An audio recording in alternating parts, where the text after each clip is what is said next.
Hard Shot by J.B. Turner. Performed by Jeffrey Kafer.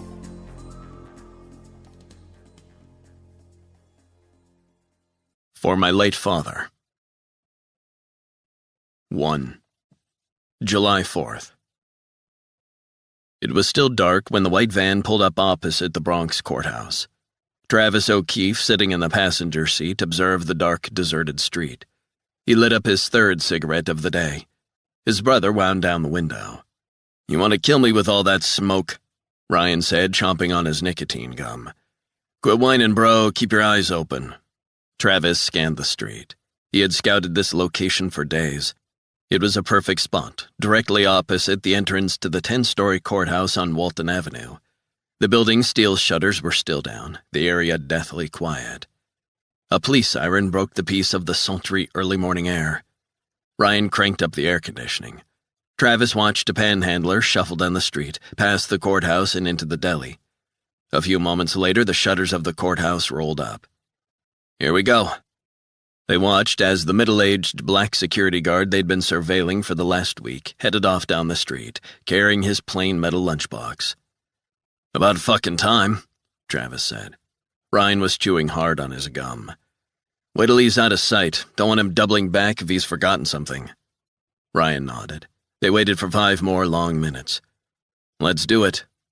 The brothers got out. They wore blue maintenance coveralls and carried work bags. Travis pressed the security buzzer. He glanced up at the surveillance camera and smiled. A voice on the intercom said, "We're closed. It's the 4th of July." "Sorry to bother you," Travis said. "We got an emergency maintenance call." The voice said, "No mention of that in the log." "We've just been given the job, buddy. Air conditioning on the roof." "Who sent you?" "The mayor's office. They're concerned there could be an electrical fault. We need to get up there and check it out. Could be a fire risk to the whole building." The voice sighed. "Give me a minute. I'll be down." A few moments later, the doors opened. A gray-haired, white security guard was standing there yawning. "Couldn't this have waited?" Ryan shook his head. "Sorry, but it's a priority." "You got a work order or company ID?" "Sure." Travis pressed a gun to the man's head. "Inside." The man stumbled back as Travis pushed him into the building. Ryan locked the front door, then hauled the terrified security guard down some stairs to a basement room. "Who else is on duty?" "Just me." "When does your replacement arrive?" 2 p.m. national holiday. It's always just me." Travis grinned, pointed the silenced handgun at the man, and shot him in the neck. The security guard was dead before he slammed face first onto the ground. The sound of his nose cartilage being crushed was audible. Blood spilled onto the stone floor. Ryan took the old man's keys from his pocket, locked the basement room so he wouldn't be found any time soon, and turned to face his brother, eyes glazed. "You okay?" Travis grinned. "I'm fine." "What next?" "Fresh air." The 2 men took the elevator to the roof garden. Not a cloud in the sky. Not a breath of wind. Travis looked around the huge roof. A 10-foot-high parapet wall surrounded it, conveniently shielding them from prying eyes. The men got to work straight away. They opened up their work bags. Inside were protective glasses and dust masks. They put them on and pulled out their power drills. Methodically, they began to drill 2 separate 3-inch wide holes through the wall, a couple yards apart. Ryan peered through each of the holes. "Perfect line of sight. Check it out." Travis followed suit, looking straight at Yankee Stadium. "It's going to be a beautiful day in New York City." 2. The Uptown 4 train jolted into motion. John Resnick was sitting beside his daughter Lauren as the subway car screeched and rattled, gathering speed. Lauren wore a Navy Yankees baseball cap and was flicking through messages on her phone. She looked flushed, despite the air-conditioned carriage. "You okay, honey?" "Dad, I'm fine. I just had too much to drink last night." "What do I always tell you? Hydrate." Resnick handed her the bottle of water he was holding. "Drink it. You'll feel better." Lauren took a few large gulps and returned the half-empty plastic bottle to him. "You worry too much." "That's what parents are supposed to do. Worry. Especially dads with their daughters." Lauren rolled her eyes. "Dad, I'm a grown adult." "So where were you drinking?" "A place in the East Village." "I know the East Village. That's where your mother and I had our first drink together, McSorley's." Lauren smiled. "Yeah? I didn't know that." Where did you go? It's a new place, rooftop bar. Rooftop bar? Ugh, sounds awful. She snorted. What is it with you? What do you mean? You've got a real problem with fancy bars, fancy places. Whatever floats your boat, I guess. It's a really nice place, pretty hip new hotel, great views from the terrace. Resnick glanced at his watch. Then his gaze was drawn to the other passengers in the car. A wiry old white guy wearing full Yankees regalia, a few college kids, a family of German tourists, and 20 or so boisterous Yankee fans farther down the car. He faced his daughter. Looking forward to the game? Yeah, definitely. Section 216, shaded. I checked. She chuckled. You're an obsessive. I'm particular. It's going to be blazing hot today. I don't want you sitting out in 100-degree heat without any shade. She nudged his shoulder. I changed my mind. You're not obsessive. You're a nightmare. You have no idea. The train rumbled on to the Upper East Side and into Harlem. Resnick was looking forward to spending his first full day in the city with his daughter. He'd flown down from Maine the day before and was staying at the Pierre, overlooking Central Park. He'd booked 2 rooms for him and Lauren. He'd thought it would make a nice change, as his daughter was currently sharing a cramped apartment with a couple of friends from the publishing company where she was interning for the 2nd year on her summer break from Bennington. The previous night, they'd enjoyed a beautiful meal and a couple of drinks at the bar. Resnick had been ready to call it a night, knowing they had the baseball game the following day. But Lauren had gotten a text from her friends. They were headed downtown to a club, and did she want to come? Resnick had hoped she would stay and shoot the breeze with him at the hotel, but no matter. He was just glad to get some precious time with her. Resnick said, So when did you get back last night? I was worried about you. About 4, I think, maybe later. Are you kidding me? You must be exhausted. Don't say you never partied, Dad. She had him there. He remembered what it was like when he was in the Marines and would stay out late drinking. Getting up early the following morning was no fun. He took a sympathetic tack and simply said, Glad you got home safely and had a good night. Eventually, the train screeched, metal on metal, coming into the 161st Street station above ground in the Bronx. Resnick felt a blast of dirty steam bath air as they stepped off the train and walked through the crowds. Now remember, he said, stay close. It's a sellout today, 4th of July. Lauren shook her head. You need to relax, Dad. I'm an adult. But she stuck close to him anyway. He resisted the urge to reach out and squeeze her hand. It was just last summer that he'd sat by her in the hospital while she lay in a coma. He understood her need to prove to herself that she no longer felt vulnerable. He hoped she understood that it would be a while before he no longer felt that way. They headed down the subway stairs and out onto the broiling street. Cops stood everywhere, monitoring the crowds. Resnick and Lauren edged through to join a huge line on the south side of Yankee Stadium.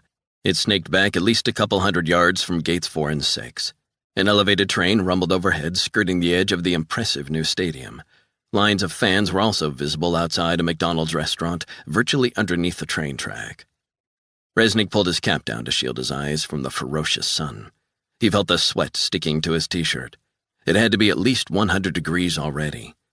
It's like a goddamn inferno today. Lauren drank the rest of the bottle of water. Feel better? He asked.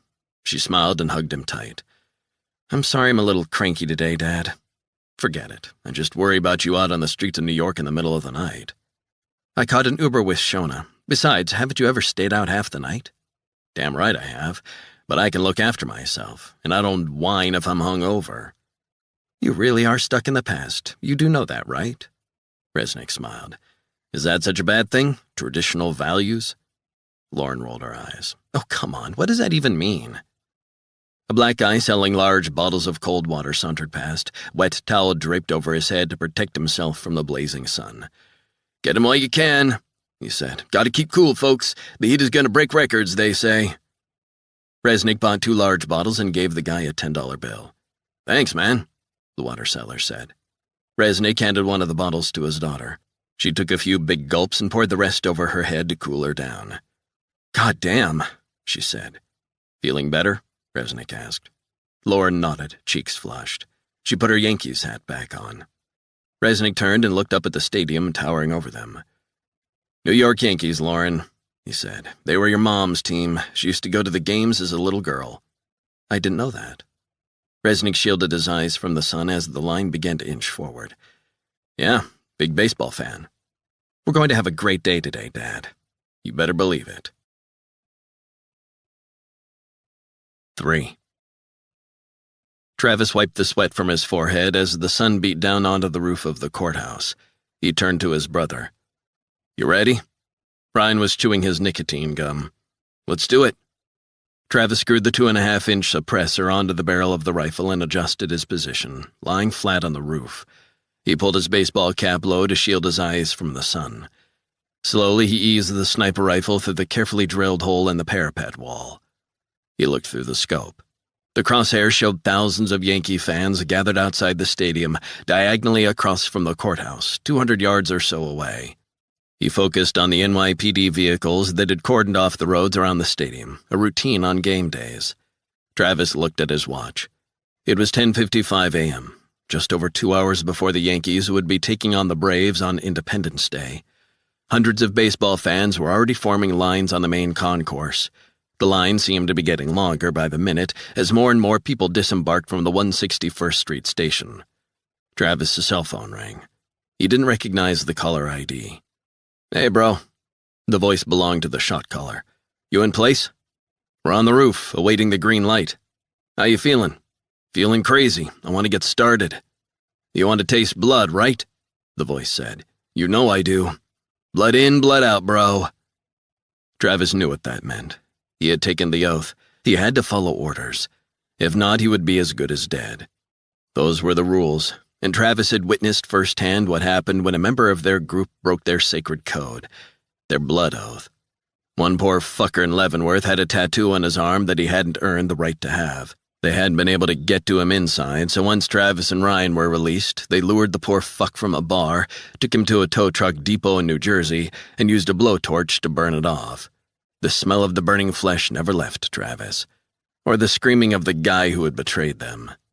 Travis cleared his throat. "So I'm taking it this is a go?"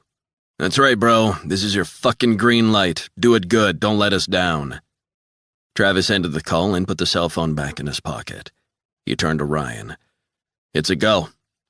Ryan lay down flat on the roof as he zeroed in on the first target. Then Travis adjusted his position one final time. He looked through the crosshairs of the rifle.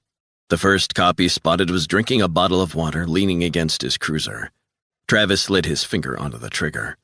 Then he opened fire. 4. The sound of gunfire triggered instant panic outside the stadium.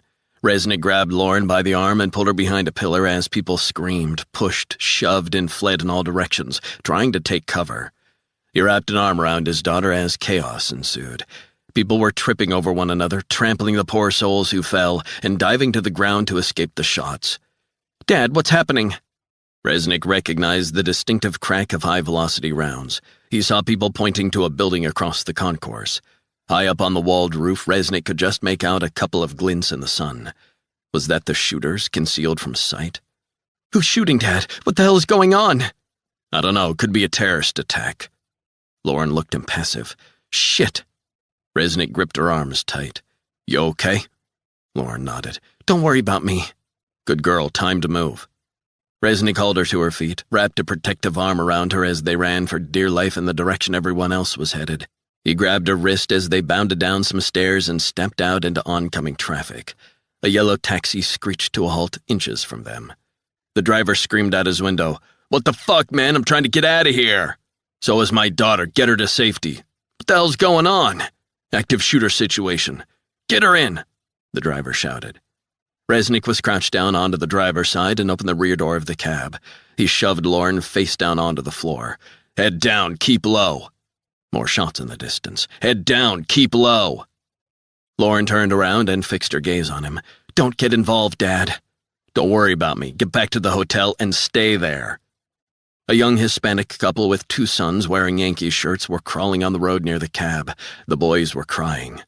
Resnick signaled them toward him. He grabbed the kids first and lifted them into the back of the cab before ushering the grateful parents inside. The mother was weeping. "Gracias, señor." Resnick indicated for the woman to get her head down. "Out of sight." He slammed the door shut. He banged on the side of the cab and crouched down below the driver's open window. "Get the hell out of here. Move it." The cab sped away, narrowly avoiding mowing down a crowd of frightened people running across the street. Resnick was relieved Lauren was hopefully out of harm's way along with the young family. He turned and stared up at the building. Unbelievably, the crack of semi-automatic gunfire continued, shot after shot, all from the same place. Concentrated gunfire, short bursts. It was as if the shooters were picking targets rather than aiming randomly. So who were they shooting at? And why weren't the cops rushing the building? He scanned the courthouse roof again. Perfect line of sight to the stadium. What hell was this? Terrorism? Lone wolf? Independence Day? Either made sense. He had been trained to put himself in harm's way. His mental strength had been tested to the brink of endurance, and sometimes beyond, time after time. While the average person would naturally run or hide in fear when confronted with death, his reaction was to confront it. He processed fear differently. He got to his feet and pushed through the fleeing crowds toward the courthouse. Resnick edged past an older couple that had frozen in panic. "That way," he said, pointing. "Head that way and you'll be safe." He reached an intersection, and the scene that greeted him was horrifying. Dead police officers sprawled on the street and sidewalk, bleeding. Paramedics and fellow cops and passers-by screamed for assistance. A few cops had their weapons trained on the Art Deco courthouse across the street. The crack of gunfire sounded, and a bullet ricocheted off the ground. Resnick dove behind a police car as bullets began to rain down, piercing the vehicle's bodywork and shattering the glass. "Sir, get out of here!" a cop yelled, grabbing him by the shoulder. Resnick knew immediately that it was cops being targeted. This was not international terrorism, which was usually aimed at mass casualties. It was targeted killings. The shooters were clearly intent on taking down uniformed officers. Was that the end goal? Or was causing chaos and distraction amid law enforcement just a precursor to the real plan? The firing seemed to have died down. Sounds of more screaming, shouting, car alarms, and police sirens filled the humid air. "Sir, you need to get the fuck out of here," the cop said. "FBI, I'm here to help." Resnick's mind was racing. He turned and broke cover, dashing across East 161st Street. A chopper whirred overhead. More cops had fallen in the latest barrage. Quite a few were dead. The bullets had stopped. In the distance, Resnick saw people trying to take cover inside a diner, under tables, cowering in corners.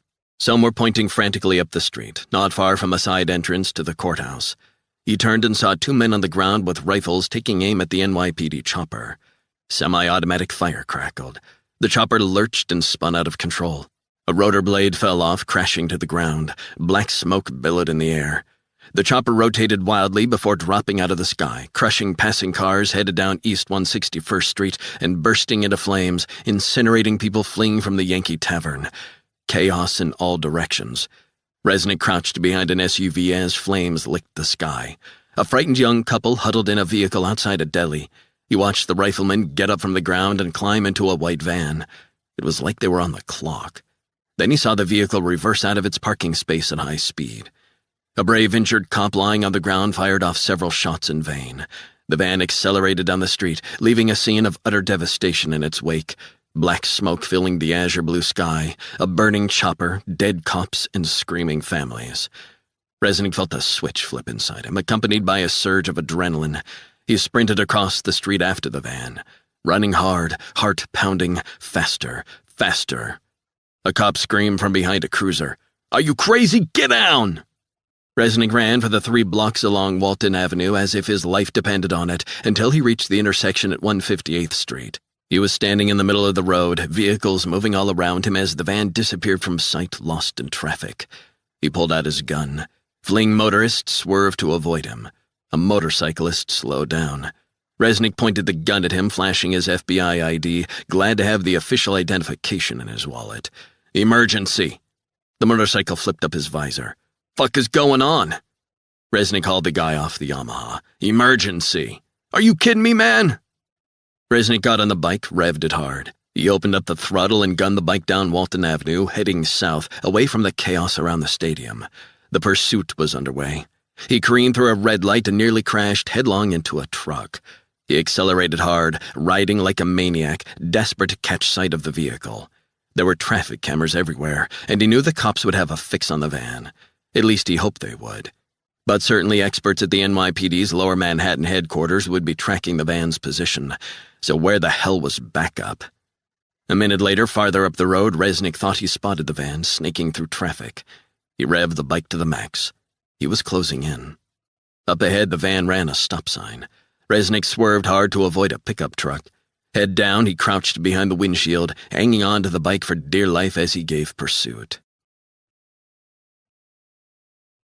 5. The Strategic Information Operations Center, SIOC, the FBI's global command post on the 5th floor of the Hoover Building in Washington, D.C., was tense. Most members of the Crisis Action Team were watching the real-time events unfold in New York on the huge video wall. Dozens of special agents were liaising on secure phone lines with colleagues in New York and also with the FBI's Counterterrorism Center in McLean, Virginia, as they coordinated the response of law enforcement and intelligence agencies. And all the while, SIOC was sifting through the vast amount of footage and information that was pouring in from all directions as the attack developed. FBI Assistant Director Martha Meyerstein stood, arms crossed, watching the motorcycle pursue the white van, the footage streaming from an NYPD surveillance drone. "I want a close-up of the guy on the motorbike," she said. "What's taking so long? And can we get the other real-time TV news feeds, NBC, CNN, Fox, so I can get the big picture of exactly what the hell is happening?" The other screens on the video wall filled up with live TV news feeds from outside Yankee Stadium. Police were pushing back crowds, some of them attendees who'd come for the game, and the usual gawkers drawn to any notable event. Confusion, panic, and pandemonium broke out, then settled, then broke out again. In the background, paramedics attended to the wounded officers, desperately fighting to save lives. So far, other than those killed by the falling helicopter, all the victims appeared to be police officers. Meyerstein tried to process the crazy chain of events. The full enormity of what was happening was playing out on live TV across America. The cold-blooded killings would reverberate across not only the intelligence community, but the nation as a whole. And the fact that the attack had taken place on Independence Day might very well be symbolic. The question remained, was this a terrorist attack on the nation like 9/11, or was this an act of domestic terrorism from an anti-government militia intent on decimating the police? Meyerstein's gaze was drawn back to the live coverage from a news chopper tracking the pursuit and beaming it into millions of households across America. The guy in the motorcycle was still pursuing the white cargo van through the Bronx. She couldn't believe not only how reckless the pursuer was, but also how courageous. He wasn't wearing a helmet or protective leather, but he was dogged in his determination to stick with the van despite the high speeds they were reaching. A young analyst shouted across the room, "I've got a visual of the pursuer." "From when?" "From 2 minutes and 10 seconds ago, and you're not going to believe it." "Spit it out." "It's Resnick. John Resnick is in pursuit. He's the guy on the bike." Meyerstein turned around and looked at the analyst, who was sitting in front of a laptop. "What?" "That is John Resnick on the bike. That's him."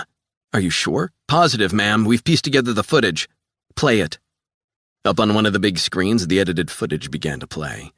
The shooting started and the NYPD surveillance cameras outside the stadium showed John Resnick and his daughter taking cover. Lauren disappeared into the crowds as she ran away from the stadium. The footage then showed Resnick emerging from the fleeing crowds, running past the dead and dying cops. Meyerstein stared up at the video wall, dumbstruck. The footage rolled on. Resnick took cover behind a police cruiser for a few moments, then headed toward the courthouse from where the gunfire was coming. Then an NYPD surveillance camera captured Resnick hauling a poor guy off his motorcycle before beginning the high-speed chase to catch up with the sniper guys in the van. "Facial recognition has just confirmed the match against our records, ma'am," the analyst said. "That is 100% John Resnick, but at this stage we don't know who the young woman is that he was with." Meyerstein said, "That's his daughter, Lauren Resnick." The analyst keyed in the name. "I'm on it." Meyerstein shook her head, realizing she might be about to watch Resnick get killed live on air. She began to pace the room, eyes on the live chopper feed showing Resnick virtually hanging off the motorcycle as he rocketed around a corner, risking life and limb. "He needs backup. Where's the NYPD? Where's Homeland Security? Where's the goddamn New York FBI?" "Homeland Security agents are on the ground," the analyst shouted back. "Multiple police cars converging on this part of the Bronx. All the resources were down beside Yankee Stadium, and that's where all the carnage was. Damn, what about a perimeter? Police are setting up a 3-mile radius at this moment." Meyerstein felt herself getting more and more agitated. "And we're having to rely on a news helicopter to cover this? NYPD are getting their own helicopter up in the air as we speak." Meyerstein shook her head. "Not good enough," she said. "Not acceptable." Her cell phone rang. "Martha, what the hell's happening in New York?" The voice belonged to Bill O'Donohue, director of the FBI. Meyerstein's heart sank. The last thing she needed was for the finger-pointing to start already. She needed to focus on the important task at hand. Besides, she was only even in the office on the 4th because she'd wanted to catch up on a backlog of paperwork, assuming it would be a quiet day. I am aware of the situation, sir. Should we prepare for further attacks? Are there others out there? We're exploring that possibility. I've just spoken to Herb Fonseca, the president's national security advisor, and he says the president wants answers, fast. Herb always wants answers fast, Bill. Look, we're up to our eyes in it. Give me an hour. We haven't got an hour. We're analyzing all the surveillance and news footage as it comes in. It could take us some time to establish what exactly is going on. We need people on the ground. This chase is playing out on live TV.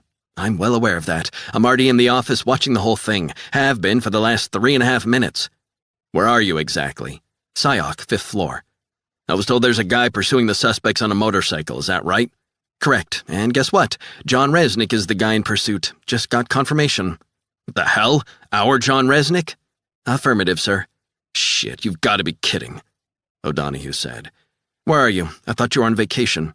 I am. We're in the Hamptons, but I'm leaving my family and coming in. It's a major attack, clearly, but I'm concerned that the damage will only be compounded by Resnick.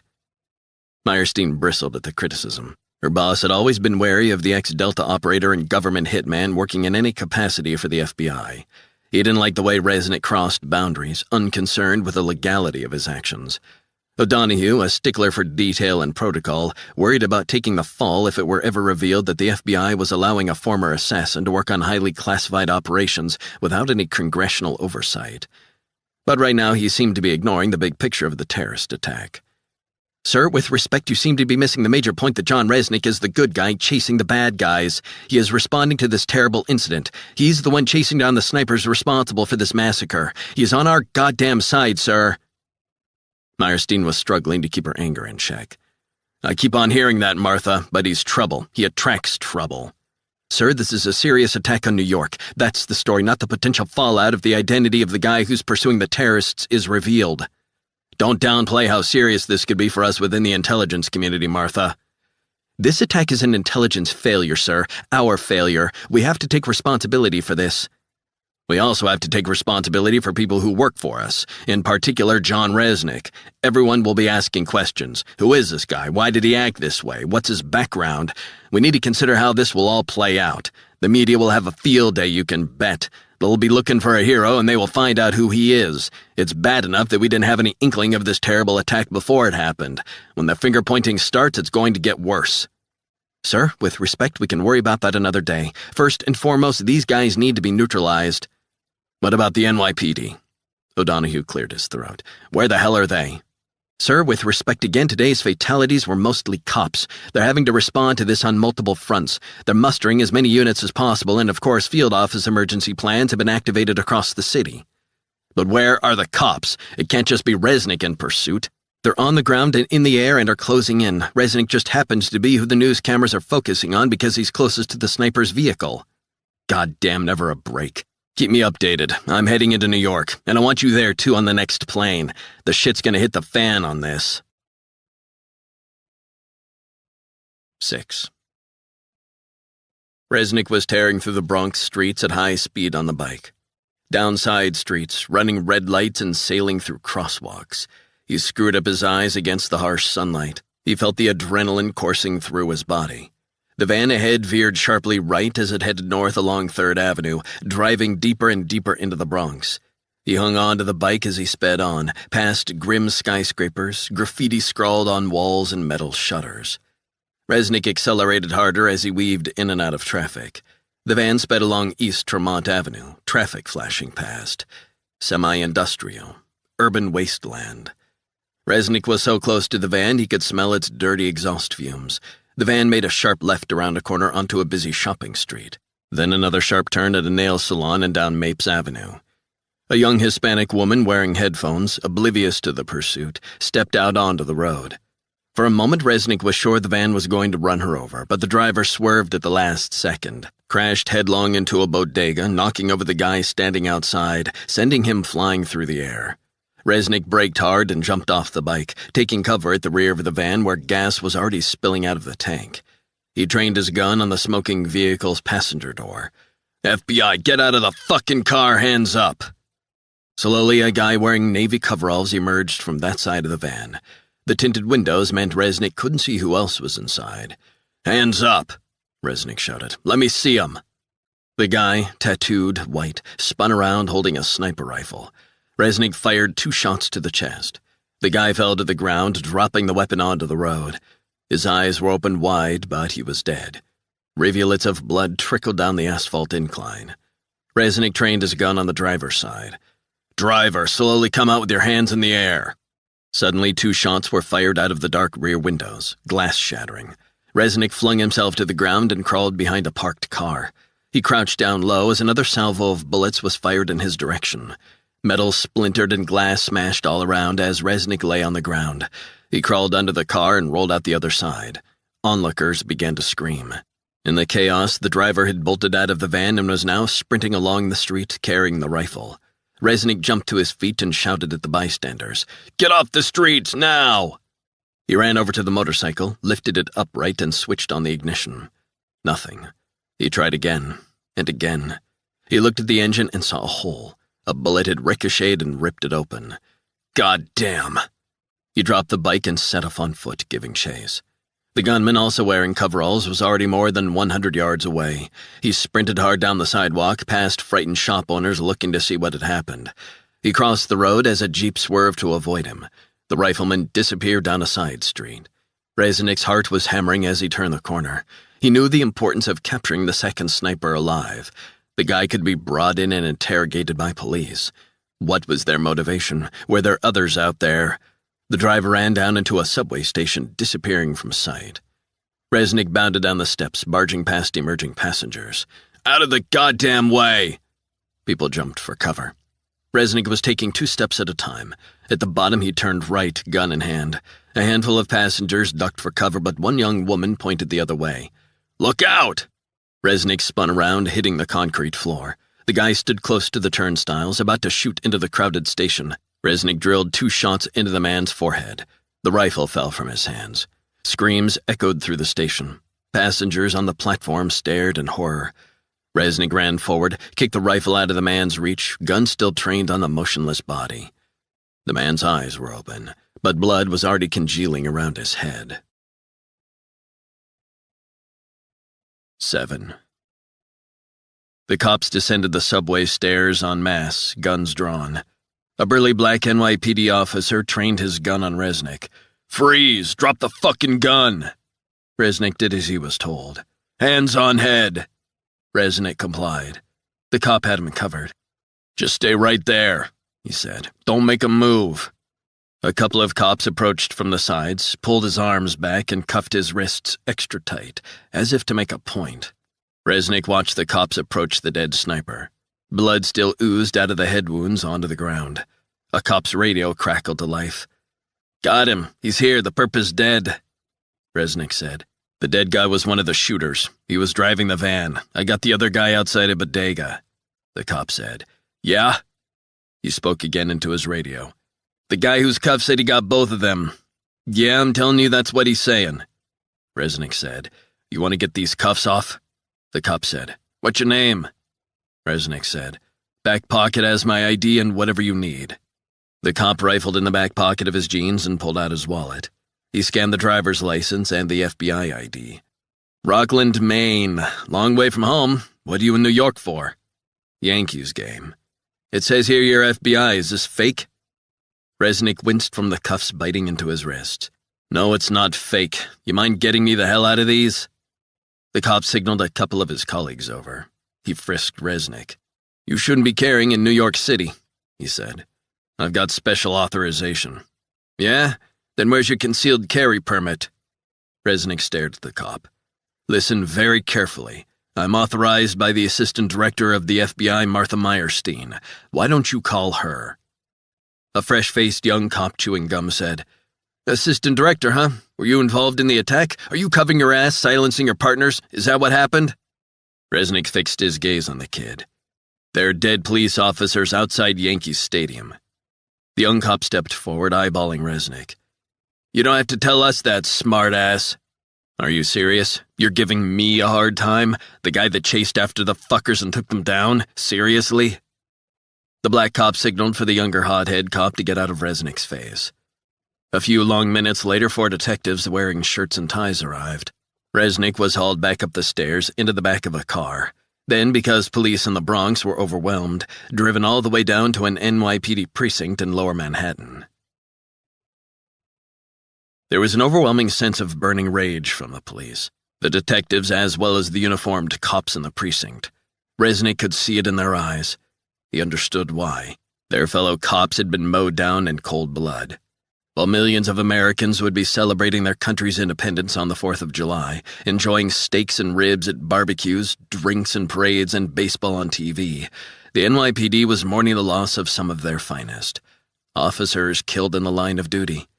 He knew cops, and they would be hell-bent on avenging the fallen officers, come what may. The anger and frustration could so easily boil over. It was easy to see why. Officers not returning home to their families, the dreaded knock at the door with the terrible news, then the days and weeks of funerals and mourning. The killings would reverberate for years in New York and across America, and each and every 4th of July the NYPD would be reminded of one of their darkest days. Why wouldn't they be angry? But he also knew it was a volatile situation, and he needed to be careful how he approached the whole thing. A cop unshackled his hands for a moment and cuffed his wrists at his friend, making him marginally more comfortable. "That okay?" Resnick nodded and followed a couple of mean-looking cops down a corridor until they got to a windowless room.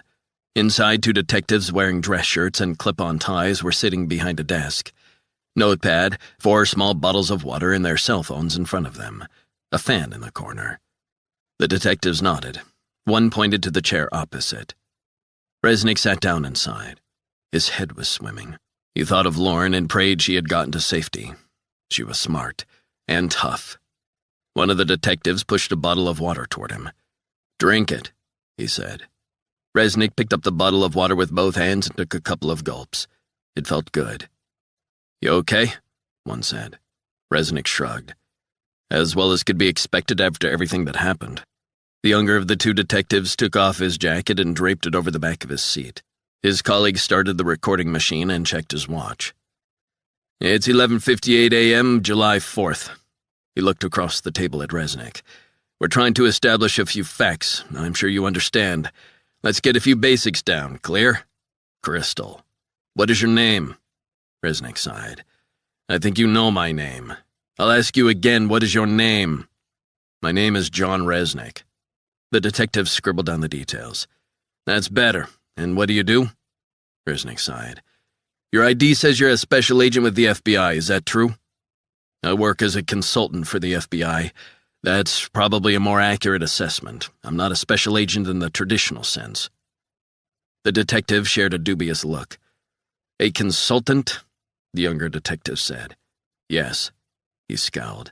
"What the hell does that mean? I've never in my life heard of a special agent who was a consultant." Resnick shrugged. "It's a special relationship I have with the FBI." "And what does this special relationship entail?" "It's like an advisory role, as and when required." "As and when required. Do you want to help us out here, John? What does that mean?" "It means sometimes I'm called in on investigations which involve national security as an example." "So you're an FBI consultant who advises on national security, for example, and you just happened to be up by Yankee Stadium when this whole shitstorm happened?" "That is correct. And that was just pure coincidence." Resnick knew the former detective's tone of voice that he didn't believe a word of his story. "My being here this morning had nothing to do with my work, if that's what you're getting at. I was with my daughter, Lauren Resnick, college student." The older detective shook his head. "John, I'm going to be honest with you. I'm not buying the story. It doesn't ring true. Look, I understand why the NYPD hauled me in. I get it. If I was in your shoes, I would take the same approach. You don't know me, and I was there when this happened. But I believe you're wasting precious time focusing your efforts on me. This is not about me. We don't even know if the attacks are over. What if the attack at the stadium is only part of something larger planned for the city? We'll focus on whoever we wish to focus on, and we'll be the judge of your honesty or not. Are we clear, Mr. Resnick?" Resnick shifted in his seat, feeling the malevolent gaze of both detectives. "I'm asking you to speak to the FBI. They know me. A quick call and this can all be ironed out." "Who are you with?" "What do you mean, who was I with?" "Simple question, John," said the older detective. We've got all the time in the world. Who did you attend the game with?" "I was with my daughter, Lauren Resnick. Haven't you checked the surveillance footage from outside the stadium?" The younger cop sighed. "We'll ask the questions, Mr. Resnick. Tell me about Lauren. Where is she now?" "I have no idea." "Why not?" "It all went to shit after the shooting started. I told her to get the hell away from the stadium. We stopped a cab and she got in. Hopefully she's safe and sound back at our hotel." "What's the name of the hotel?" "The Pierre." The detective whistled and leaned back in his seat. "That's a nice place." He turned to his colleague. "How many FBI agents you know can afford to hang out there on their salaries?" "I'm a consultant. I have savings." "Like you. Have you always worked for the FBI, Mr. Resnick?" Resnick could see that the interrogation was already headed south. He could see they were wasting time, his and theirs. He felt frustrated. 4 years. I'm not exactly sure about the dates. Listen, you need to find out who the guys were who carried out the killings." "Not exactly sure about the dates," he parroted. The tone of the man's voice insinuated that Resnick was lying. "Where are you from, Mr. Resnick?" "Rockland, Maine." "You like baseball?" Resnick felt increasingly frustrated at the line of questioning. He shook his head. "What the hell kind of question is that? What does that mean?" "It means, do you like baseball? A simple question. You seem to be having trouble answering simple questions. Why is that? Would you like to answer it?" "Yeah, I like baseball. Happy?" "And your daughter lives in New York?" Resnick nodded. "Just for the summer. She's an intern." "Where?" Resnick gave the address of the apartment in Lenox Hill where she was sharing a room, and the name of the publishing company where she was interning. "Look, I would appreciate it if I could call her, to see if she's back home or back at the hotel." "You'll have a chance to call her, just not now.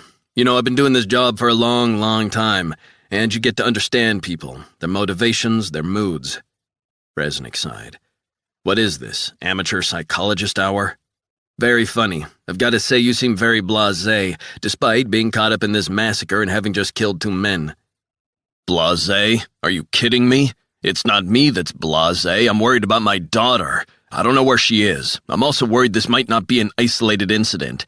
Did the shooters have help? Is someone pulling the strings? Why aren't you trying to find out more about the 2 guys who did it?" "We are, don't worry. But we're focusing right now on establishing exactly who you are and how you got caught up in all this. The shots that killed the 2 alleged snipers were very precise. You military, Mr. Resnick?" "I'd rather not talk too much about that." The detective leaned forward, hands clasped. "That's interesting too, Mr. Resnick. If you insist." "Listen, smartass, we have New York officers lying dead up in the Bronx. We want answers, and you will not leave here until you give us those answers." "This is unbelievable. Check the footage. I took those guys down." "I asked you a question, so I'm going to ask it again, and I'll ask it until I get a real answer. Are you ex-military, special forces?" Resnick said nothing. He wasn't going to get dragged into answering questions about his military past, whether Delta or his work for the government. Besides, most of it was classified. "All right. Where did you learn to shoot like that?" Resnick sighed. "You taking the 5th, John?" "No, I'm not taking the 5th. "Let me get this straight, John. You're with your daughter waiting to get into a Yankees game. There was a shooting, and you decided to commandeer a motorcycle and chase after those 2 guys despite them being heavily armed. Is that really your story?" "Yeah, that's right." "Why?" "Why what?" The older detective flushed with anger. "Don't get smart. We lost 8 cops today, 8 of our finest." "Listen, I should know. I saw the whole thing unfold. I saw those officers. Have you been up there and seen the mess, the blood, the bodies?" The younger detective scribbled some notes. "Why did you give chase? I don't think most special agents would react the way you did. I think they would call in help. Maybe call 911, then request an NYPD emergency service unit to hunt down the guys. No way would they do it single-handed." "I'm going to give you a name. You need to call Martha Meyer-Steen, Assistant Director of the FBI in D.C. She knows me very well. I work directly with her."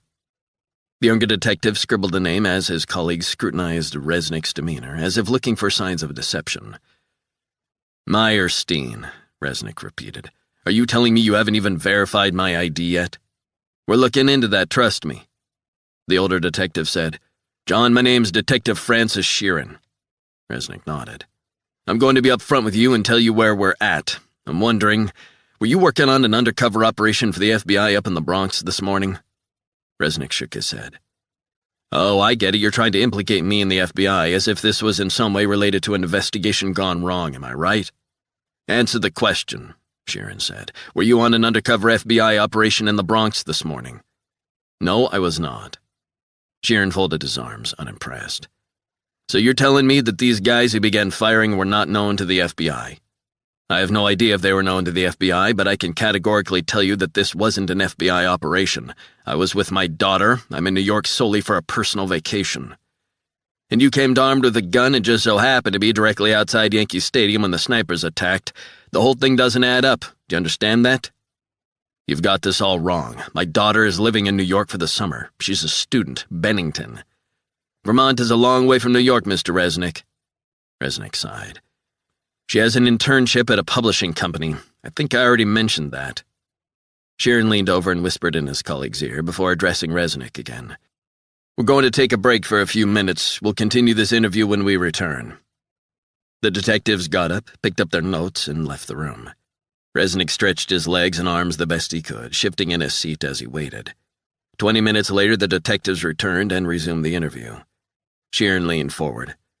Seems like the FBI does know you. That's good. Are you going to let me go? Sheeran smiled, his face inches from Resnick's. What do you think? I think you're going to keep me here until you're satisfied that my story is correct. Right on the money, John. Tell me, what kind of operation was the FBI running? You can understand that we need to know that, can't you? Resnick sighed. Listen, I thought I explained this. I was attending a ball game with my daughter. Man, this is just laughable. This is no joke. I'm sure you must be only too aware how police respond when their colleagues get murdered. They get angry. Very, very angry. I've got to say the mood inside this precinct is, frankly, incendiary. I'm not surprised. Listen, I already told you, I was not involved in any operation. To my knowledge, there was no FBI operation.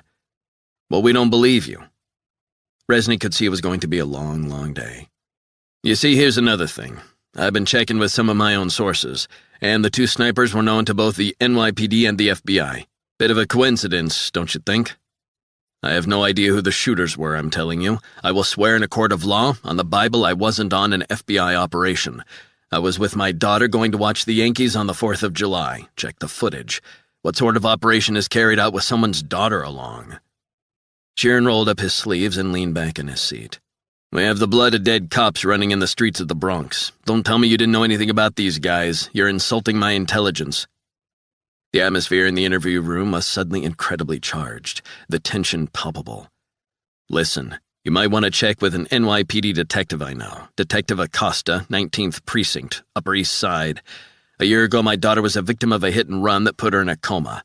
Acosta will vouch for me. The younger detective scribbled down the details as Resnick sketched out the story of the corrupt diplomat who'd knocked down his daughter while speeding through the streets of New York last year. He'd ended up working alongside the FBI and the NYPD to bring the diplomat and his illegal activities to a halt. Sheeran stared at him long and hard. Seems like trouble just follows you around when you're in New York, John. Why is that? Sometimes that's just the way it is. Eventually, the interview ended for a second time, and Resnick was escorted, still handcuffed, to the bathroom. He returned to the interview room, a fresh bottle of water at his side of the desk. He opened it up and took a drink. The cold water felt good. On such a blazing hot day, even the air conditioning inside the precinct building couldn't keep up. He sat back down in his seat. They left him there for hours. He was given a sandwich, a couple of coffees. The detectives finally returned just after 3 p.m. This time they were accompanied by Special Agent Leon Cortez from the New York field office. Hey, John, you okay? Cortez asked. Resnick was glad to see him again. He remembered Cortez from the previous summer. The special agent exuded a certain confidence, although his eyes seemed a bit bloodshot now, as if from lack of sleep. But he looked sharp in his well-cut navy suit, white shirt, pale blue tie, and shiny black shoes. Resnick nodded. I'm fine. You want to get me out of here? I'm done. Just before 4 p.m., Resnick was released by the NYPD into the custody of the FBI. He was taken directly to the FBI's New York office in Lower Manhattan and up to the 26th floor and into the conference room. Martha Meyerstein was sitting on the edge of a desk, arms folded. The big screens behind her were showing spectator cell phone footage from outside the stadium as the sniper attacks erupted. What the hell took you guys so long getting me out of there? Resnick asked. Meyerstein pointed to the screen. 8 NYPD officers dead, that's what. They're on the warpath. And the fact that you got right in the middle of everything has heightened their suspicions that there was a connection. They're pissed, John. Yeah, well, so am I, having to sit and listen to those guys grilling me as if I was involved in some FBI operation up in the Bronx. Look at it from their point of view. It doesn't look good. And while we appreciate you risking your life to go after these guys, we've been forced into damage control mode with both the police and the media. No one wants to believe that you're just a John McClane good guy in the right place at the right time. I need to find out if Lauren is okay. I need to call her. Go right ahead, Meyerstein said. Resnick headed over to the window and called his daughter's cell phone. He stared out over the lower Manhattan skyscrapers as he waited for it to ring. It had been nearly 5 hours since the attack, and he was worried sick for her. Lauren's cell phone rang 6 times before voicemail picked up. Resnick left a message, asking for her to call and confirm she was okay. Meyerstein said, "No luck?" Resnick shook his head. "She'll be fine, John. She's a tough, smart girl. I'm sure she got out of there." Resnick wondered if he had made the wrong call. Should he have stayed with his daughter instead of going after the snipers? As if reading his mind, Meyerstein said, "It was great work getting those guys. Really great." Resnick's gaze was drawn to the huge screens, showing the 2 white guys he had taken out. The shooters. He stared long and hard at the close-up, showing heavily tattooed forearms and necks and dead blue eyes on both. "Is that them?" Meyerstein nodded. "What do we know about them?" "Interesting crew. They are the O'Keefe brothers. The guy on the right, Travis, age 24, was the guy you killed outside the bodega. The guy on the left, Ryan, age 25, was the one killed on the subway platform." "Where are they from?" "Upstate New York, originally. We have a previous address, a walk up in the East Village, a few months back, but they've served serious time over the years." Resnick ran his hands across his face. "So what's the motivation? Are we talking far-right anti-government nuts, militia?" "Maybe. The O'Keefes are serious methamphetamine dealers, very dangerous. They're linked to the Aryan Circle." "Who the hell are they?" "It's a prison gang that broke away from the Aryan Brotherhood. Aryan Circle also believes in race purity, white supremacist ideology, but they're far more dogmatic about it." "Sounds like a nice crowd." "Back in 2007, some of their guys were responsible for killing 2 police officers down in Louisiana." "So these O'Keefe brothers have done time. For what?" "Take your pick. Methamphetamine dealing, knife fights in jail, nasty pair. Also did time for stealing a trailer full of guns. Got out 3 months back. We believe they were targeted for recruitment by Aryan Circle leaders because they were only in for 6 and 7 years respectively, which meant that when they got out, they could carry out whatever it is the leadership once carried out." "What's the motivation? 8 police officers dead. Why?" "As I said, the group they are associated with has history. Gang experts are working on this as we speak. The officers killed today are white, Hispanic, and black, so they didn't discriminate in that sense. Whatever motivated this, it transcends their race-hate message. That's something we'll look closer at in the coming hours and days." "Have they been on the FBI's radar at all?"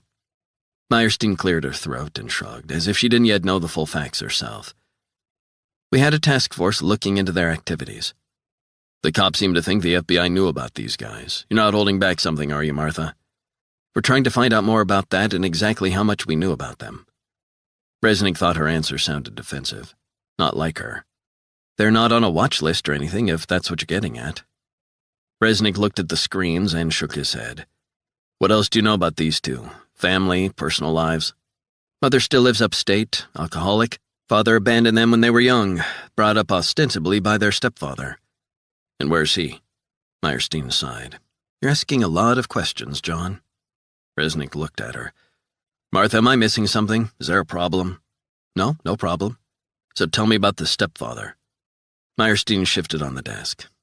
"The stepfather is dead." "When did he die? How did he die?" She looked away, seeming irritated by the questions. Her gaze wandered around the room for a few moments. Finally, she said, "He died about 3 months ago." 3 months ago? So I'm just guessing here, but if the attack didn't seem to be about race, is his stepfather's death connected in some way to the actions of these 2 crazies? Have they been triggered in some way by it? Meyerstein shrugged. "We're getting off base. We don't know what the motivation for this was. The fact remains that they were members of a neo-Nazi prison gang that has been linked in the past to the murders of police officers. Those are the facts." She sounded more abrasive and impatient than he'd ever heard her, as if she didn't want to reveal the full extent of her knowledge. Resnick wasn't offended. He didn't think her caginess was anything to do with him personally, but he was curious. What about their associates? We're working on that. They didn't have wives, steady girlfriends, that kind of thing. Constantly on the move. There's an older brother on Long Island. What does he know about it? He's the smart one in the family. He got out and went to college. Got a good job working as a stock market analyst in Manhattan. Resnick contemplated the information. The brother might not know anything, but they needed to question him. So that's 3 brothers, Meyerstein continued. A smart one who got the hell out when he could, and the 2 crazies you killed today, but there's a 4th brother. Resnick shrugged. What about him? The 4th brother, the youngest, is the one giving us real cause for concern. We're trying to trace him, so far without success. And what do we know about the 4th brother? Meyerstein shook her head. Todd O'Keefe, Hardcore Aryan Brotherhood. She picked up a remote control, pressed a couple of buttons. A mugshot appeared on the big screen beside a photo of a tattooed torso. Inked swastikas adorned the side of the guy's neck, and an Irish shamrock and swastika spread across his chest. This guy looks like a handful. He's hyper-violent, and as luck would have it, he was also released from Leavenworth 3 months ago, 2 days after his brothers. Crazy coincidence, I think. Yeah, so where the hell is he?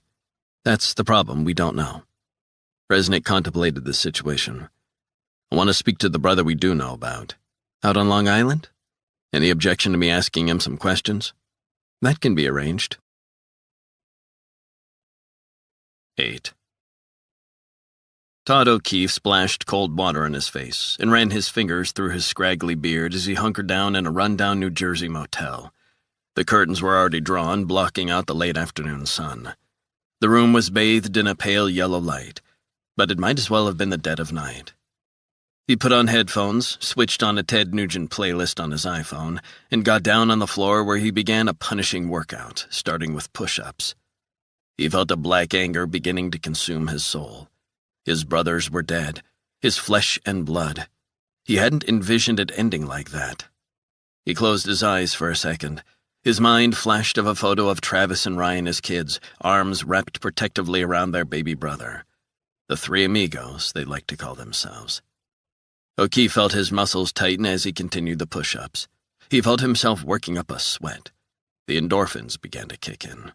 The blood was flowing. The sound of heavy guitar riffs was hyping him up for what lay ahead, but he didn't feel as euphoric as he usually did during his physical exercises. He felt homicidal. The news images of his brothers' bodies covered by police sheets, lying in separate locations in New York City, burned into his psyche, like a branding iron. He tried to erase the image from his mind. He didn't want to imagine their final moments. He would find out who was responsible, and he would avenge them. But at that moment, he wanted to remember them as they were. Warriors, tough guys, blood brothers. As he continued his push-ups, O'Keefe reveled in the exertion, his muscles being stretched to the max. As his limbs began to ache, he relished the pain. Pain was good. Pain would set him free.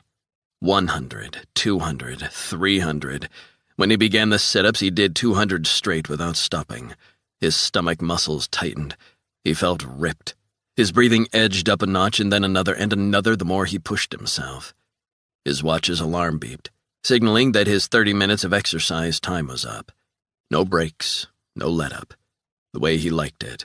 The way he had trained in the yard back at Leavenworth.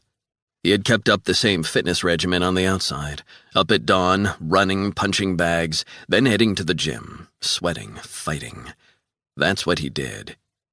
O'Keefe sat up, cross-legged on the floor, back leaning against the wall. He reached over to his jeans and took a cell phone out of his pocket. He checked his messages. Still nothing. He switched off the music. Then he closed his eyes and began to meditate. He imagined a river, a cold river, and it flowed on through a beautiful meadow. He felt himself drifting off, escaping in his mind. He felt himself walking down an alpine path, surveying the wild flowers and grass and fields. The smell of pine and moss lingered in his senses. When he was done, he felt mentally cleansed. His soul was free again. He began to order his thoughts. Meditation was something he had scoffed at when he had first entered the prison system. It wasn't for the likes of him, he thought. He'd always considered meditation and yoga to be the habit of nuts in California. He began to change his mind when he saw a fellow inmate, a man he trusted, feared even, meditating as he sat in his cell. The man had told O'Keefe that he could escape the confines of his incarceration when he meditated. He could move wherever he wanted in his mind. He was free. No one could touch him. And it was true. The man had turned O'Keefe onto weights, tough weights, lifting weights he couldn't ever imagine lifting or shifting. But he did. The man was like a surrogate father to him inside. He seemed to sense O'Keefe's mood swings. It was almost like the man had a sixth sense that allowed him to know what to say or do in any given moment. O'Keefe studied how the man carried himself in Leavenworth. The conditions, especially in summer, were extreme. The prison was known as the hothouse because of the small, sweltering cells. He watched the way the man, who led the brand in Leavenworth, ruled over the prisoners like a god. The fearsome crew surrounding the man fascinated O'Keefe. He wanted to be like them. All he had to do was make his mark, show that he could be taken seriously, that he would back up fellow brothers in the yard or outside. All he had to do was kill a Mexican or black inmate. He killed one of each. Those who were supposed to witness it did. Those who weren't supposed to turned a blind eye. That was the way it worked on the inside. O'Keefe was in. He got the essential shamrock tattooed in the middle of his chest, alongside a swastika. He reveled in the reactions of other inmates. No one fucked with him anymore. The man he revered, who was on the ruling three-man Aryan Brotherhood Commission, showed him the ropes, how they ran the heroin in and out of the yard. Even the inmates in solitary were on H. It was all around. But the man didn't touch it, so neither did O'Keefe. He focused on physical toughness, grueling weight sessions in the yard, martial arts techniques. His physique began to change. He began to bulk up. And he began to take steroids. He could lift heavier and heavier weights. But it was also like throwing kerosene on a fire. It ignited his latent rage. O'Keefe began to grow in influence among the Brotherhood. He was increasingly trusted. He began to organize the drug mules. Crooked guards, bent lawyers, prison visitors. Heroin, meth, marijuana, pills, cocaine. Swallowed in balloons or condoms. Instructions were sent out through coded messages via ordinary mail, bribed prison staff, or even inmates' visitors. There was always a way. The money rolled in. O'Keefe began to realize that while the Brotherhood still touted its white supremacy, that ideology had been subjugated in favor of its enterprises. Drug dealing, protection money. The more he got to know the man, the more he grew to respect him. The man was 6'7", brawny and strangely charismatic. Like all the top AB guys, he was well-read in Nietzsche, Sun Tzu, Machiavelli, and Tolkien, among others. The man's personal favorite was Mein Kampf. The bond between O'Keefe and the man became even stronger. Not long after, the man revealed that he wasn't just a member of the commission. He was the shot caller, the guy at the top who gave orders. The rules were simple. You followed the orders to the letter, or you were killed. O'Keefe knew that. And when he was released after serving his sentence, he knew how it worked. He was given orders, he carried them out. But his orders for today, Independence Day, were more than just orders to carry out. This mission was also deeply personal. After his release, O'Keefe had talked at length with his brothers about avenging the death of Charlie Campbell, about meting out justice. They talked of finding the cop who'd put him in the chokehold that had killed him and making him die a slow death in the same way. But those plans were cast aside when the man sent a coded handwritten message. It was delivered to a P.O. box near Ithaca. O'Keefe picked it up and deciphered the contents. He'd offered the job to Travis and Ryan as a gift, a way of demonstrating to the man that his brothers were as worthy as he was. O'Keefe felt devastated his brothers had died. He was partly responsible. But the reality was that all three of them had wanted the exact same kind of blood justice in the name of Charlie Campbell. And all three knew there was a risk of getting killed if they carried out the attacks. Either that or being incarcerated until they died. His cell phone rang, snapping him out of his thoughts. O'Keefe didn't recognize the caller ID, which could only mean one thing. It was the man. He switched on the radio, playing some Eagles song, and turned up the volume to mask the sound of his voice from anyone in the room next door or outside. "Todd, how you holding up?" "I've been better." A deep sigh. "I'm sorry about your brothers, man. Really, I am." "I know, but they knew what they were getting into. They took 8 down, I heard. The rest of them will soon get the message, bro. Don't ever fuck with our crew. I know you'll give them an extra reminder this afternoon. They don't know who they're dealing with. They will tonight. I know who you are. I've looked into your eyes, Todd, and I can tell exactly the type of warrior you are. I know you won't let us down. and I sure as hell know you won't let Charlie's memory down, or your brothers. God rest their souls." O'Keefe took a deep breath. "Amen to that. Tell me, where's my ride?" "That's why I'm calling. Cab will be out front in 2 minutes. We'll need to bounce you around for a little while to make sure no one is tailing you." "I understand. Anyway, get in the cab. Once the driver's confident it's clear, he'll take you to a friendly port of call. Use it as your base camp for a little while. They're expecting you." The Hells Angels Clubhouse in Newark, New Jersey, was located on a seedy street in a rundown part of town. Inside was a bartender, a Black Sabbath song playing on the jukebox, and Fox News on the TV, a reporter standing outside Yankee Stadium, volume off. O'Keefe pulled up a stool. The bartender placed a cold bottle of beer on the grimy wooden bar. O'Keefe took a couple of gulps. It felt good. The jukebox began vibrating to a Metallica track. The music brought back memories. Charlie had introduced him and his brothers to all his favorite bands: Black Sabbath, Deep Purple, Led Zeppelin, Aerosmith, Ted Nugent, Stevie Ray Vaughan. Old school. He let his mind wander deeper and deeper into childhood memories. They'd been the toughest kids in their rural upstate neighborhood, bar none.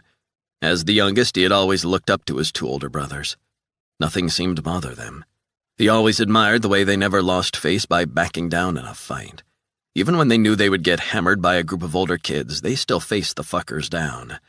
Eventually, when they grew up to be fearsome men, O'Keefe noticed the looks on other people's faces. They were scared.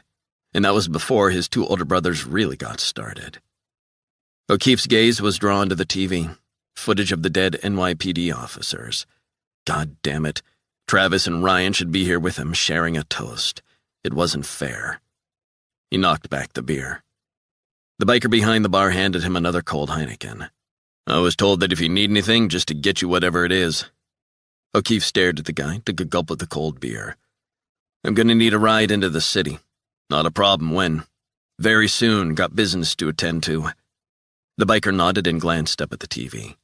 "Sure thing. Well, just let me know and I'll get you into the city whenever you want."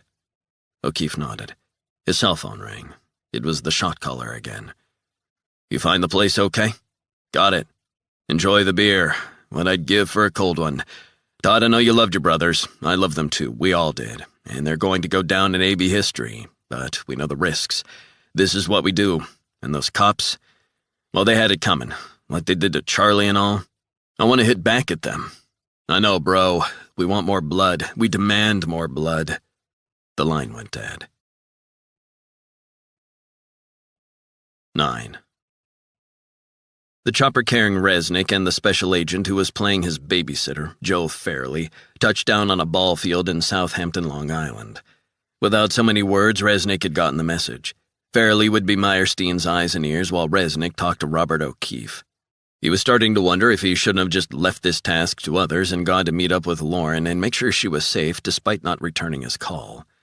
But the more Resnick thought about it, the more he began to wonder if, just like America had learned in the weeks, months, and years after 9/11, there was more to this morning's attack.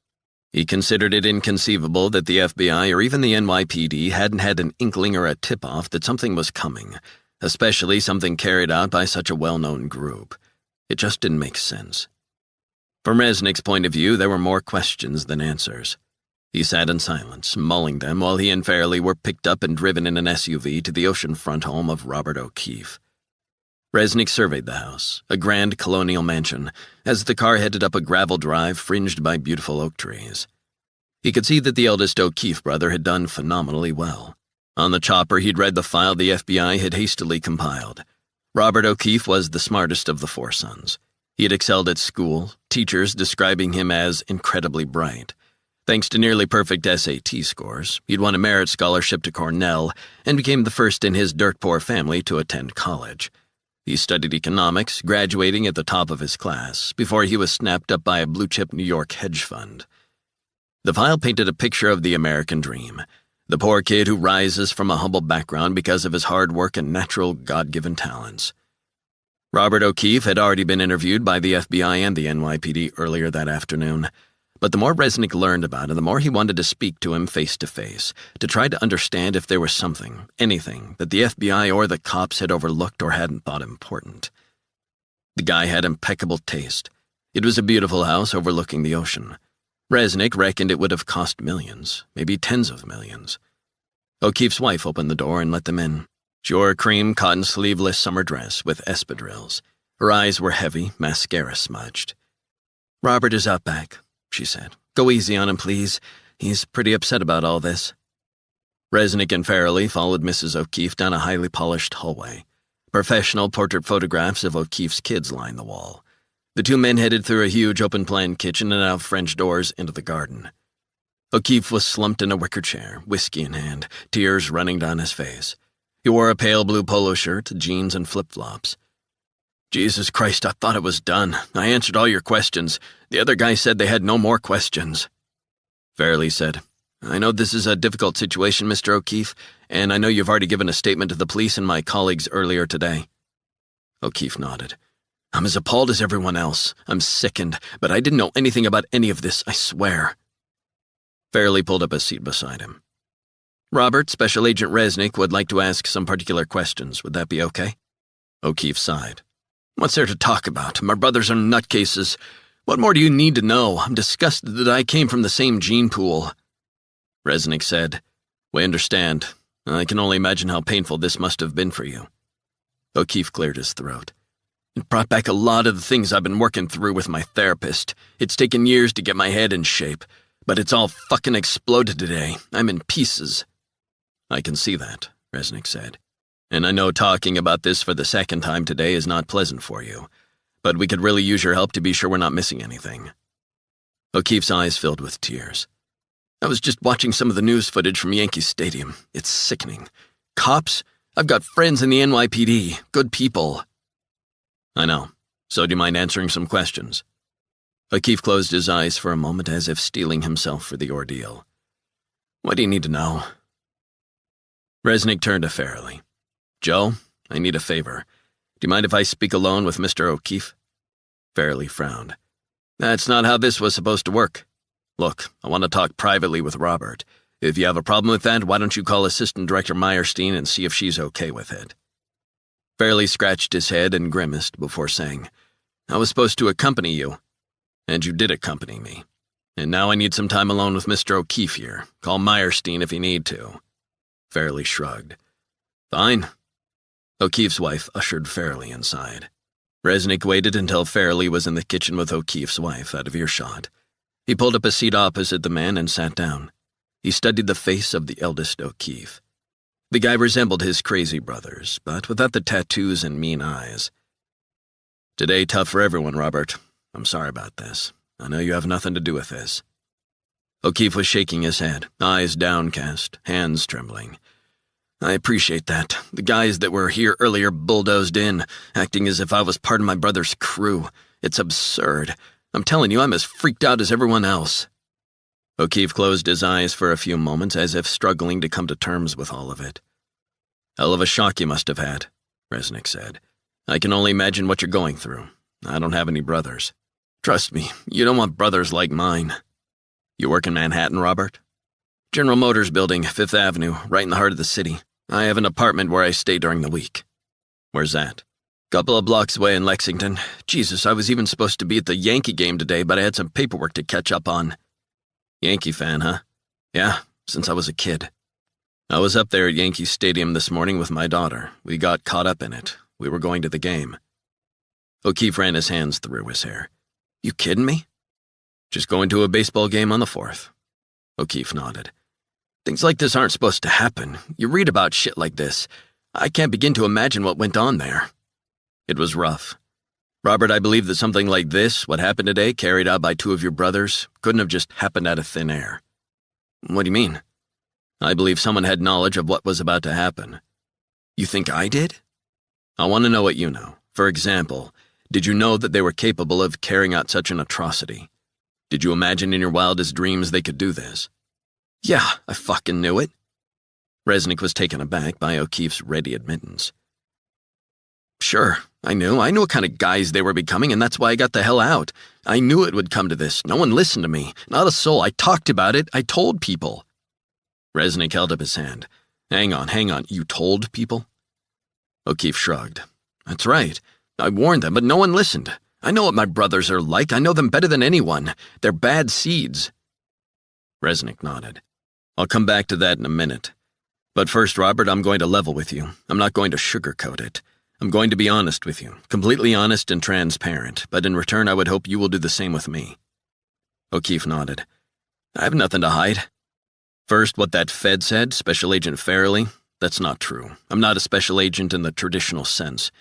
But I do report to one of the most senior executives at the FBI on matters pertaining to national security. Do you understand? I think so, yeah. National security. Do you mean classified stuff? Exactly.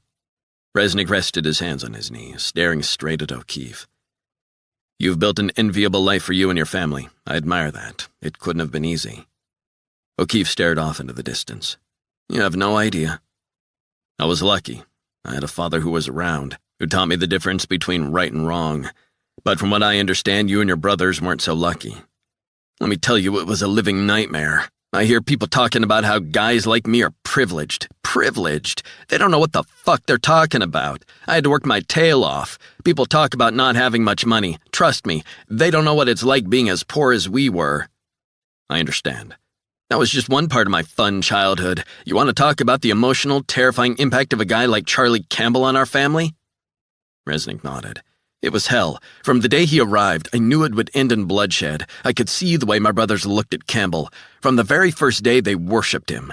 But I could see what he was. He was a maniac, manipulative. He manipulated my mother and then my brothers.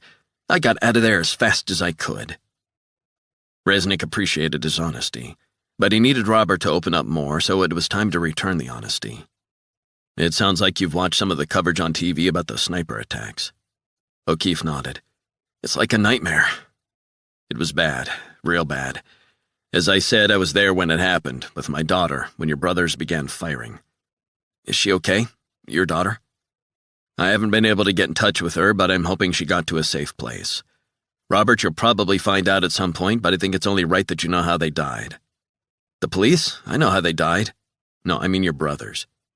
O'Keefe sipped his drink. I don't know if I need to know that. I think you do. Resnick took a few moments to gather his thoughts. A guy outside Yankees Stadium stopped a motorcyclist at gunpoint, hauled him off the bike, and went after your brothers when they tried to escape. The cops mentioned that. That's unbelievable. Resnick sighed. I know the full story. Better than anyone. Robert, I was that guy. The guy that went after them. I don't understand. I was the guy in the motorcycle. I killed them both. I killed your brothers. I wanted you to know that before we go further. O'Keefe's eyes began to fill with tears. I pursued them and I killed them. I'm not proud of that, but it had to be done. I feel sick. I'm sorry, for what it's worth. I'm sorry it was me. But it would have been someone else. If I hadn't, they might have killed more cops or other innocent people as they made their escape.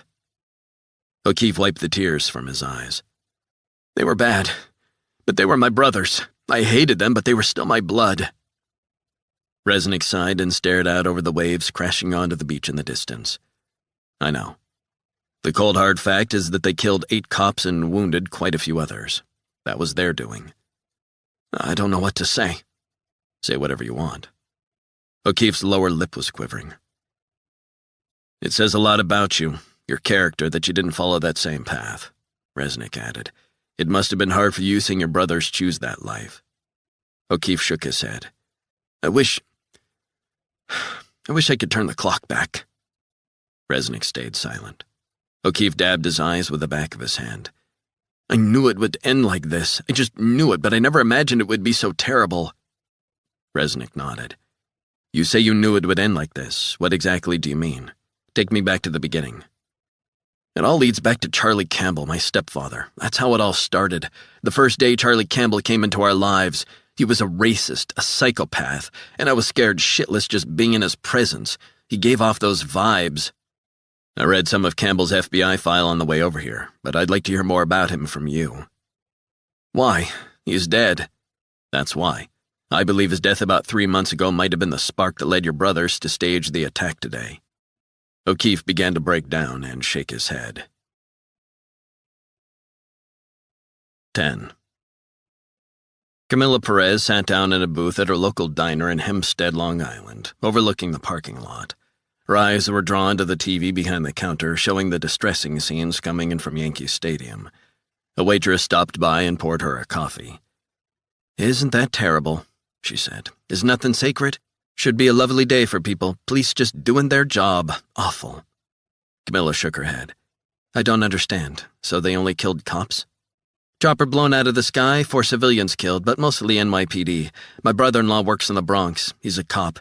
Thankfully, he wasn't on duty today. But I was just talking to my sister, and she's traumatized, as you can imagine. I'm glad your brother-in-law is safe.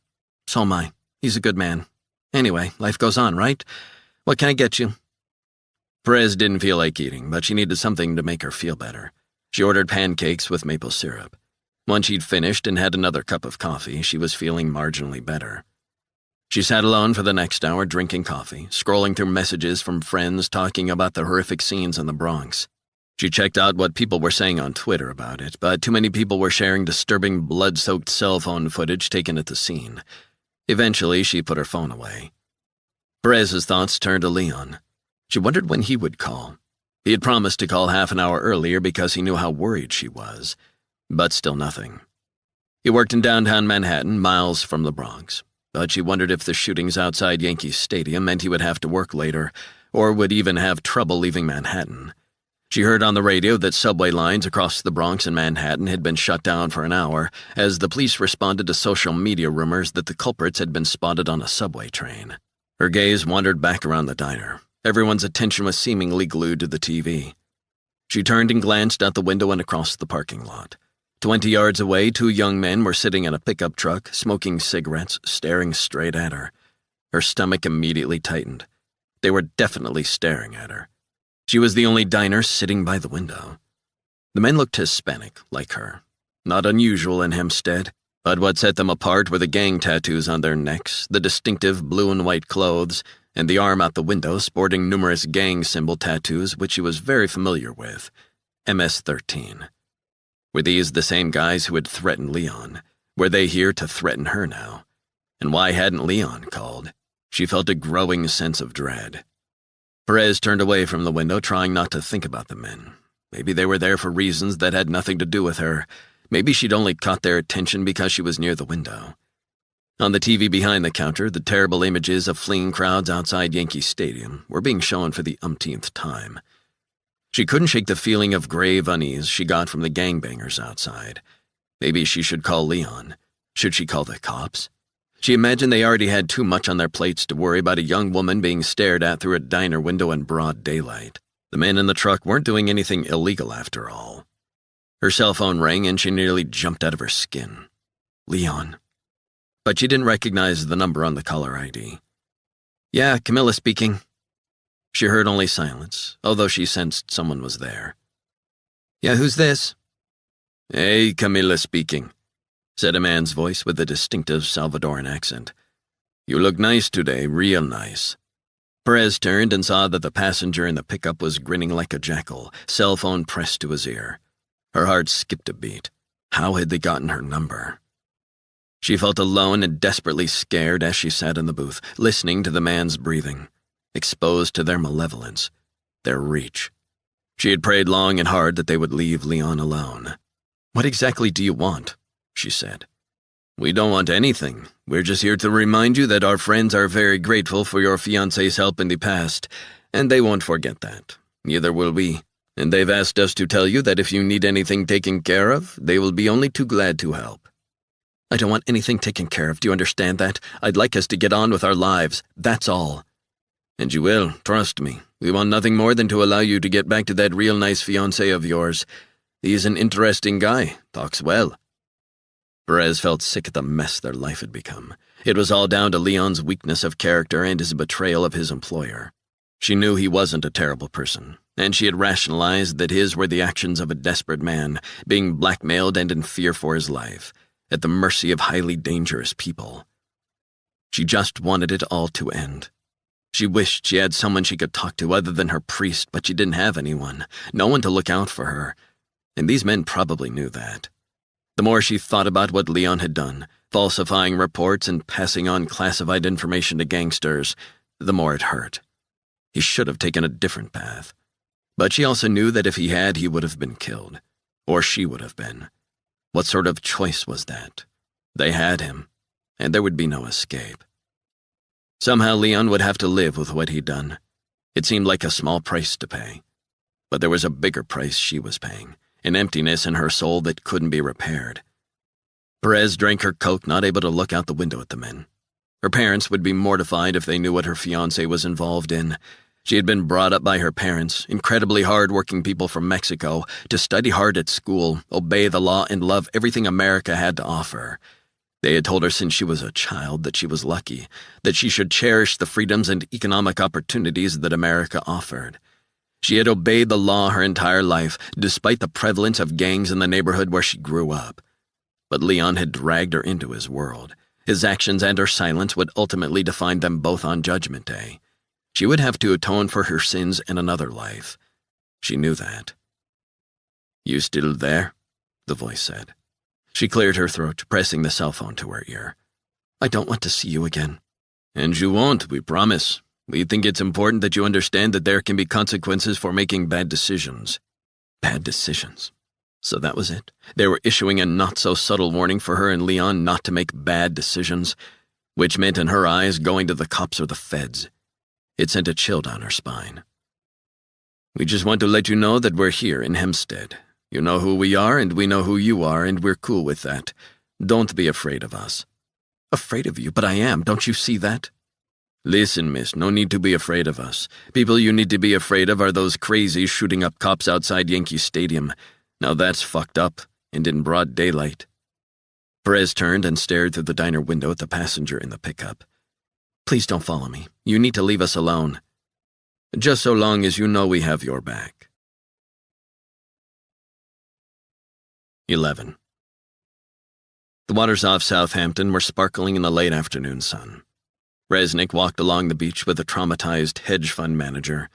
Robert O'Keefe was still struggling to come to terms with the horror his brothers had wreaked. The waves were hitting the sand hard, edging higher up the golden dunes. The soothing sound reminded Resnick of home, sitting by the tiny cove beside his house in Rockland, Maine.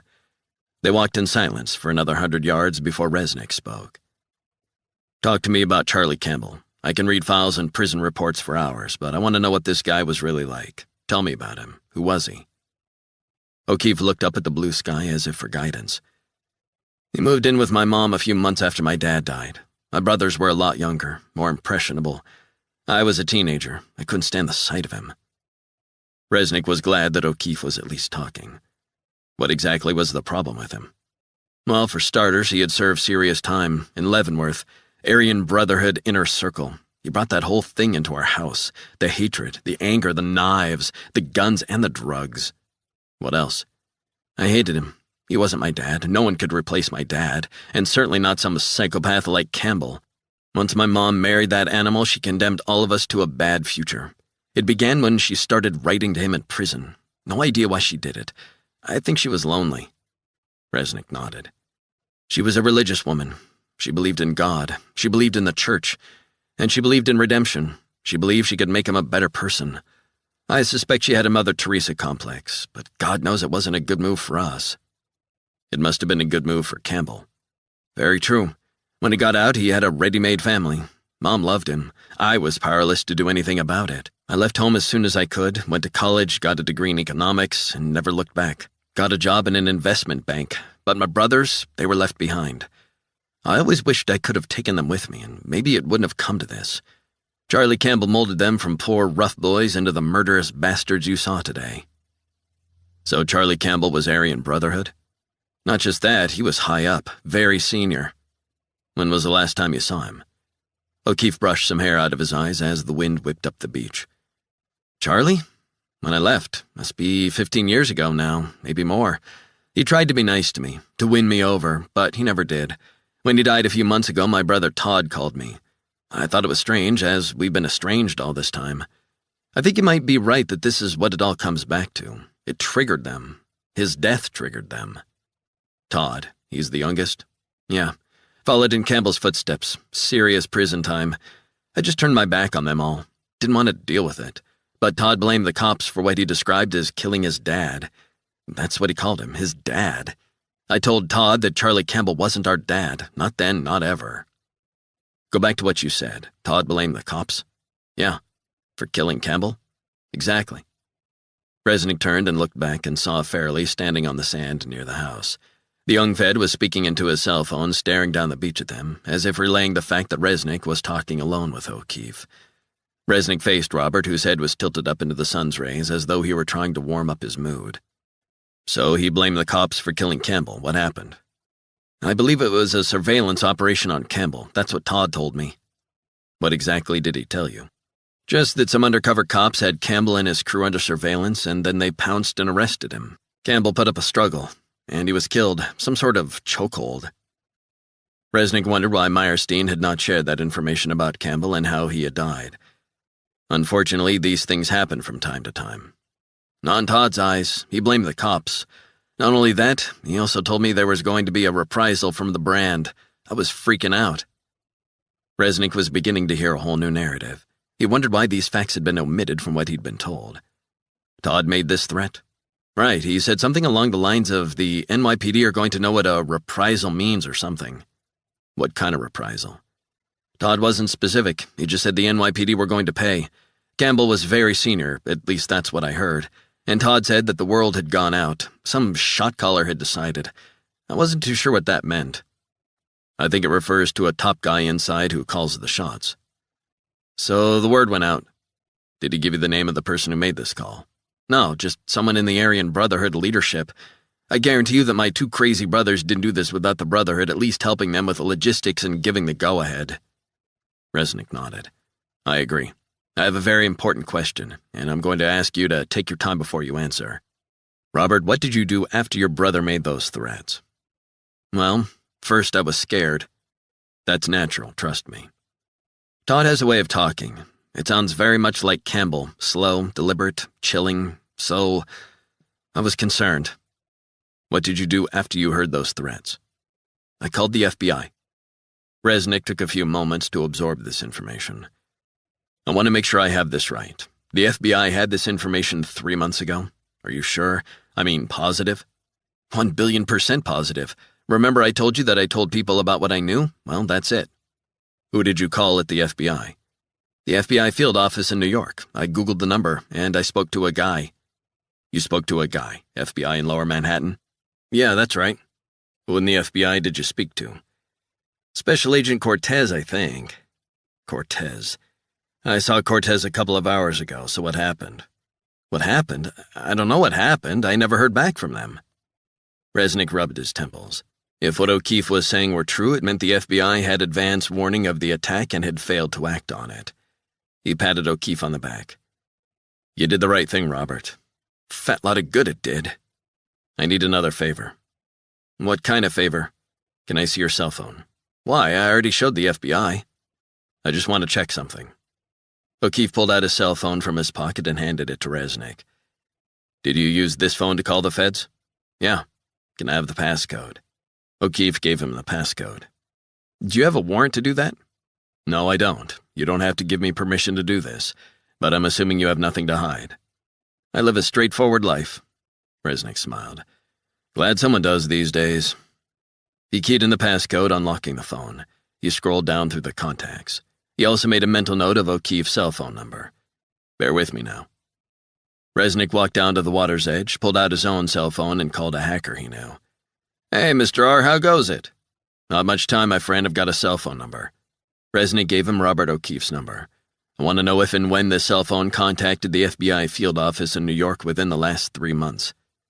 Why do you want to know that, man? Is it connected to what happened at the Yankee game today? Yep. Man, that's terrible. I know. I was there. I saw the footage. It's horrific. Resnick cleared his throat. Can you help? I want to check whether the guy who owns this cell phone is telling the truth.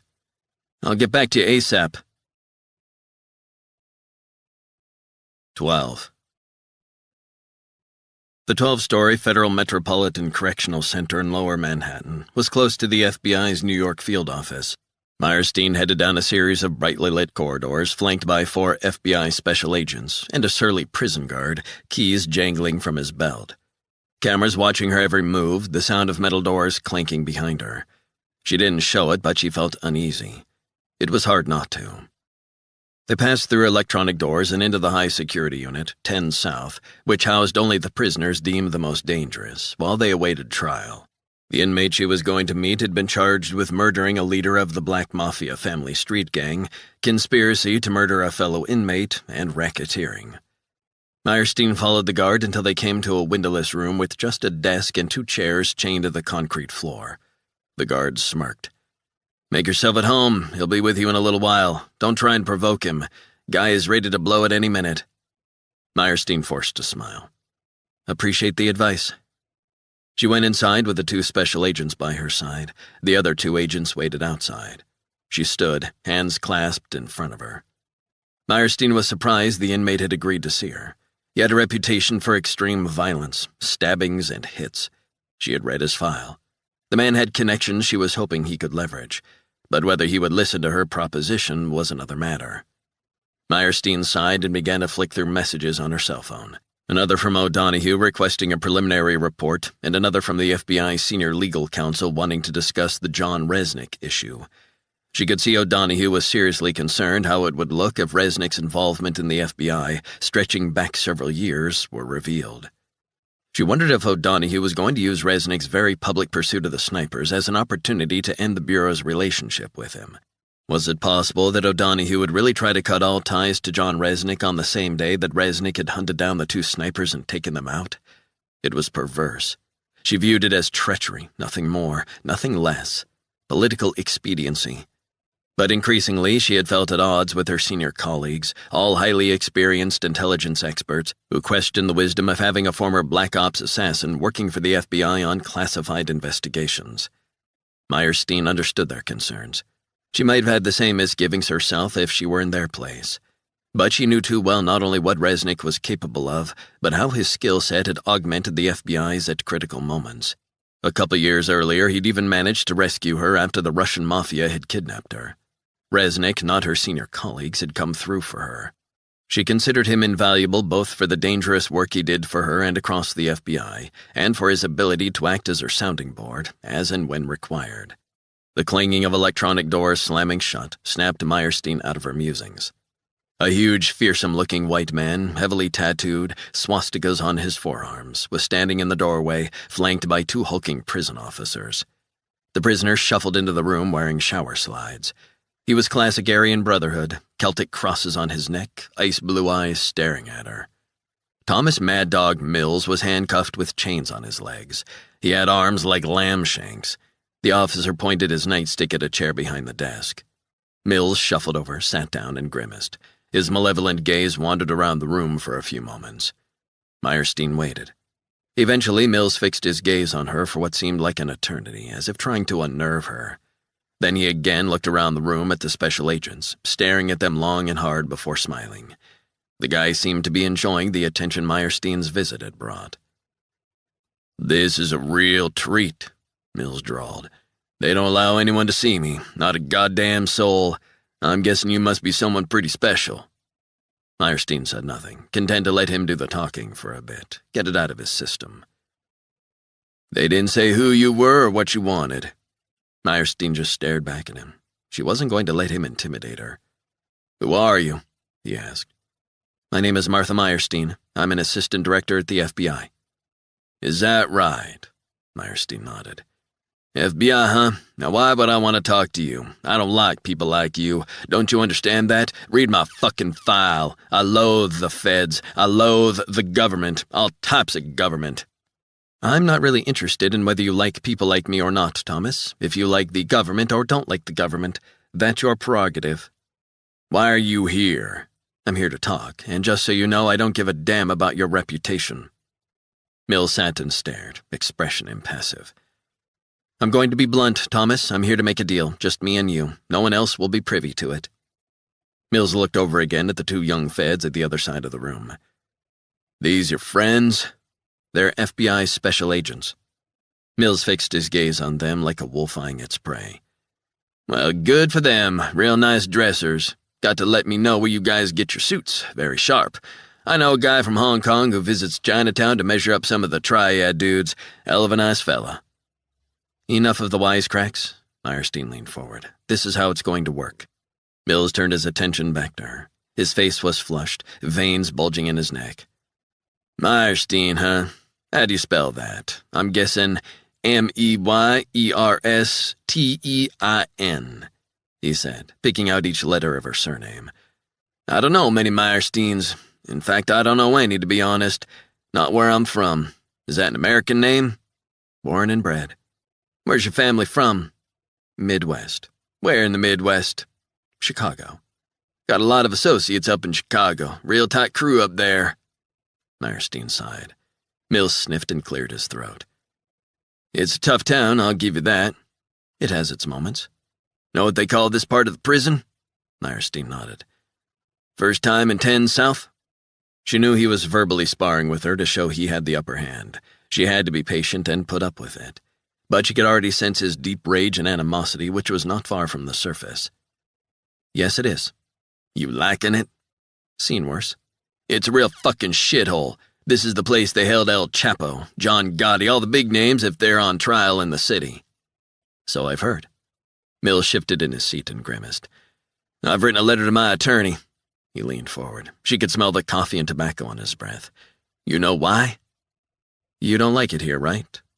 Mills grinned, enjoying her discomfort at being so close to him.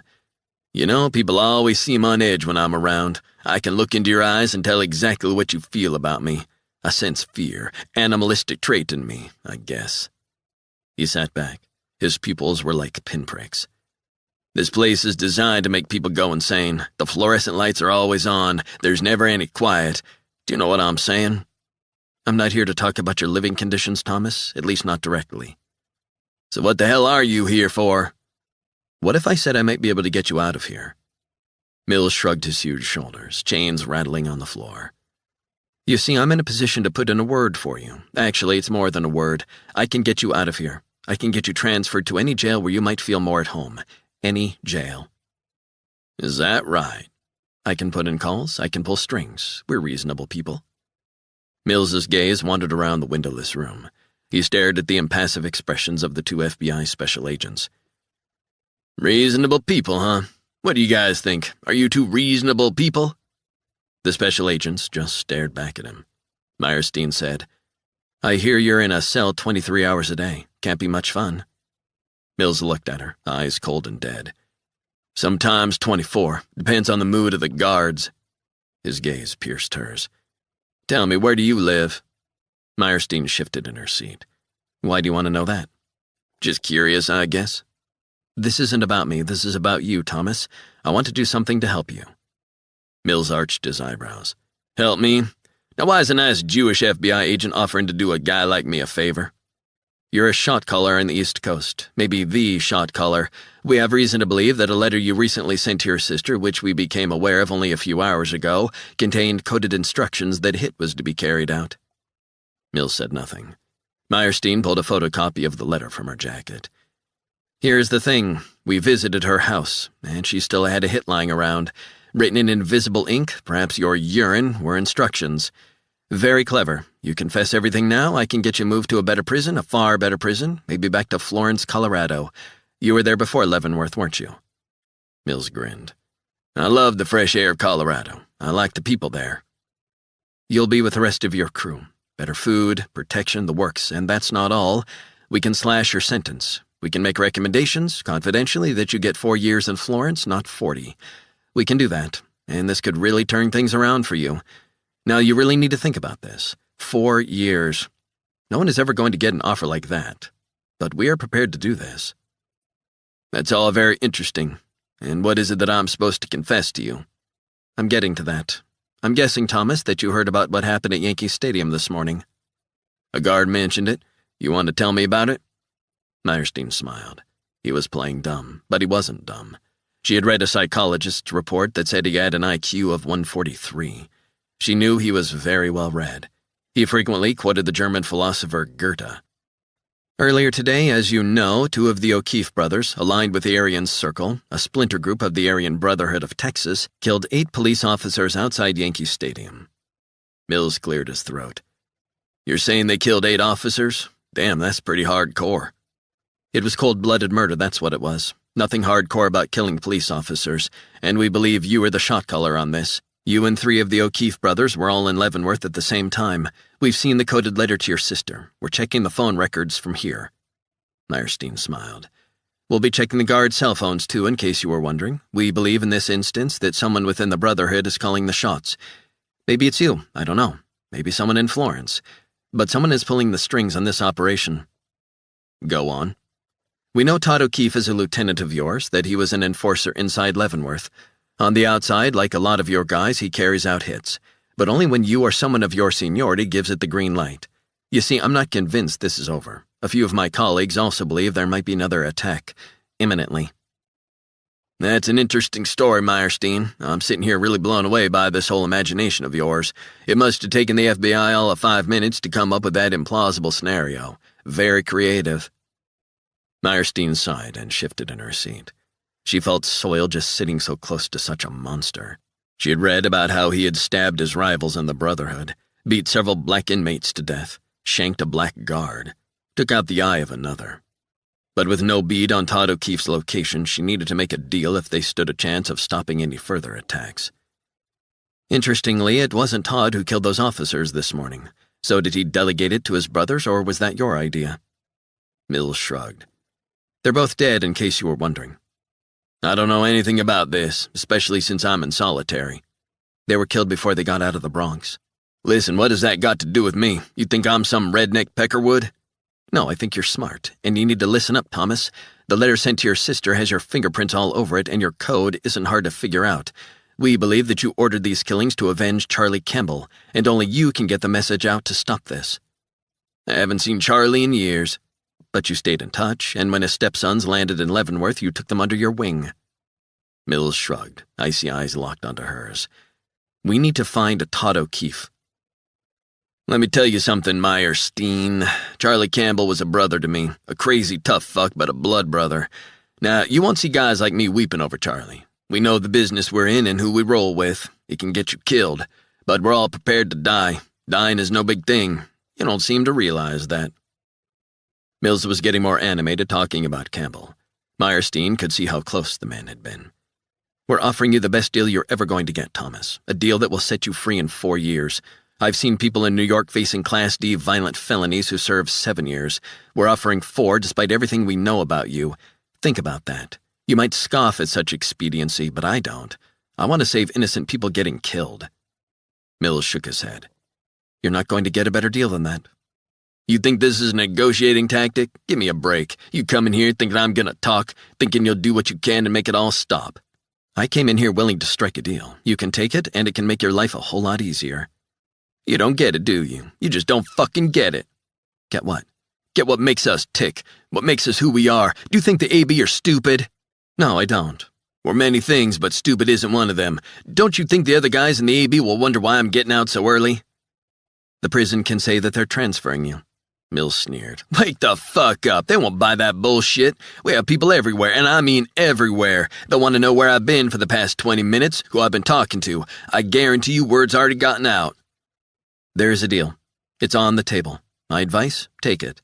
"By informing on a brother? You think that's gonna cut it with me?" "You're a father, and I'm guessing your children would like to be closer to you." "My children hate me, disowned me. So did my parents years ago. My first wife killed herself, but I'm sure you already know all that." "Make the deal and we can make sure no more innocent blood is spilled." "See, that's where you're wrong. You've put your cards on the table. Well, I'm going to put mine on the table, Meyerstein. From what I read, the cops weren't innocent. It was a chokehold. 5 of them on top of Charlie, and his heart couldn't take it. And sometimes, you've got to send a message. Because if you don't, it'll happen again and again. They need to know we look after our own, and we take care of business how we see fit." "Killing people is not taking care of business." Mills stretched his neck muscles. "That's where you're wrong. Understand this. If the brothers this morning hadn't been taken out, you would have been facing massacres in multiple locations. So don't think this is over. In fact, I wouldn't be surprised if someone is going to wreak whatever havoc they can." "No more blood needs to be shed." Mills sighed. "It's the only language people understand. Violence, blood, death." "Is that your final word? I'm reaching out to you, Thomas, face to face, and it's the last chance you'll get of ever being a free man." Mills smiled. I was never a free man. That's a fucking illusion. No one is free. We're all in chains. I'm in chains. You're in chains. My advice to you, Meyerstein, get the body bags ready. This ain't over. Not till we say so. 13. Resnick was standing alone on the beach in Southampton after Robert O'Keefe headed back into his house to take an urgent call from his boss. He was about to make a call of his own when his cell phone rang. "Hi, Dad," Lauren said. Resnick sagged with relief to hear her voice. "Thank God." "I'm sorry, I tried to call, but there are cell phone signal problems across the city, apparently." Resnick closed his eyes for a moment. He wanted to hug her tight. "Lauren, listen to me. Are you okay?" "I'm okay, Dad. You can relax." "Where are you? Are you back at the hotel or your apartment?" "I made it back to the hotel eventually. It was a nightmare. The cab driver dropped us all off." "Are you still there?" "No, I'm not. Why not?" "Dad, I'm not hiding away like some frightened rabbit. I don't scare easily." "Where are you now?" "I'm in an Uber headed to Midtown to see some friends. I just heard a rumor on Facebook that they might cancel the fireworks. It's the 4th of July. Where's that famous New York City grit? We're not going to be intimidated. I, for one, don't want to cower in my apartment or hotel room." Resnick closed his eyes again. "Midtown, you need to listen to me." "Dad, Lauren, you need to listen up. This is not over. What happened this morning, it could happen again. You need to get back to your apartment or the hotel and stay there until I give the all clear. Buy whatever food or drinks you want and put it on my room. Take your friends there, too, but you need to get off the streets." "Forget it." "The attacks are not over. The snipers this morning, there might be more of them." "There might not. I can't live like that, Dad. Who do you think I am?" "Do you understand how serious this is?" "Of course I do. I just think that you tend to go a little nuts on me, being super protective." If the situation were less dangerous, he would have smiled at how headstrong she was. Just like her mother. Losing Elizabeth on 9/11 had ripped his heart out by its roots. A part of him died that day. A part of his soul was destroyed. But he knew one thing for sure, that if something happened to Lauren, it would be too much for him to endure. He couldn't take that. He could take a lot, but that would crush him, kill him. "It's my job to protect you, Lauren." "Listen, this morning was terrible, but we can't just hide. That's what these nutcases want us to do." "Don't you understand? I'm not asking you to hide. I'm asking you to listen to me and use some common sense. Besides, these nutcases aren't looking to spread fear. They just want to kill. So far, it's just cops, but that might change." "I was there. I get it. We were under attack." "I asked you to head back to the hotel or your apartment and stay there. Now you're telling me you're in a goddamned Uber headed to Midtown. That's ridiculous. Get safe, get inside, not hanging out in a public space." "I can't live like that, and besides, you're not here. You're not safe, are you? I'm assuming you're part of a team involved in tracking these people down." "I'm telling you, Lauren, you do as you're told, do you hear me?" Resnick kicked away a small rock that had washed up on the beach. "Do not go out in public places until we have the all clear. We'll talk when this is over, but for now, get inside. And remember one thing, I love you." "Love you too, Dad, but I'm not going to hide away. New Yorkers stand together at times like these. Besides, if those bastards think they can scare us, then they can think again. To hell with them. This is America. It's the 4th of July, after all." Resnick ended the call and stared out over the water. He couldn't believe how headstrong she was, though he shouldn't be surprised after the events of last summer. He wondered whether he should text her to call him when she eventually made it back to the hotel. But he figured that would just rile her up further. He turned and started up the beach toward Robert O'Keefe's oceanfront home when his cell phone rang again. "Mr. R, okay to talk?" The Miami hacker. Resnick was pleased to hear his voice. "Sure, go ahead." "So, the guy, Robert Joseph O'Keefe, did contact the feds directly, was transferred to an extension belonging to Leon Cortez. 3 minutes and 31 seconds the call lasted." Resnick took a few moments to process the information. This meant that the FBI were aware, or should have been made aware, 3 months ago about the threat posed by the O'Keefe brothers. But why hadn't measures been taken to haul in the O'Keefes? Also, why hadn't Meyerstein mentioned this? It didn't seem credible that Cortez wouldn't have passed the tip higher up the chain within the FBI. Or maybe he had, but the information had gotten lost, or the threat level downgraded after an initial investigation. The problem with intel was that it was jealously guarded. Sometimes not shared among other intelligence agencies as much as it should be. Sometimes not even within a single intelligence agency. Was it possible that the field office in New York hadn't alerted the higher ranks of the FBI? Resnick knew from bitter experience that even good intel sometimes got lost among a deluge of shit intel, and sometimes just simple sloppiness. "Something else," the hacker said. "I'm listening." The NYPD left a message a couple of months back asking Robert O'Keefe to return their call. So the NYPD were aware, too. Interesting. And? The message was from a cop named Jimmy Greer. He gave a direct gang unit number for NYPD at their HQ in Lower Manhattan and a cell phone number. Can you text me this guy's name and cell phone number and the NYPD number? Give me a second. A ping emanated from Resnick's phone. Done. Got it. Really appreciate that. One more thing. This is time critical. Tell me this guy's location at this moment. According to his cell phone, Jimmy Greer's hanging out at a place called the Corner Bar in Sag Harbor, Long Island. Resnick ran the idea around his head. Sag Harbor was only a 20-minute drive away. Hey, Mr. R, good luck, and if you need me, whatever the hell you're doing, I'll be right here. I know you will. I really appreciate it. You got it. Resnick was trying to piece together how the cop Jimmy Greer fit into the whole thing. Maybe the FBI's New York field office had brought their concerns to the NYPD. He walked back up the beach to the house. Farrelly was having coffee at the kitchen table and talking to O'Keefe. Robert, I appreciate your time in such difficult circumstances, Resnick said. You mind if I have a quick couple of minutes before I head off? O'Keefe got up from his seat and they headed through to a sun-filled study on the other side of the house. Floor-to-ceiling windows overlooked the beach. What's on your mind? A few things, actually. You said you spoke with someone at the FBI about your concerns. That's correct. I told them what Todd said when he called me. I was concerned. You did the right thing. What about the NYPD? Have they ever been in contact with you? A couple of hours ago. No, I mean maybe in the last few months. O'Keefe frowned. Oh, yeah, I remember. I also contacted the NYPD after Todd's call. I gave a dispatch officer the information, then I got a voicemail that said to give an officer in the gang unit, Jimmy something, a call. What did Jimmy say? I left him a message with the same information. That time, I got a call back on my home number from the Department of Justice. What? They said they'd made note of my concerns and were investigating, and that was that. Resnick's senses switched on at hearing that the DOJ had been involved. He could see there was a lot more to that morning's sniper attack than met the eye.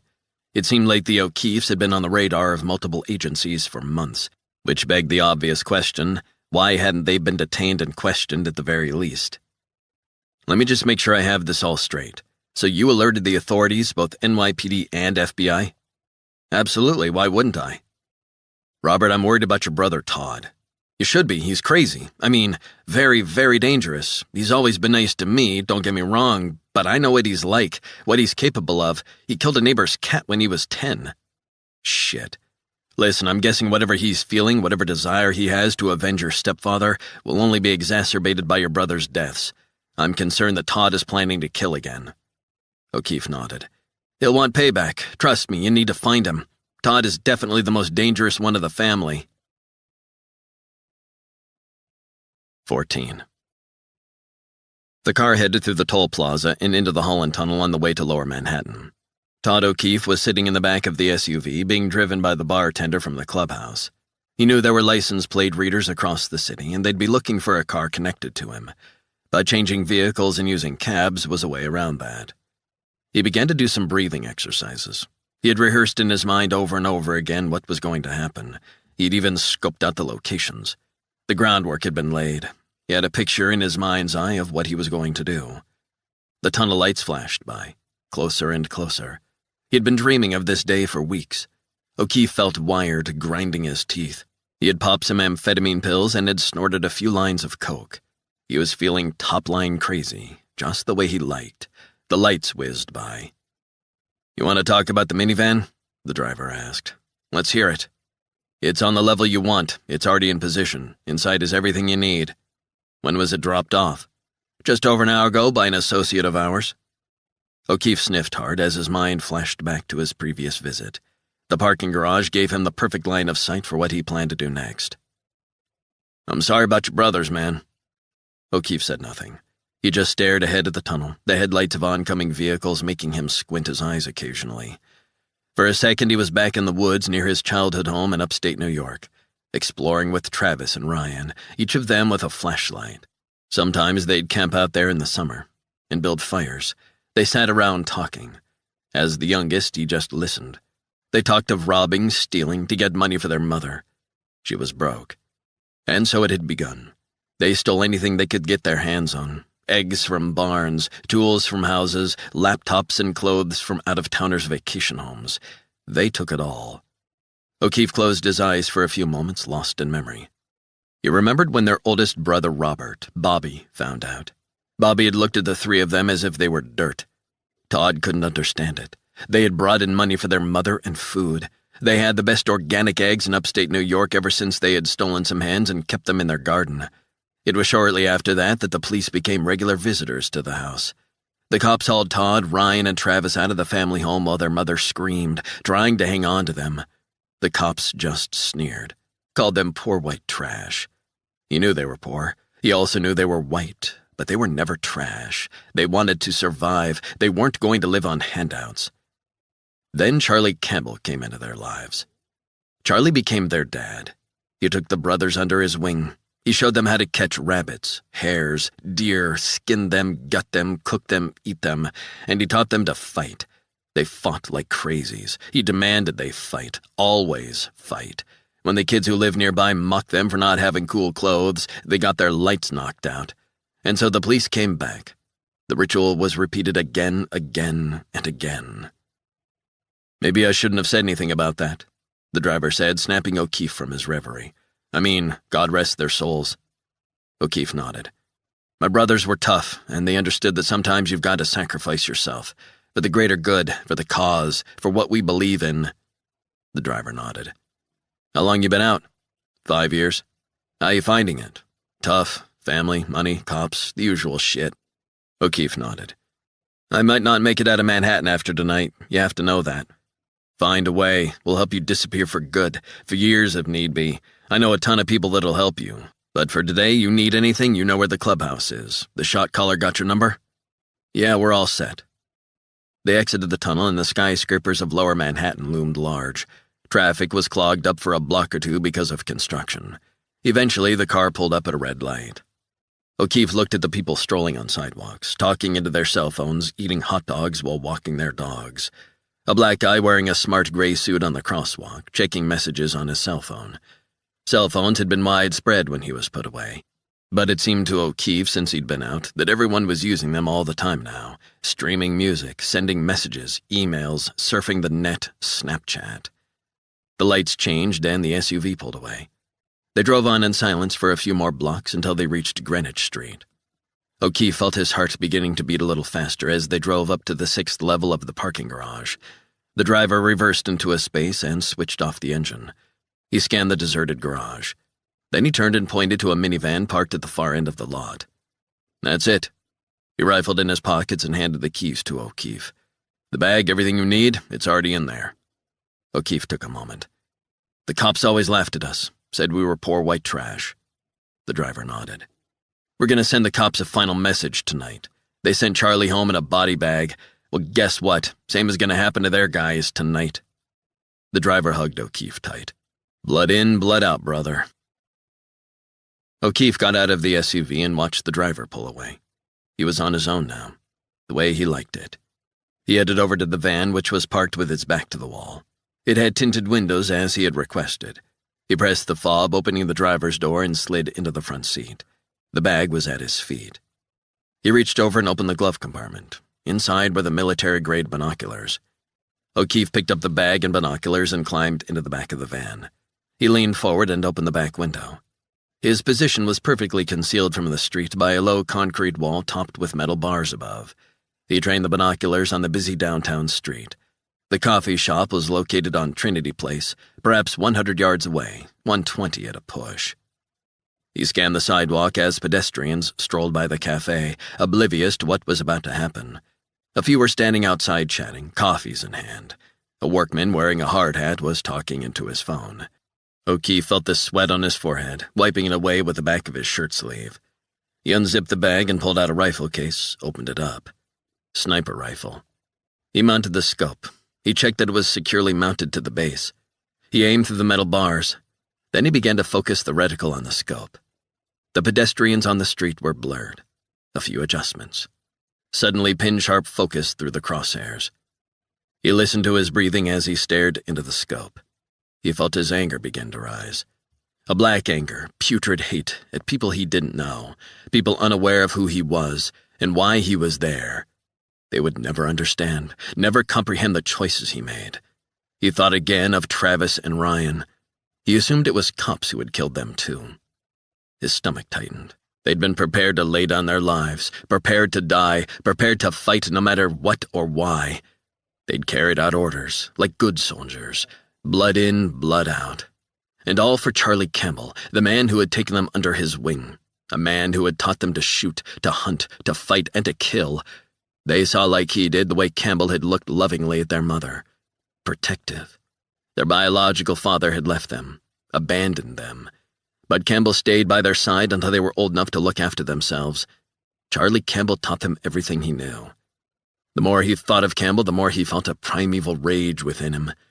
Campbell was a cold-blooded killer, the authorities said, but O'Keefe knew the type of man Campbell really was. He was cut from that same cloth, blood in, blood out. He remembered listening as a boy while Campbell spoke of being prepared to kill, to defend your race, to defend your blood. O'Keefe was staring through the crosshairs and wondered how long he would have to wait.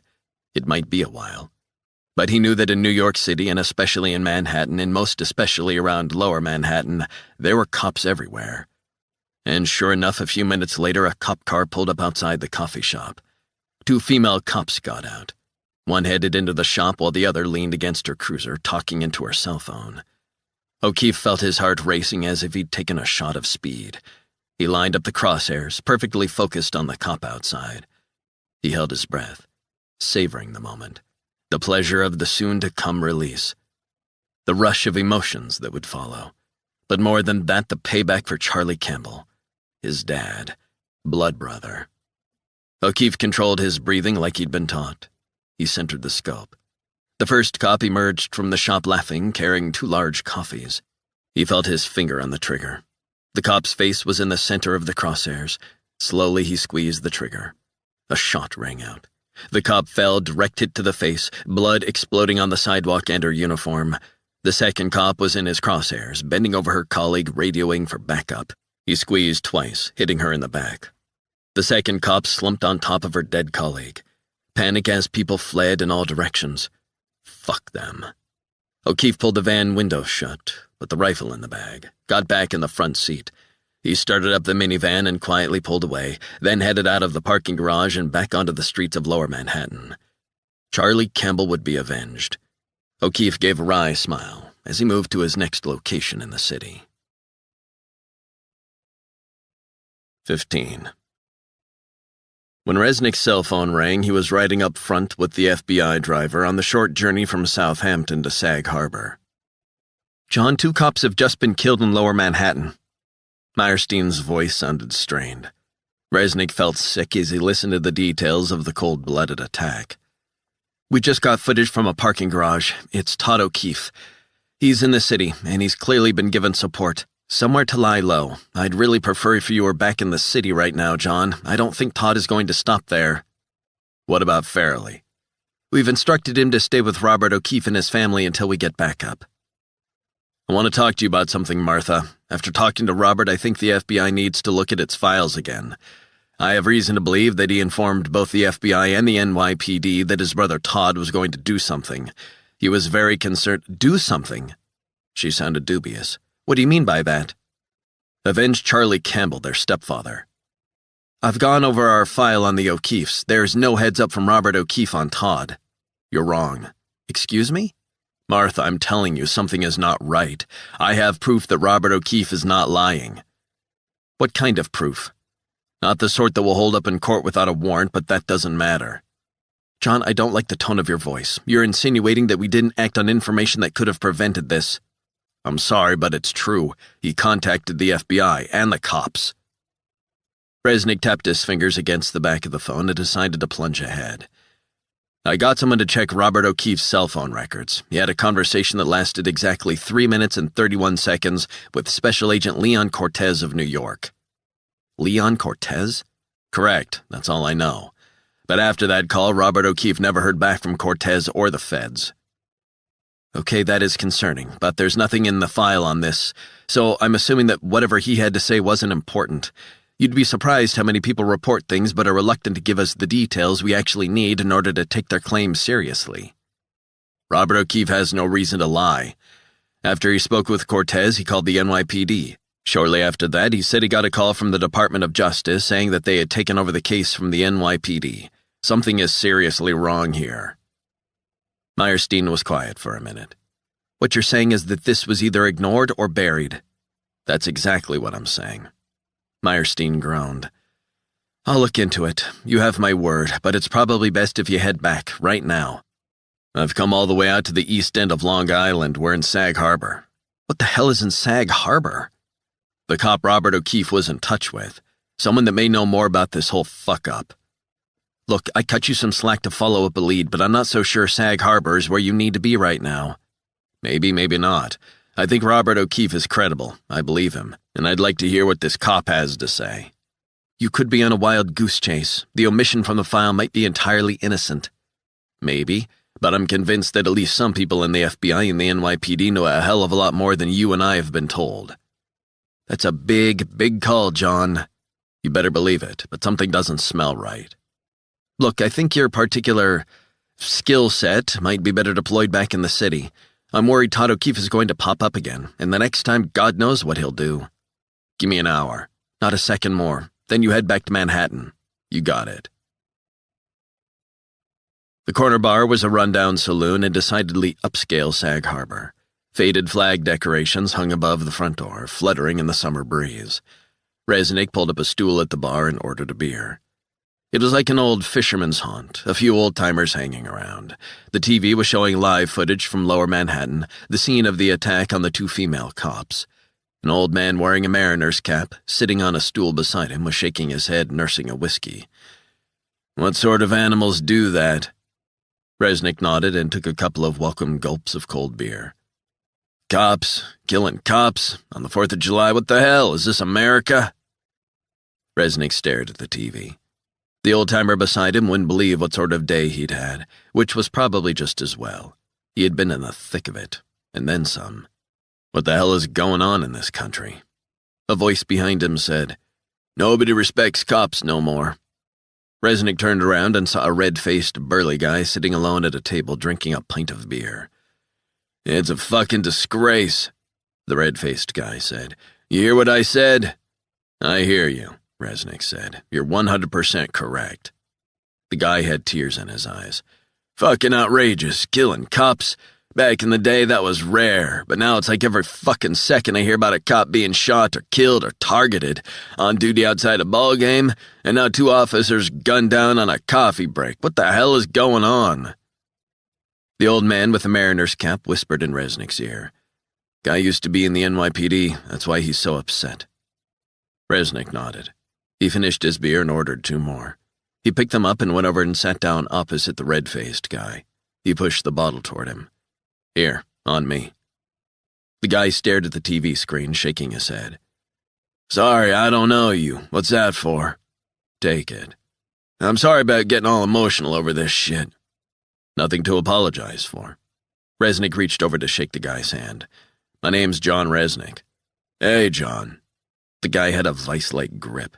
Jimmy Greer, unbelievable. Independence Day and they're killing cops in New York City.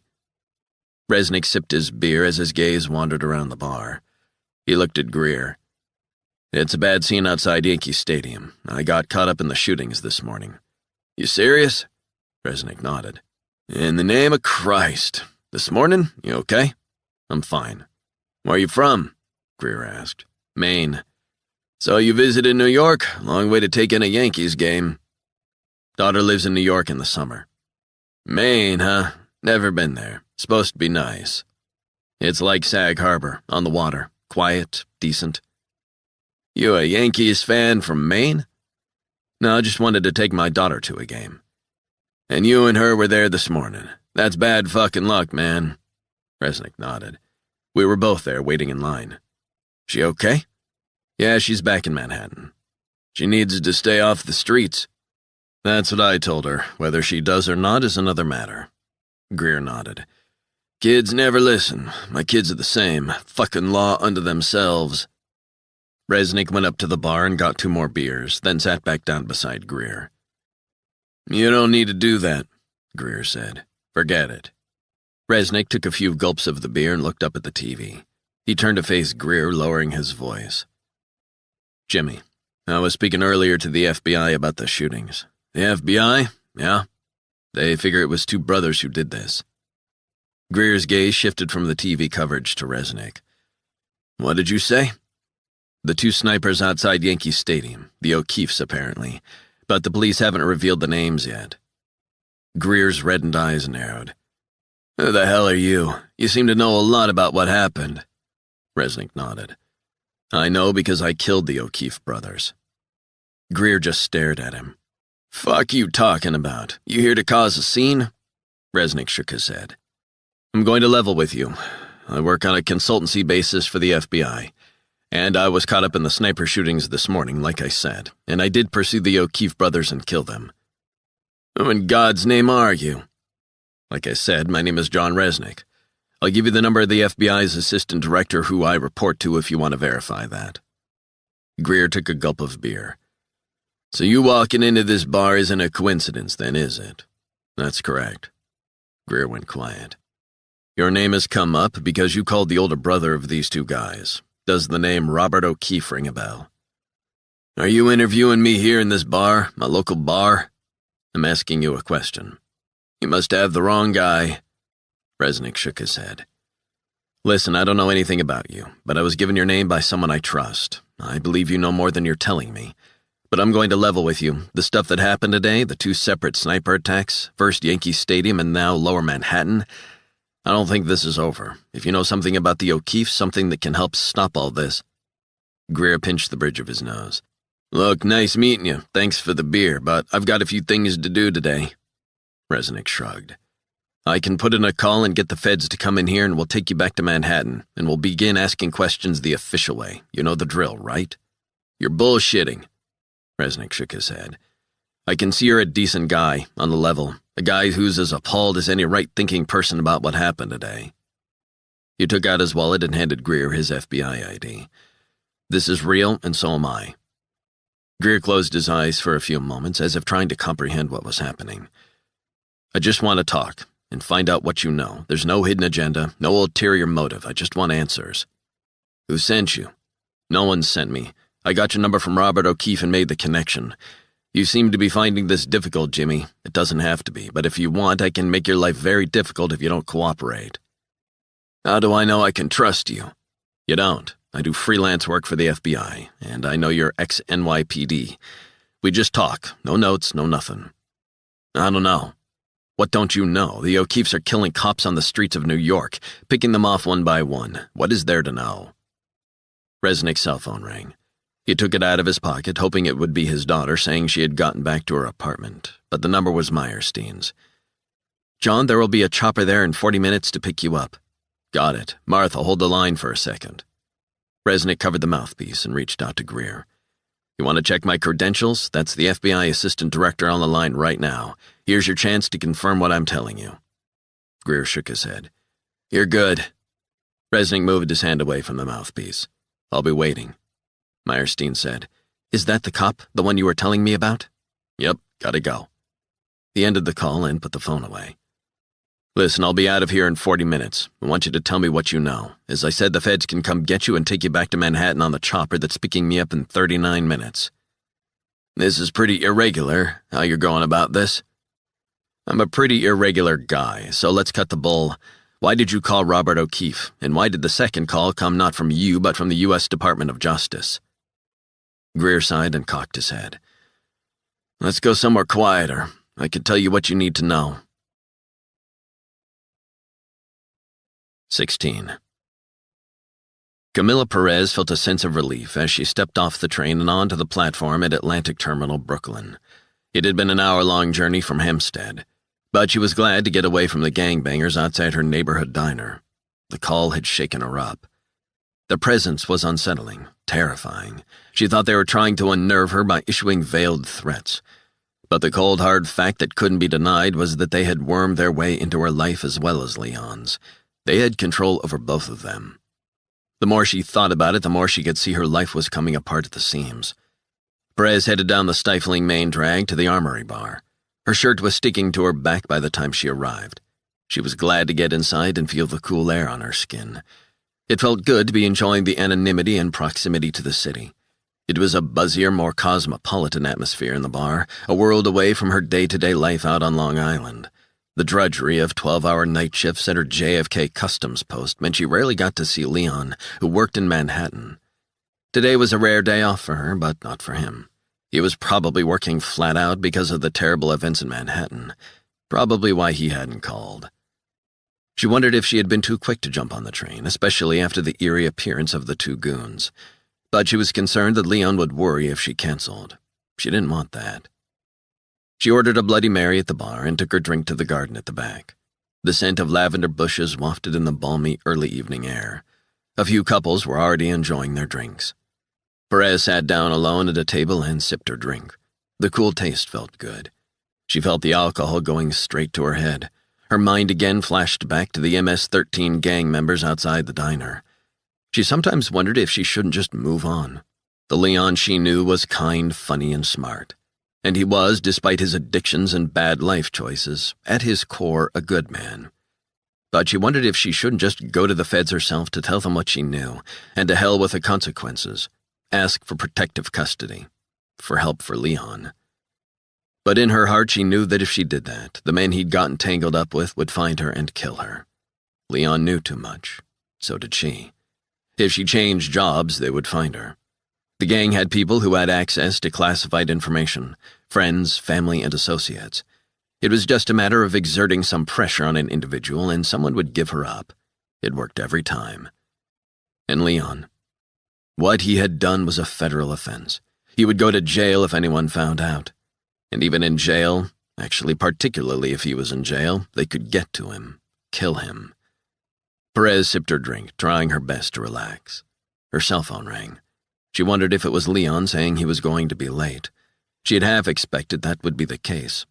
After the tragedy in Manhattan, that would be understandable. She checked the caller ID. It was her mother back in Tijuana. "Mama," she said, "how are you?" "I'm okay, mija. Just missing you. Are you okay, honey?" "I'm fine, Mama. I'm safe."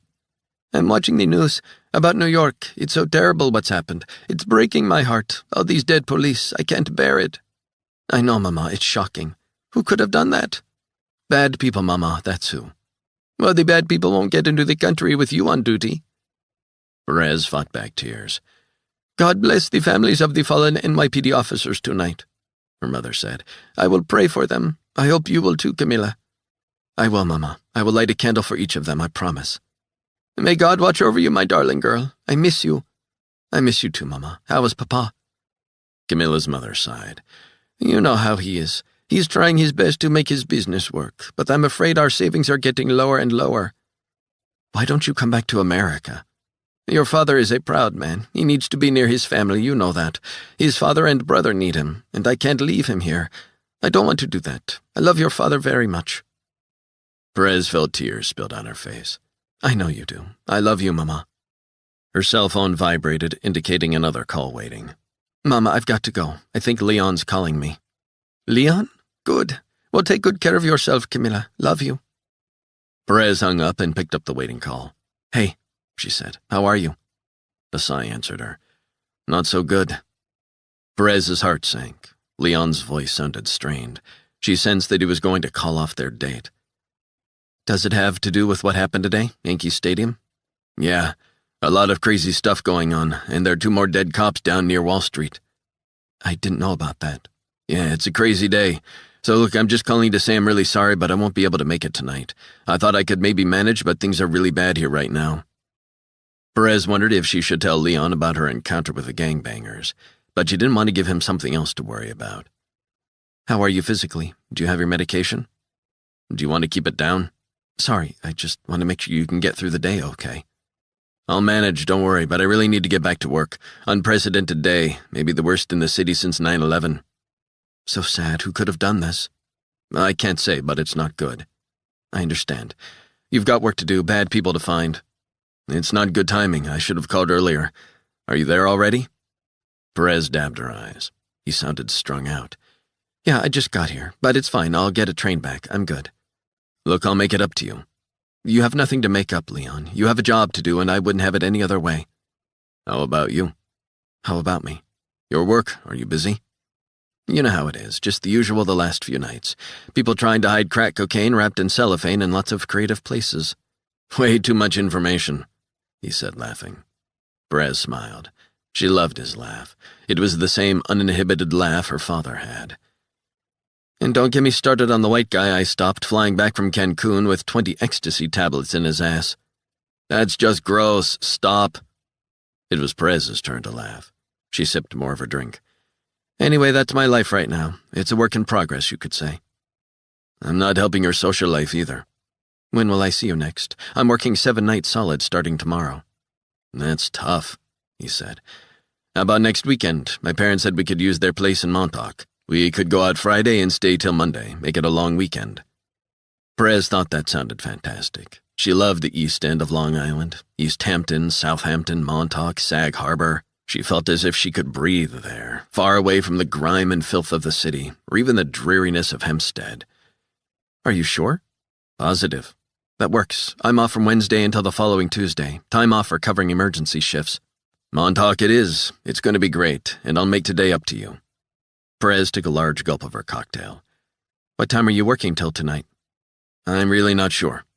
It's entirely up to you, but since I'm already close to your apartment, I could head to your place and stay there tonight. I'd love that, but we're going to be working non-stop on this, as you can imagine. Look, I've got a key. I'm in Gowanus. I'll make us something nice to eat. I'll pick up a few things at Whole Foods. A late supper kind of thing, what do you say?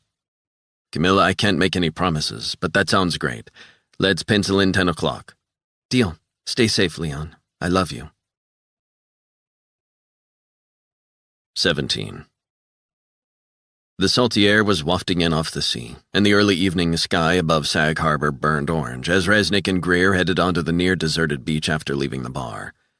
Resnick started the conversation. So, tell me your story. I used to be NYPD, as you know, Greer said. I got my full pension early, very early.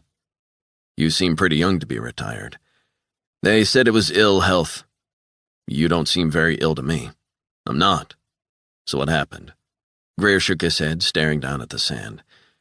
It was all fucked up, John. Politics. Tell me about your role. This is where it might get tricky for me. Tell me what you know about the O'Keefe brothers, the 2 who are dead and the other one, Todd, who's alive. Enough of the bullshit. Greer shook his head. I can't. Why the hell not? My lawyer got me a great deal, and I had to sign a non-disclosure agreement with the NYPD. I'm not interested in fucking agreements and deals. I want to know what you know. Do you understand? Otherwise you'll be accompanying me back to Manhattan whether you want to or not. I need to talk to my lawyer first. Are you kidding me? 8 cops are dead outside Yankee Stadium, 2 more in the financial district, and maybe more to come, and you want to talk about legal agreements? Greer shrugged. It's the way it is. Resnick sighed. Fine, make the call. He looked at his watch. I've only got 29 minutes. I want answers. 18. Meyerstein and her team were in a conference room on the 26th floor of the FBI's New York field office in Lower Manhattan. She'd been glued to the live TV coverage of the sniper attacks. Now she pointed the remote control at the screen, replacing the news footage with a dead-eyed Department of Corrections photo of Todd O'Keefe. She turned in her chair and looked around at the faces of the FBI analysts and agents at the table. Some with laptops, some taking notes, some sitting with piles of briefing notes in front of them on the huge mahogany table. This is a live situation which is rapidly getting out of control, she said. Now, I've been checking up on Todd O'Keefe's FBI records, those of his brothers, the 2 deceased shooters, and also Charles Campbell.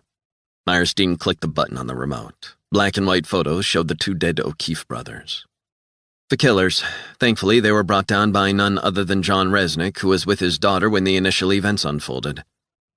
A young female behavioral analyst said, Is he formerly working for the FBI? Meyerstein detected a slightly arrogant tone in the young woman's voice. He's working in an advisory capacity. It was fortunate that he was there. The young woman said, Forgive me a moment, Assistant Director. I hope you don't think I'm speaking out of turn. Speak your mind. Might it not have been more helpful if Resnick had taken them alive? An awkward silence stretched around the table. I beg your pardon? Well, surely arresting the two men would have yielded far better intelligence on what was happening and how these O'Keefes were all linked. Meyerstein said, Have you seen the footage where one of them points a rifle at Resnick outside a bodega? Or the other one who aimed his rifle at innocent bystanders in a crowded subway station? Yes, I have. And you think Resnick should have tried harder to take them alive? I am saying with respect that it complicates matters to have two suspects dead instead of in custody answering our questions. Resnick's reaction was overkill. Meyerstein shook her head. How long have you been with the FBI? The young analyst blushed. 2 years and 7 months. You're barely in the door. Give it a little longer before you start second-guessing the reactions of a man trained to protect others. That man put his life on the line to take those men down. You seriously believe that neutralizing 2 psychopaths who killed 8 cops, including 2 in a chopper, could have been handled differently? You're wrong, and embarrassingly so. The room was silent. Meyerstein felt incredibly defensive when it came to John Resnick. She understood better than anyone the problems, both legal and ethical, his involvement posed for the FBI. She had lost count of the number of times she had taken flack from the director and other senior members of the FBI executive team over Resnick's methods. She didn't disagree that he was invariably a shoot-now-and-ask-questions-later kind of operative, but in part that was due to the nature of the investigations he worked on, which were almost always incredibly fast-moving, highly stressful, and extremely dangerous. It was easy to be critical, but without Resnick's help, it was unlikely the FBI would have tackled those various threats in as direct or effective a manner. He got the job done. He was a patriot. Meyerstein stared at the expressionless young analyst. She thought back to herself at that age. She had always listened to those far more experienced than her. Had been guided by what they knew, how they operated.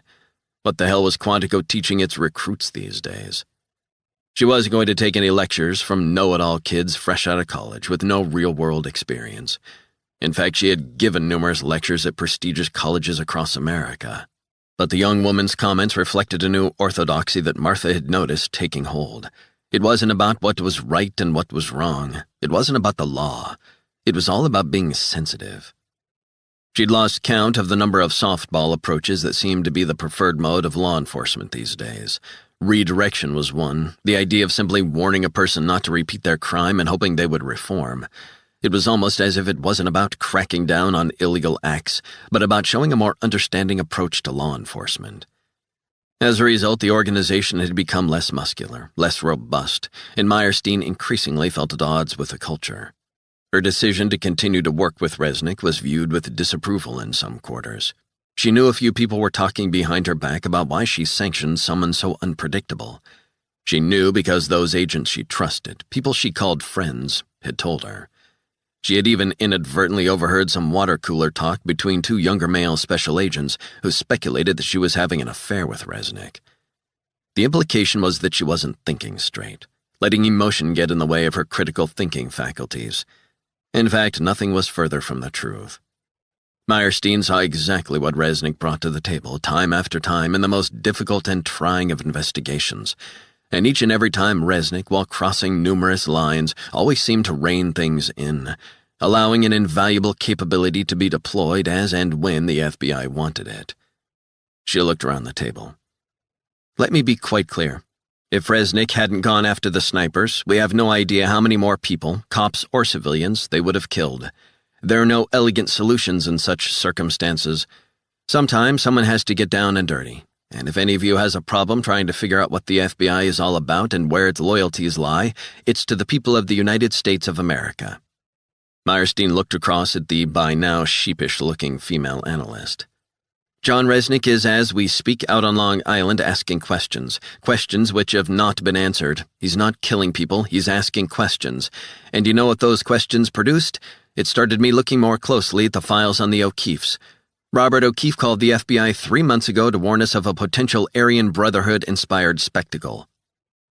The carefully blank expressions on the special agents' and analysts' faces told their own story.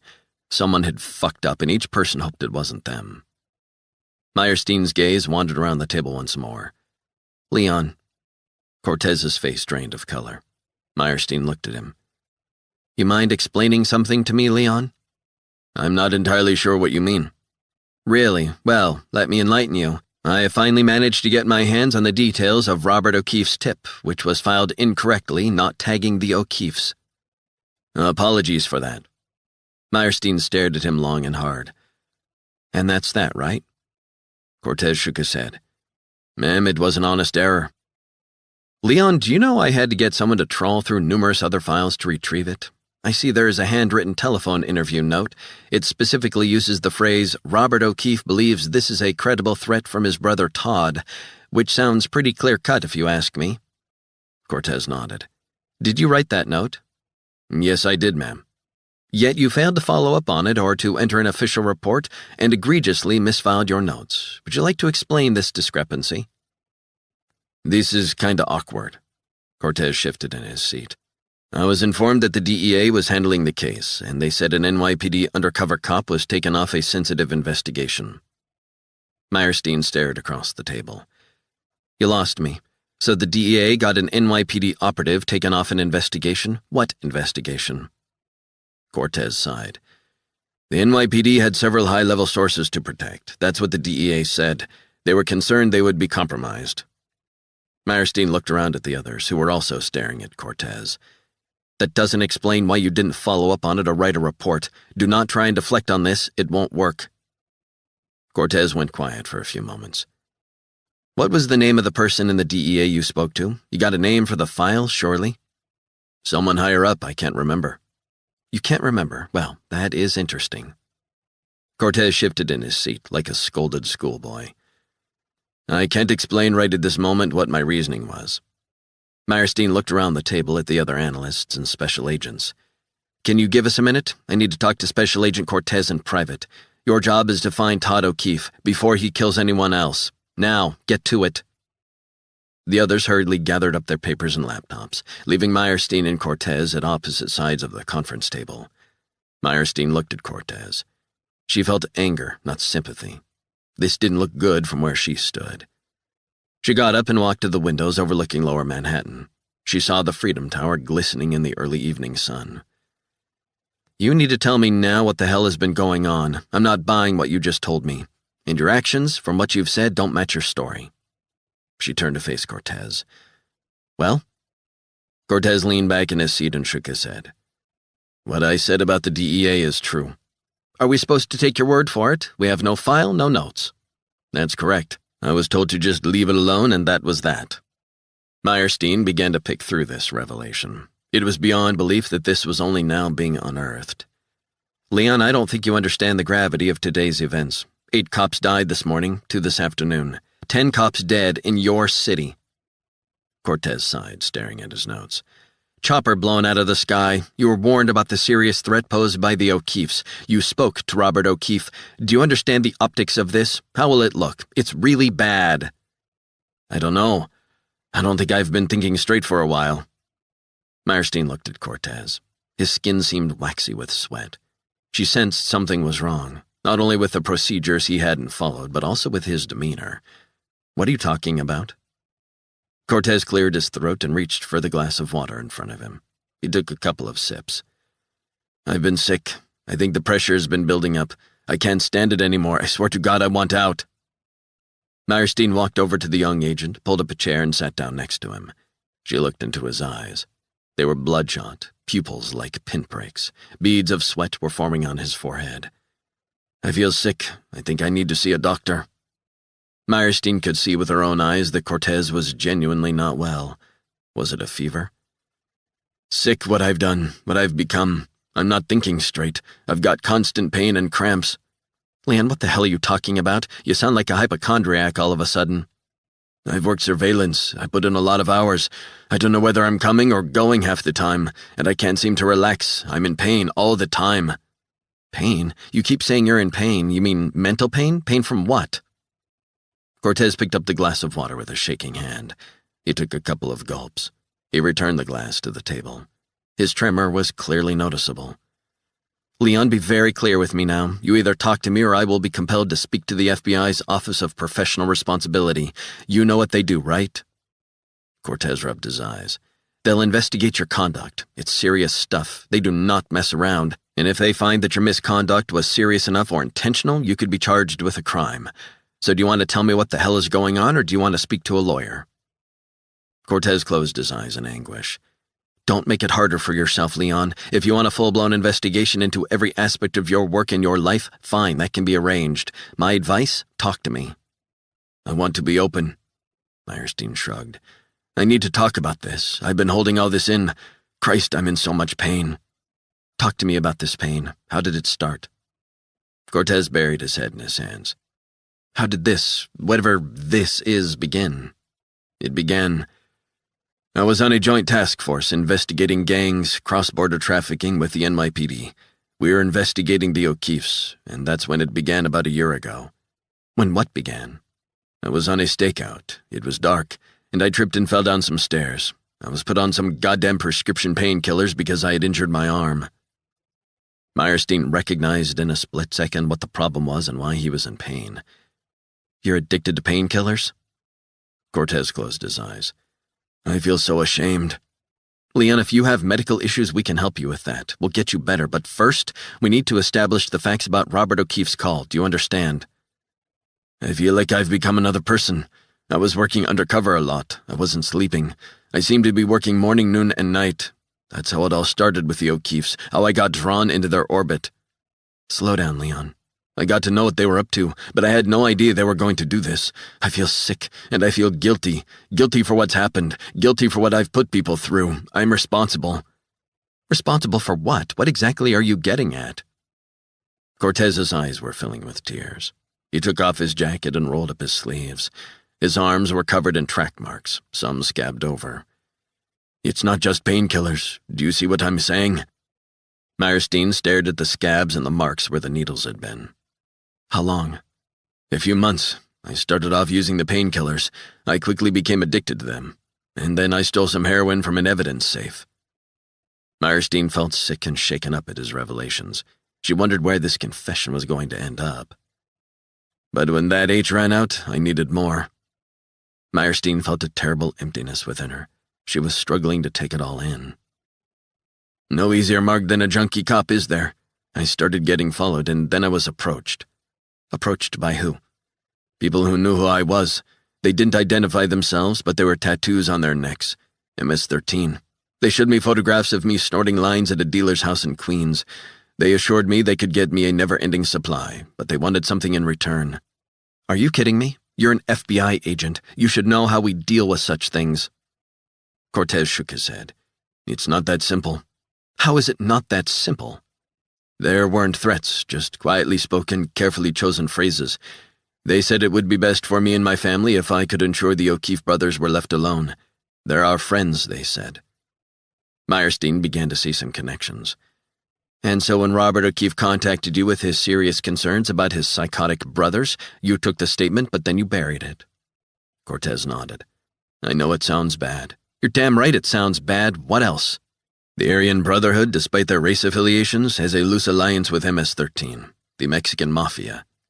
"Tell me something I don't know. I want the full, unvarnished story. Who else knows about these threats? What about your fiancée?" "Camilla is innocent. She's trying to get me off the drugs." "Leon, I'd like you to hand over your gun for safekeeping until this matter is resolved." Cortez took off his gun and slid it across the table to her. "What about my badge?" "That's up to the OPR. For now, I'm going to put this in the field office main safe, at least for now." Cortez nodded, staring at the floor. "I just wanted to say, ma'am, that I'm truly sorry." Meyerstein just stared at him, feeling nothing but contempt. 19. Resnick was deep in conversation with Greer on the beach in Sag Harbor when his cell phone rang. It was Meyerstein. "John, I got something," she said. She gave him a terse update. It centered on a face-to-face conversation with Special Agent Leon Cortez.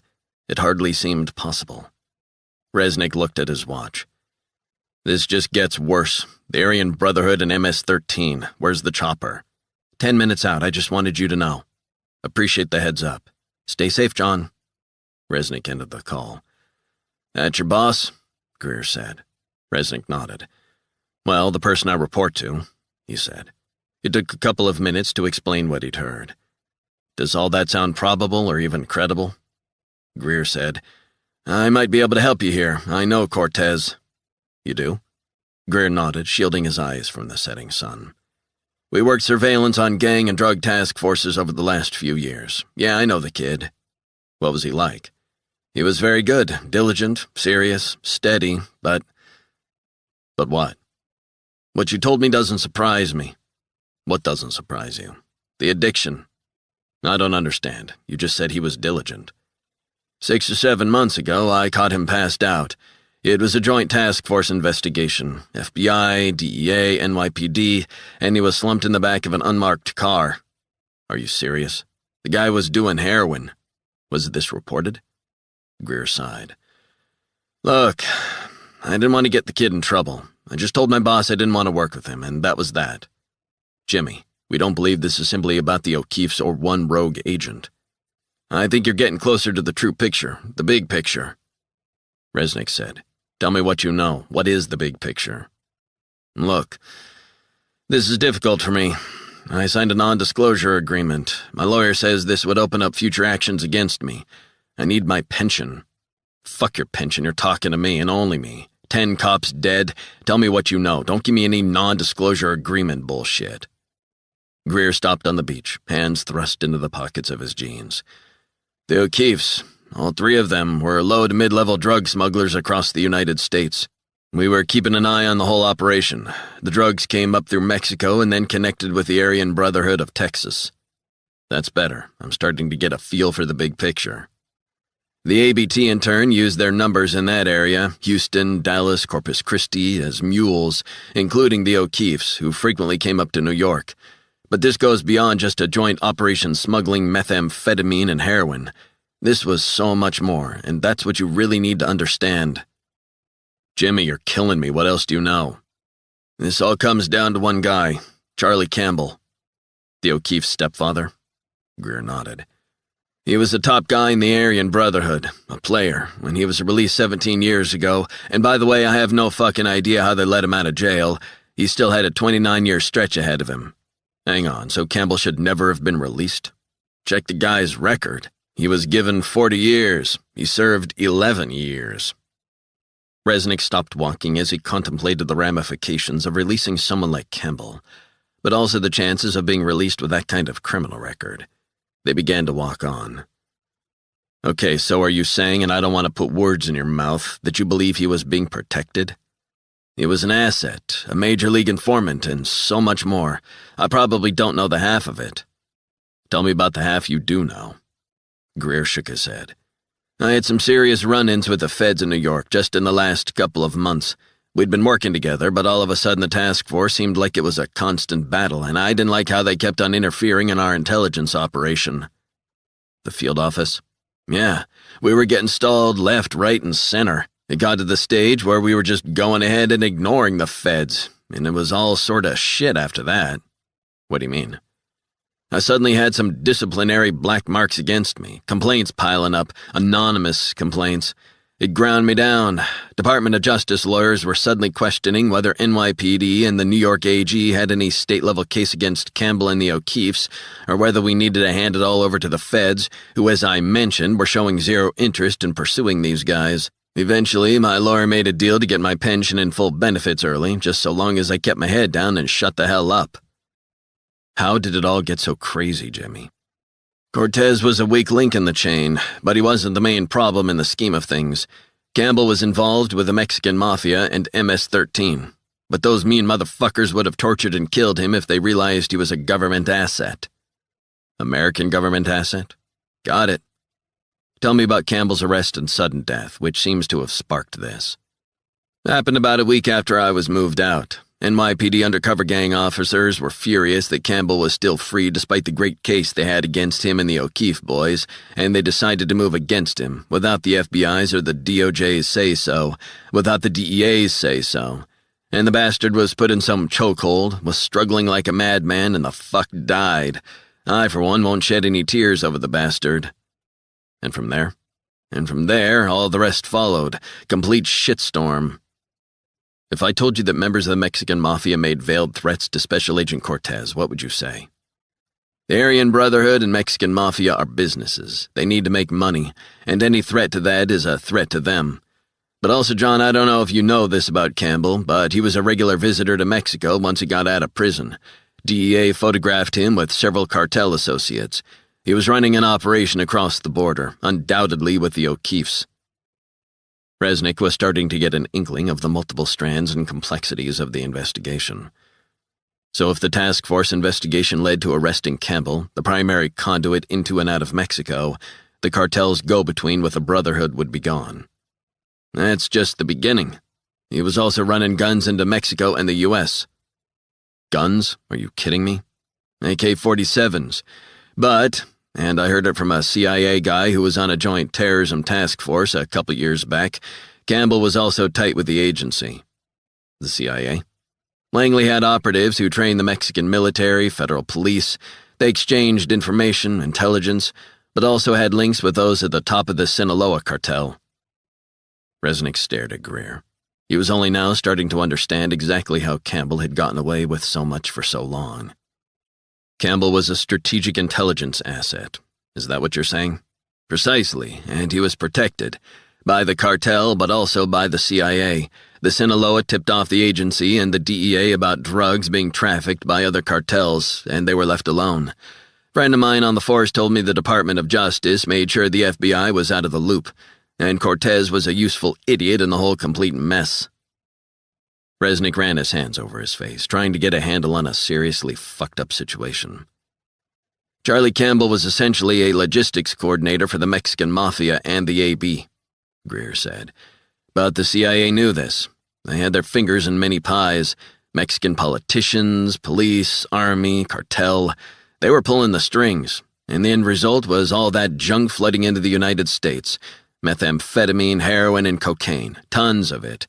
They left Campbell alone. Why? Campbell was supplying intelligence to them, opening up contacts, secret back channels to and from Mexico. This is crazy. Resnick looked at Greer, who was facing him, the beach stretching behind him. He could see plain as day that the ex-cop was telling the truth, the unvarnished truth. Suddenly, Greer's face exploded, blood and brains everywhere. The crack of a rifle shot echoed in the distance. The ex-cop collapsed in the sand, his body lifeless. Resnick instinctively threw himself on the ground and scrambled for cover. He turned around. Farther down the beach, about half a mile away, a sniper rifle was aimed straight at him. 20.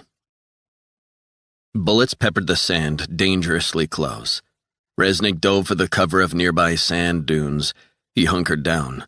A dull pht sounded as a shot tore into the long, sandy grass. He was breathing hard. Another bullet, and another. Then nothing. He waited, not daring to move. Resnick couldn't just keep wondering how long the gunman would hang around. He scrambled up the dunes and peered over the top. In the distance, he saw what looked like a thick-set white man getting into a black SUV. The car sped off. Resnick ran back down the beach and crouched over the dead cop's bloodied body. Oh, shit, Jimmy. The sound of chopper blades echoed in the distance. He turned and saw the FBI helicopter swooping in low as it prepared to land on the beach. He looked up, frantically waving his arms. Here! Here! Resnick felt the downdraft from the rotor blades. The sand was whipping up in his face.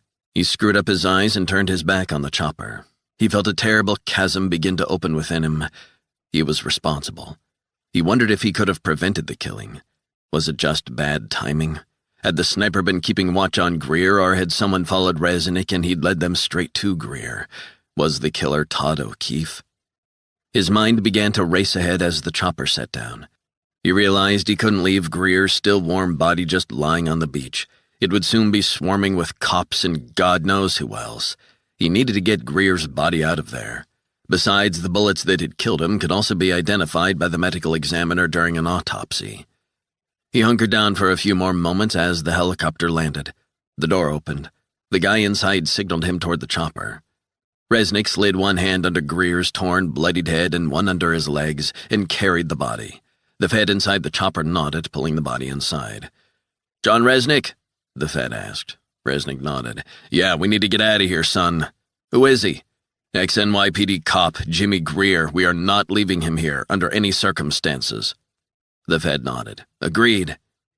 Resnick slumped in a seat and buckled himself up, a million thoughts running through his head as he strapped Greer's lifeless body in beside him. The Fed adjusted his headset and strapped himself in on the other side. The pilot leaned back and handed Resnick a headset. He put it on. The pilot's voice filled his ears. I was just asked to pick you up here and take you back to Manhattan. What the hell is this? This is a dead ex-NYPD officer. That's not my problem. It is now. Listen, a sniper just took this guy out. He got in a black SUV and sped off. I want you to find the bastard that did this. Can you try and track him? Negative, the pilot said. My orders are very specific. To pick you up and only you and take you straight back to Manhattan. I'll get you the authorization. Get me Martha Meyerstein, patch her through onto the headset. I'll speak to her. We don't know if the guy in the SUV is going after anyone else. Roger that. Stand by. The helicopter took off, banked in a southerly direction before heading due west. A few moments later, Meyerstein's voice crackled through the headset. John, what happened? The undercover cop Greer I was speaking to, has just been taken out. Long-range sniper. Are you kidding me? Negative. Happened on the beach here in Sag Harbor. Copy that. Resnick sighed. Martha, the guy escaped in an SUV. Black SUV. He's 3, maybe 4 minutes ahead of us, but we should be able to catch him. I want the go-ahead. John, this is coming at us from all angles. I think we should leave that to an FBI SWAT team. It'll take too much time to get them out here. We don't know what this guy is up to. We don't know if it's Todd O'Keefe. No fucking idea. Let's do it. Thanks, Martha. I've got Greer's body here in the chopper. I don't want him lying on the beach. What? We're dealing with a concerted attempt to kill cops. I want authorization to take him with us. You've got the go-ahead from me. Get him to Manhattan, we'll get him to the mortuary. This is too much for one day. Tell me about it. One final thing, John, probably seems incidental after what's just happened, but did you find out anything at all from Greer? Resnick relayed their conversation. Charlie Campbell was being protected. He was a government asset, and he was also linked with the Mexican mafia. I'm telling you, this is fucked up, and it ain't over. I got that, John. I'll get the backup you need. Whatever it takes. The pilot came back on. He'll probably want to get onto the turnpike and then head to the Montauk Highway. Let's get there. I want that bastard taken down. The chopper veered back to the south over the turnpike, flying low. They scoured the roads below, mile after mile, but no vehicle matched the description Resnick had given. The chopper swooped low as it skirted the back road toward Bridgehampton. Resnick swore. Nothing. He could have headed east in the direction of Montauk. Then again, he could have gone west toward Southampton. Try Southampton. That's also the road back to Manhattan. The pilot nodded. Copy that. The chopper veered west and then flew directly over the westbound traffic on Montauk Highway. Resnick scanned the road for black SUVs.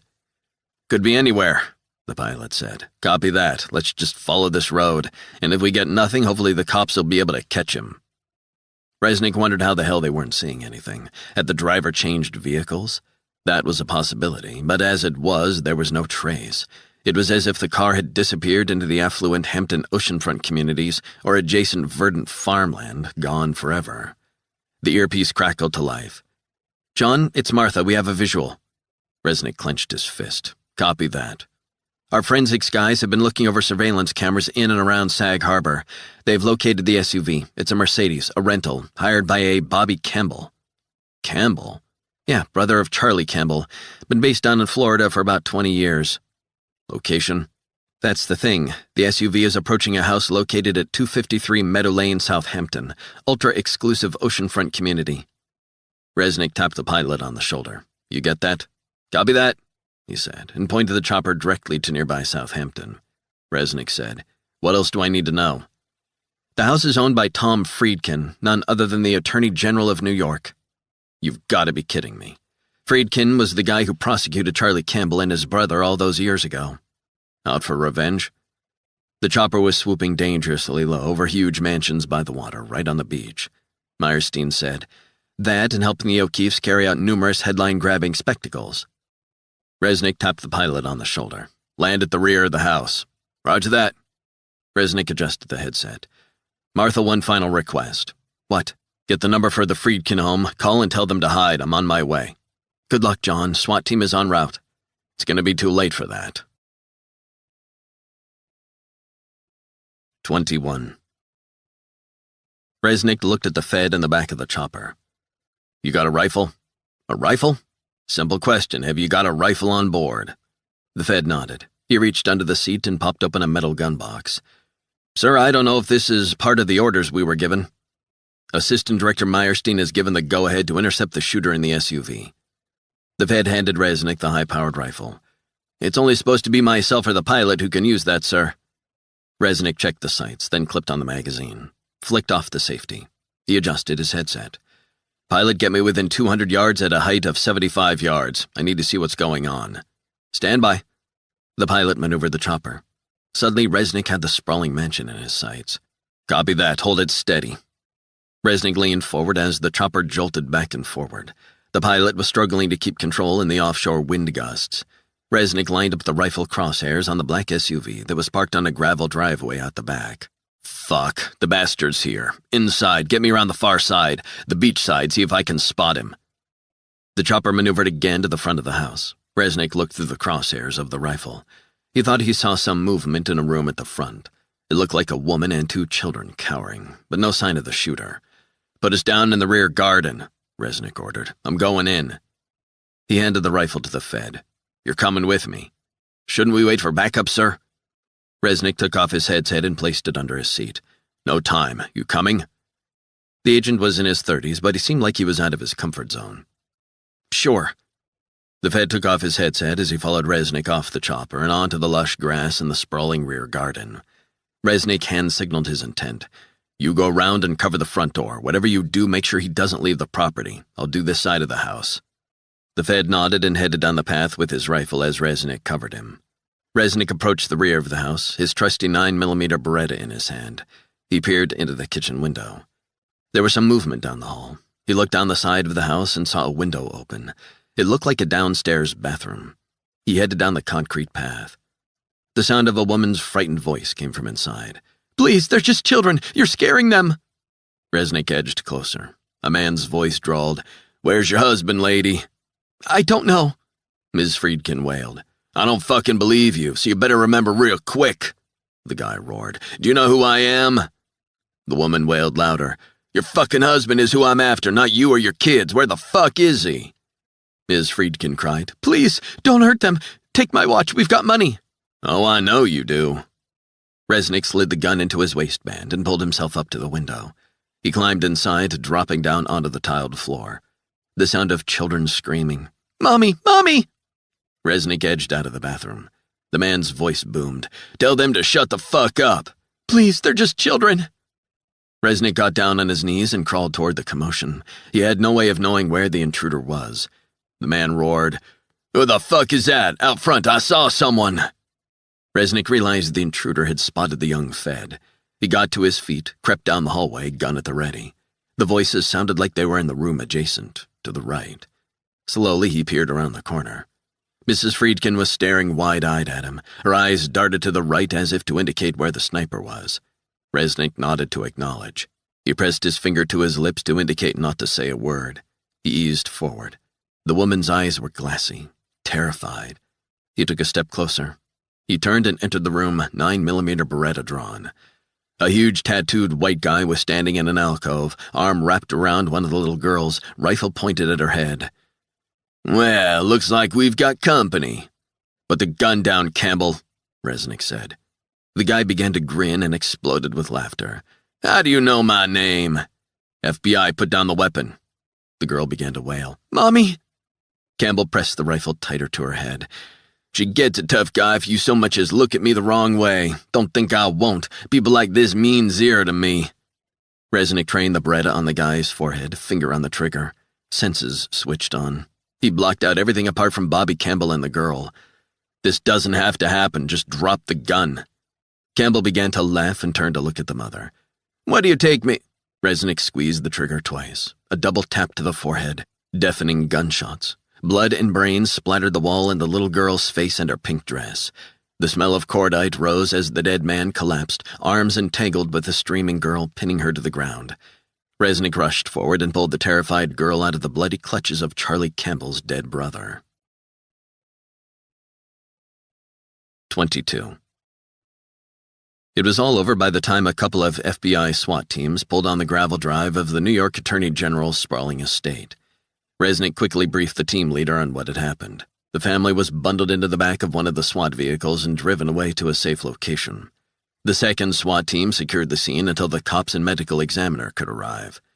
Resnick and the other Fed got back in the chopper and put on their headsets. He looked at the bloodied body of Greer, still strapped into the back seat. He looked at the Fed, who was ashen-faced. "You okay?" "Yeah, I'm fine. I think he spotted you out front. Lucky he didn't take a pot shot at you." The Fed nodded, hands trembling. "I'll radio ahead to get the medical examiner's people to pick Greer's body up." Resnick clasped his shoulder. "It's okay, man. It's over." They sat in silence for a few minutes as the chopper headed back to Manhattan before Resnick's headset crackled to life.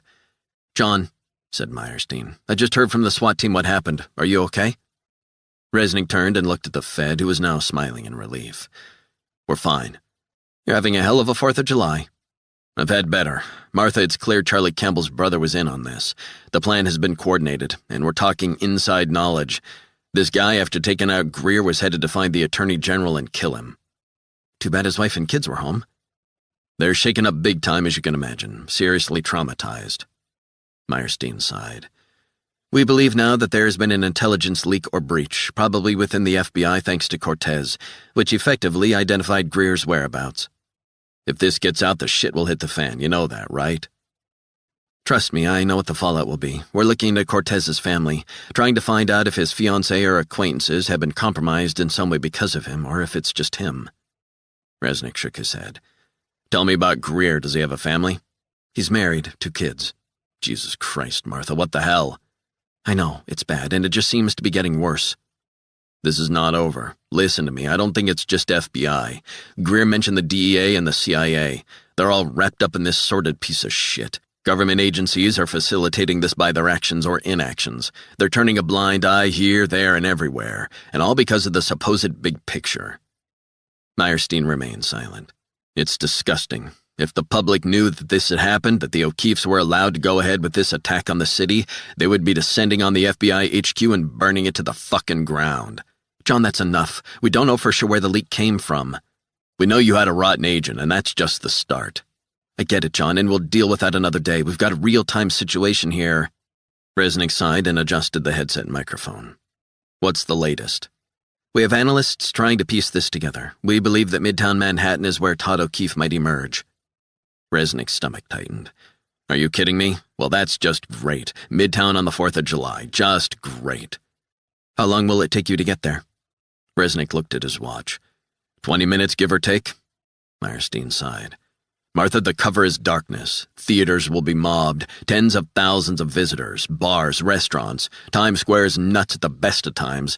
After everything that's happened, it'll be perfect. Creating chaos. Picking off cops in the middle of New York. I can see that. A lot of planning and logistics have gone into this. This is not happening off the cuff. I have a major team looking into this, but I'm going to get them to trawl Greer's files and reach out to the DEA. What's the DEA saying? We're still waiting to hear an official line from them. Check Greer's cell phone records. He was using that to communicate with Robert O'Keefe before he was sidelined. There might be something there. We're already speaking to the NYPD on this. There'll be an FBI vehicle to pick you up when you land." Resnick looked out of the chopper window at Queens below. In the far distance, he saw planes landing at JFK. They were getting closer to Manhattan, but not fast enough. 23. Todd O'Keefe dropped the minivan at a junkyard owned by a longtime associate of the brand. It was crushed and pummeled as he watched. It felt satisfying, destroying the physical evidence. But his work in the city wasn't done, not by a long stretch. The junkyard owner drove him to a dive bar 6 blocks away. "Stay safe, bro," he said. "You'll get a visit from a kid in a few minutes. He's one of us." O'Keefe thanked the guy and headed inside. He looked around the dark interior of the bar. It was deserted. It felt gothic, faded leather booths dotted around, the smell of stale cigarettes and cheap whiskey. At the far end of the bar sat the obligatory jukebox and pool table. He got himself a beer and headed over to one of the booths in the far corner. O'Keefe sat down and took a drink. He savored the cold lager. He'd earned it. A few minutes later, a skinhead sauntered in wearing a backpack. The kid ordered a Heineken and walked over to the booth. You mind if I sit down? He said. Go right ahead. O'Keefe couldn't place his accent. He sounded West Coast, perhaps. Real hot out there today, huh? You got that right, O'Keefe said. Crazy stuff going on up in the Bronx, I heard. You from around here, son? The skinhead grinned as he took off the backpack and placed it on the leather booth. I move around, originally from Bakersfield, California. Long way from home, O'Keefe said. It's a fucking toilet here on the East Coast. I work job to job, you know how it is, wherever the work is. O'Keefe nodded. Yeah, New York, not my kind of place. It has its moments. The kid made small talk for a few minutes, then said, Crazy shit going down today. O'Keefe took a couple gulps of the beer, quenching his thirst. Yeah, so I heard. What can I tell you? Shit happens, right? Don't like cops. Well, they don't seem to like me. You run into any trouble here in the city? Not so far, but I can handle myself. Don't worry about that. Son, you got something for me? The skinhead smiled. Thought you'd never ask. He pushed the backpack under the table. I was told to give you that. O'Keefe lifted it up and placed it beside him in the booth. What's in it? Some parts you might need, and some cash, a nice new ID, car keys, and a credit card.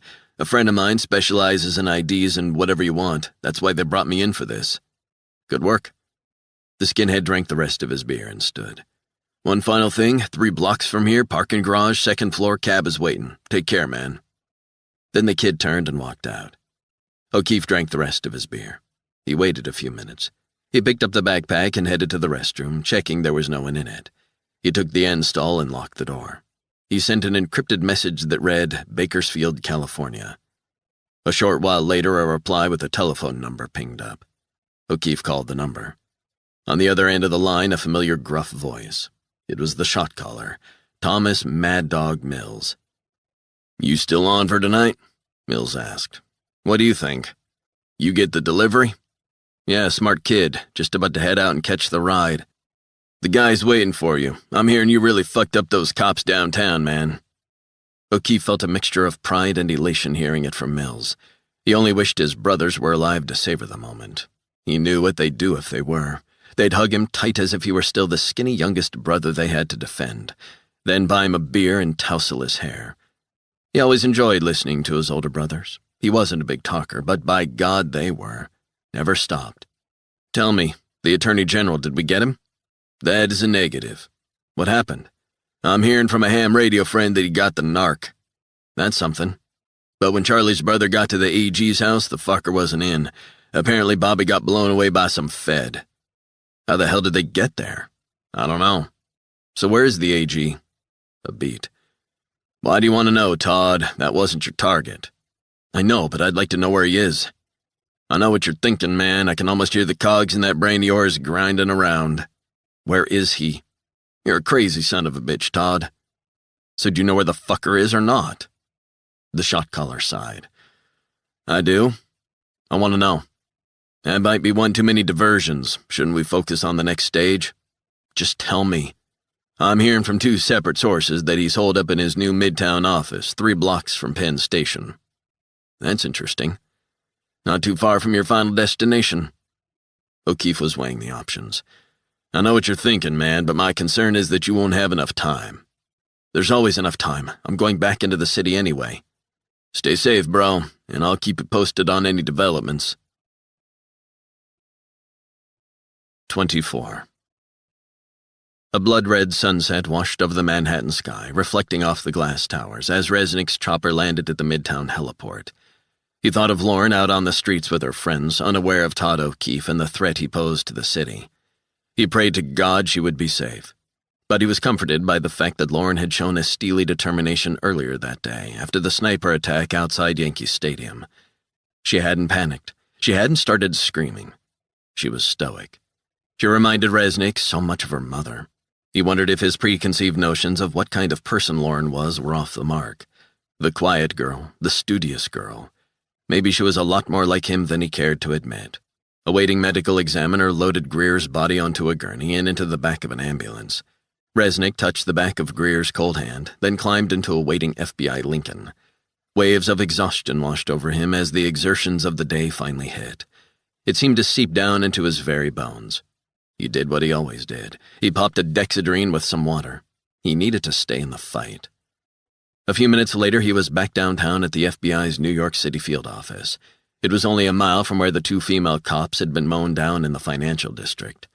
Resnick rode the elevator with a couple of feds for company. He began to feel the drug kick in. He felt more wired, switched on, the way he liked it, the way he had to be. "You need to get some rest, John," one of the feds said. "Brutal day you've had." Resnick sipped from a bottle of water. "I'll survive." "Do you need to see a doctor at all?" "Probably a psychiatrist, but no, thanks for asking."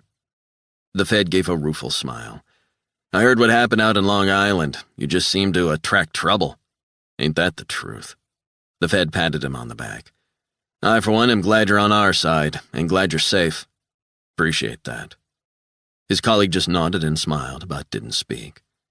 Resnick was escorted to a restroom where he cleaned up. He was then shown into a conference room where Meyerstein was waiting, coffee in hand, standing in front of a huge screen. It displayed a grainy black-and-white photograph of a tattooed Aryan Brotherhood guy. "Shut the door behind you," she said. Resnick slumped in a seat, the Dexedrine rousing his system. "You look beat," she said. She poured a black coffee for Resnick and placed it in front of him along with some sandwiches. "Hopefully this will revitalize you." Resnick smiled. "You do this for all your special agents?" "Only the ones who worry the hell out of me night and day." Resnick shrugged. "What can I tell you?" The strong, scalding coffee was welcome. Then he wolfed down a couple of ham sandwiches. Meyerstein handed him a napkin. "Want some more?" Resnick shook his head as he wiped the crumbs from his mouth. "Feel better?" "Marginally, thanks." Resnick took another gulp of the hot coffee. The caffeine jolt felt good. "I don't know about you, but I'm struggling to get my head around what's really going on. There's so many components, so many moving parts. We're just scratching the surface. I mean, what the hell is going on here, Martha?" "We're focused on the information Cortez has passed on, deliberately or inadvertently. He's going to be interviewed. OPR is picking him up in half an hour." "Where is he?"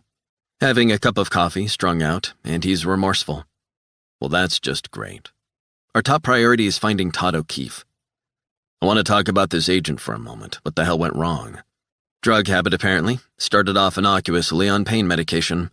Had some fall while out on a job. He was a fine special agent by all accounts, but the addiction to the painkillers took hold. Oxycodone, then heroin.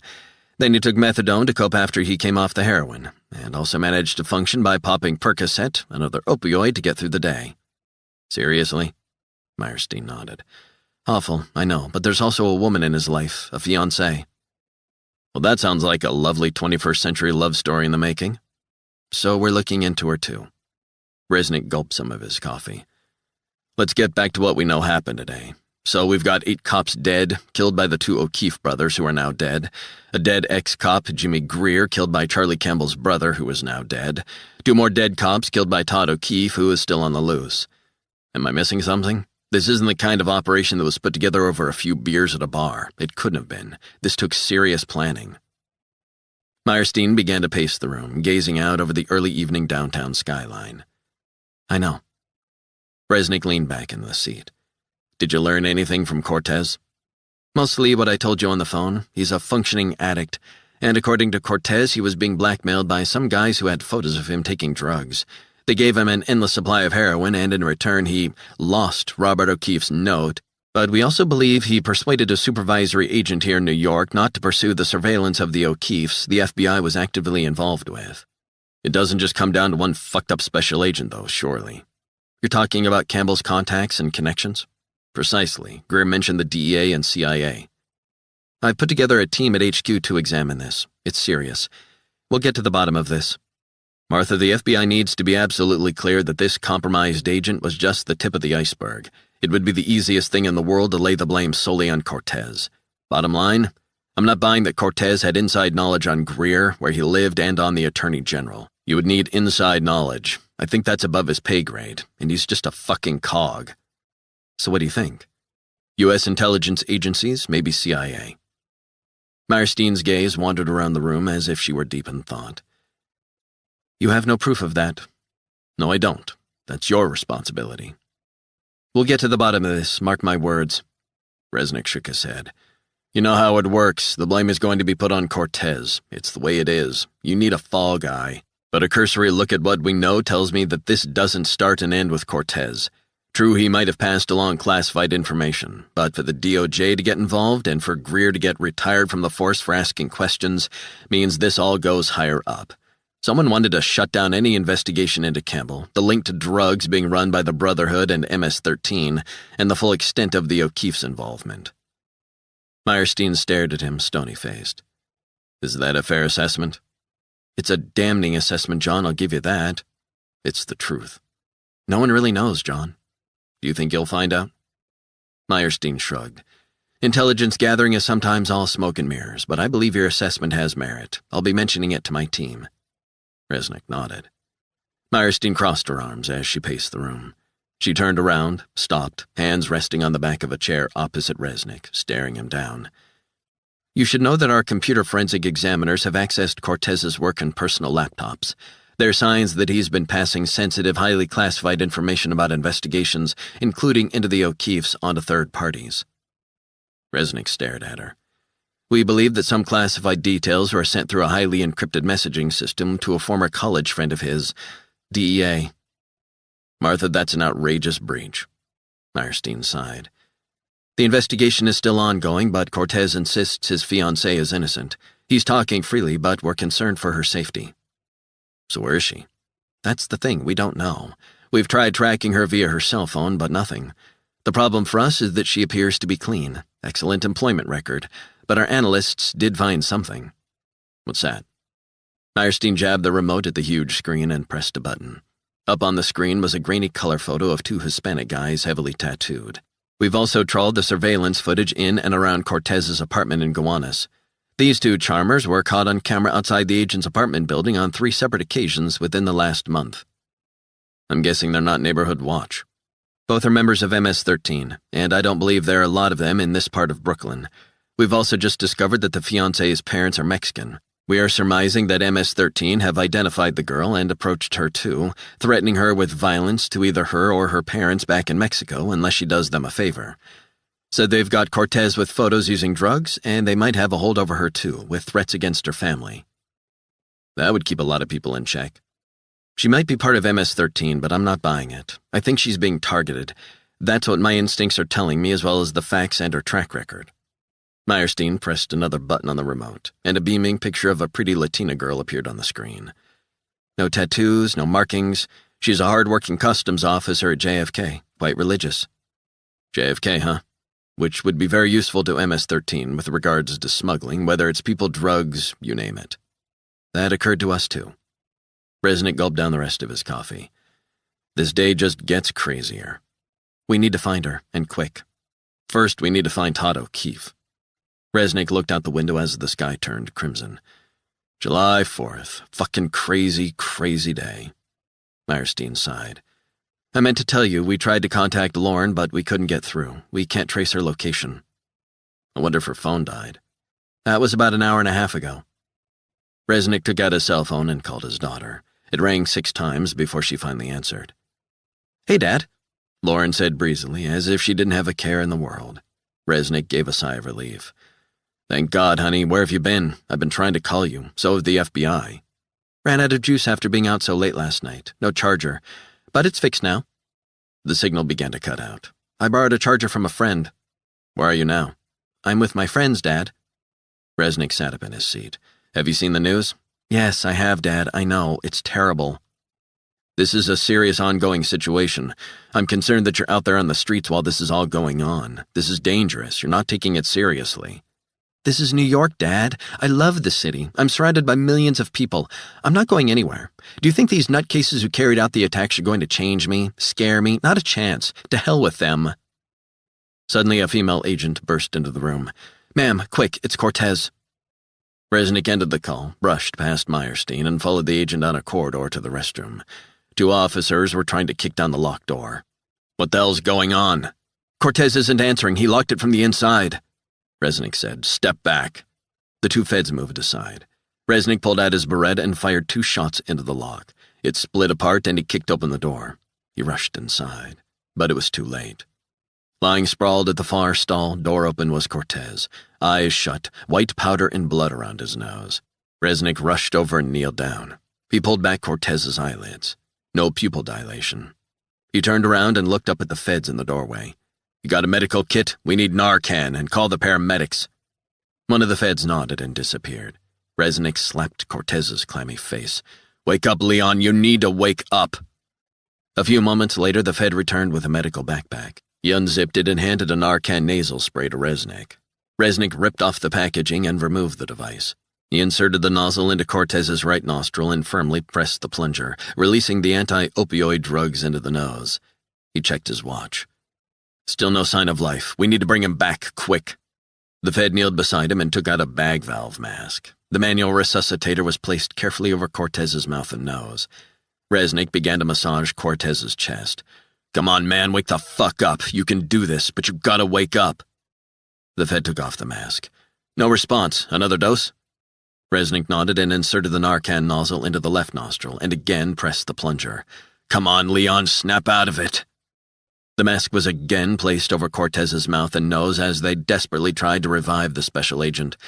Resnick checked his watch. A full 3 minutes had gone. The seconds were ticking by.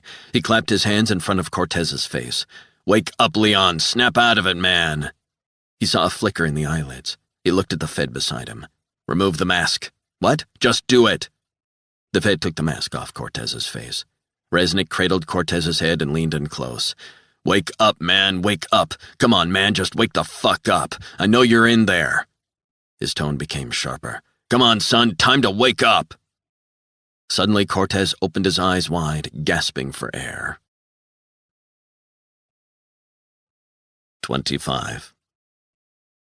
Perez felt in a happier frame of mind after speaking to Leon. She walked toward his tiny apartment in Gowanus, just off 9th Street, overlooking the canal. The drink had taken the edge off her nerves.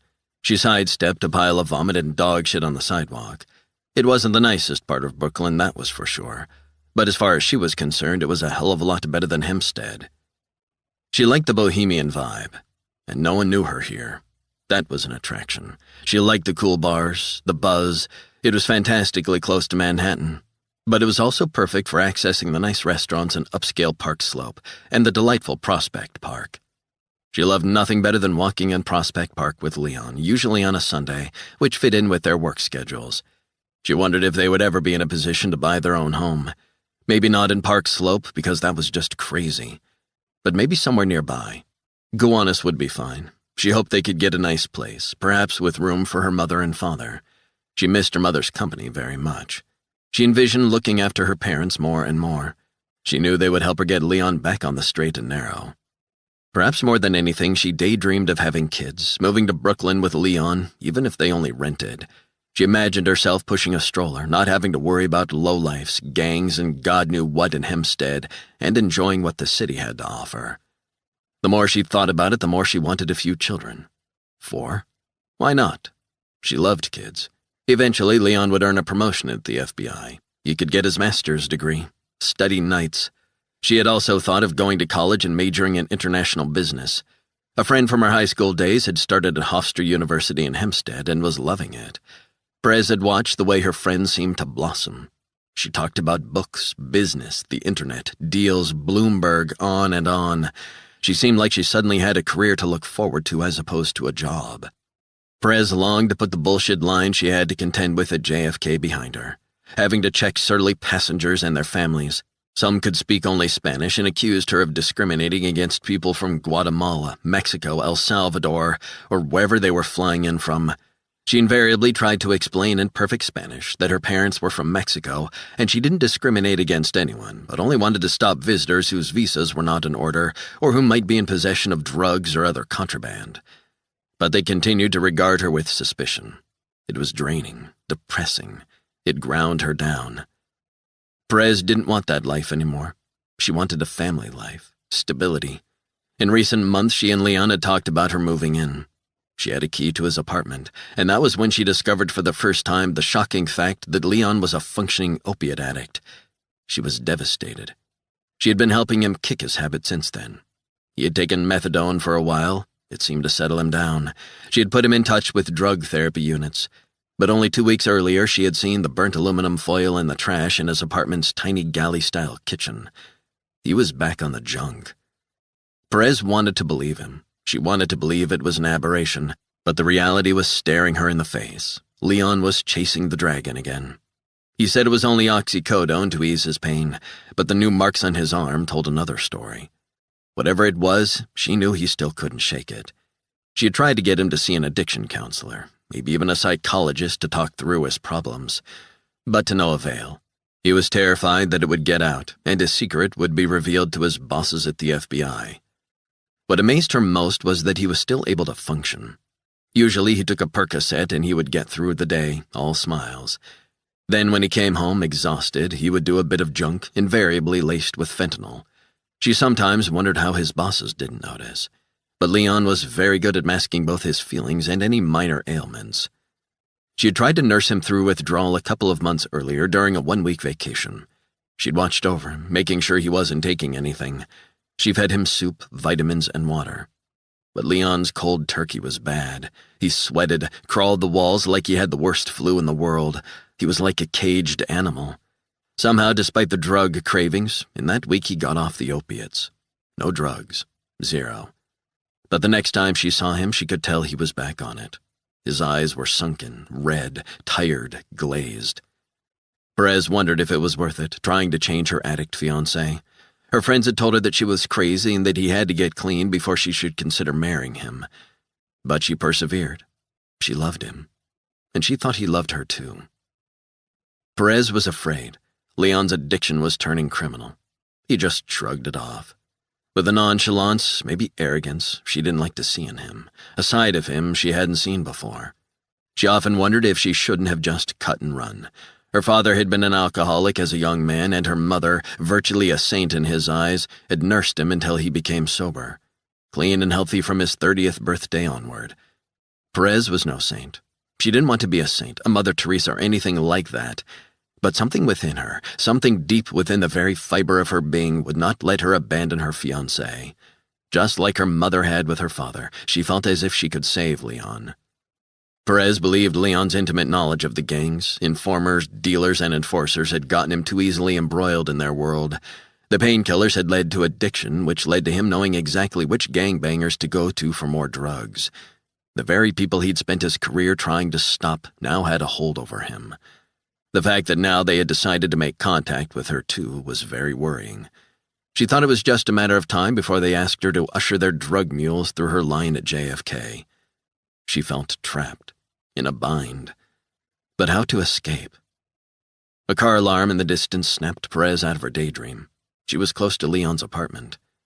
Something, maybe a prickle at the back of her neck, made her sense she was being watched.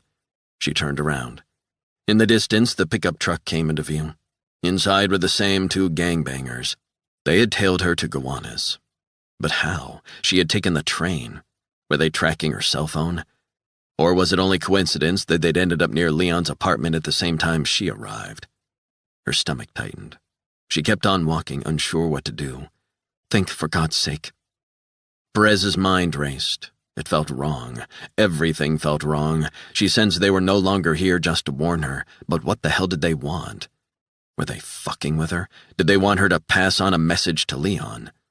She wondered if she should just stop in the middle of the sidewalk, turn around and walk right up to them, perhaps confront them, make a scene in front of passers-by, start screaming, "Rape!" But guys like that wouldn't be fazed if bystanders got involved. They'd just shoot the innocents or pistol whip them. They didn't care. What about if she ran into a bar, a restaurant? But she pictured them heading inside, dragging her out and killing her or anyone that resisted. Something was seriously wrong. Her stomach began to cramp, panic setting in. Oh my God, I can't bear this. Were they just waiting to pounce? Leon's apartment was only 300, maybe 400 yards away. She realized she wouldn't get there in time. But if they were going to harm her, why not do it right now with her in their sights? What the hell was going on? Were they waiting until she was at the apartment, away from the main traffic in Gowanus? The more she thought about what to do, the more conflicted she became. She was faced with a simple, terrible dilemma. Fight or flight. But what about the consequences for her family back in Mexico? She knew MS-13 had links to that part of the world as well as El Salvador, where the founding members had come from, to other gangs, organizations. Hempstead was full of guys like that. She also knew they would have insiders, maybe baggage handlers who worked at JFK. Maybe some that had access to her records. Her parents' home? What about them? Perez pulled out her cell phone and decided she had to call Leon. She thought she was going to pass out from the tension. She could almost feel the man's eyes on her. His phone rang once. A woman's voice at the other end of the line said, "Camila Perez?" Perez wondered who was using Leon's cell phone. She assumed it had to be a coworker. "I'm sorry, who's this?" "Camila, this is FBI Assistant Director Martha Meyerstein." I'm sorry. I'm looking to speak to my fiancé, Leon. It's urgent." "Listen to me, Camila. Leon is in trouble, deep trouble, and we need to speak to you urgently." Perez's heart sank. "What?" "Camila, you need to pay attention. Leon is not okay. We've got a serious situation here." Perez wondered if they'd found out about his addiction. "Is he sick? Is he okay?" "Leon is fighting for his life. He is receiving medical attention, but he is under arrest. Do you understand?" Perez felt herself go into what felt like shock. "Camila, are you still there?" "Yes, I'm still here. We need to talk, and I mean right now. This is a grave situation, but you probably realize that already." The news crashed through her head like a 10-ton truck. She felt as if she were having an out-of-body experience. "I'm sorry, I don't understand." "You will soon. Where are you?" "I'm in Brooklyn. We've been trying to find you. I'd like to speak to Leon first." "You will, but we need to speak to you, face to face. I'm concerned for your safety." Perez turned and saw that the pickup had pulled up at the side of the road. She wondered whether to trust the woman claiming to be a Fed on the other end of the line. "I don't know who you are. How do I know you're from the FBI?" "Camila, I'm assuming you know that Leon has been leading a double life. We believe he's been compromised, seriously compromised. I saw the track marks on his arms. We didn't have any idea. No one in the New York field office did, but he's in over his head. He told me everything." Perez closed her eyes, wanting to burst out crying. "He took an overdose. I think we got to him in time. What else do you want to know?" Perez said, "Is he going to live?" "He's conscious. He's in the hospital." "I need to see him." "You will. Where are you? We can't get a fix on your cell phone." "Leon advised me to get a VPN. Apparently it masks location." Which meant that wasn't how the guys in the pickup had found her. "Switch it off, Camila. We need to know where you are." Perez did as she was told. "Okay, turned it off." "All right, just a second." A few moments later, Meyerstein said, "Okay, we got a precise fix. I've got some people en route, federal agents. They'll get you here safely." "I'm scared." "Look, we'll figure it all out. We need to know what damage has been done." "I'm scared about what's going to happen to Leon. He's not a bad person. I don't want him to go to jail." "I can't make any promises, but he needs to cooperate to stand a chance." "He will. He just needs help. A lot of help." "And he'll get it. We'll get him professional help. To be honest, the fact that the New York field office was oblivious to his problem is negligent on their part, so it's not just Leon with problems, let me tell you." Perez felt tears in her eyes. "I've got my own problems, a real problem, right now." "What kind of problem?" "I'm so scared." "No reason to be scared, we'll figure it out." "You don't understand. Please, listen to me. I think I'm in danger. There are 2 men following me. I think they're MS-13. "Do you mean they're following you right now?" "Correct. They called me earlier. They seemed to be watching me this afternoon when I was on Long Island." "What's the license plate?" Perez had memorized it and gave the details. "I think they're in a gang tattoos, and I'm worried they might kill me or my family in Mexico. I think these are the guys Leon might be involved with, getting drugs from. They're blackmailing him."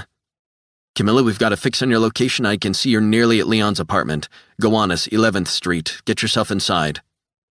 Perez felt herself beginning to panic the closer she got. "I'm scared. I don't think I'll make it in time. They pulled over, and now they're just watching me." "Stay calm." "But I'm not calm. I'm frightened." "Listen to me. Can you get into a bar or restaurant where there are people?" "You don't know what these guys are like. They're crazy. MS-13, I think." "Okay. Are you listening?" "Yeah, I'm listening." "Camila, we know where you are, but you need to get away from those guys. Fast. We don't know how they'll react." "So what the hell should I do?" "Try not to panic. Find a place where you can stay out of sight, but you need to move." Perez ended the call and turned away from the guys in their car. She pressed the cell phone to her ear as if taking a routine call. Her heart was pounding like a pneumatic drill. She was wearing comfortable sneakers. Thankfully, no heels. She felt a surge of adrenaline. She was scared witless. "Do it, Camila. Do it now."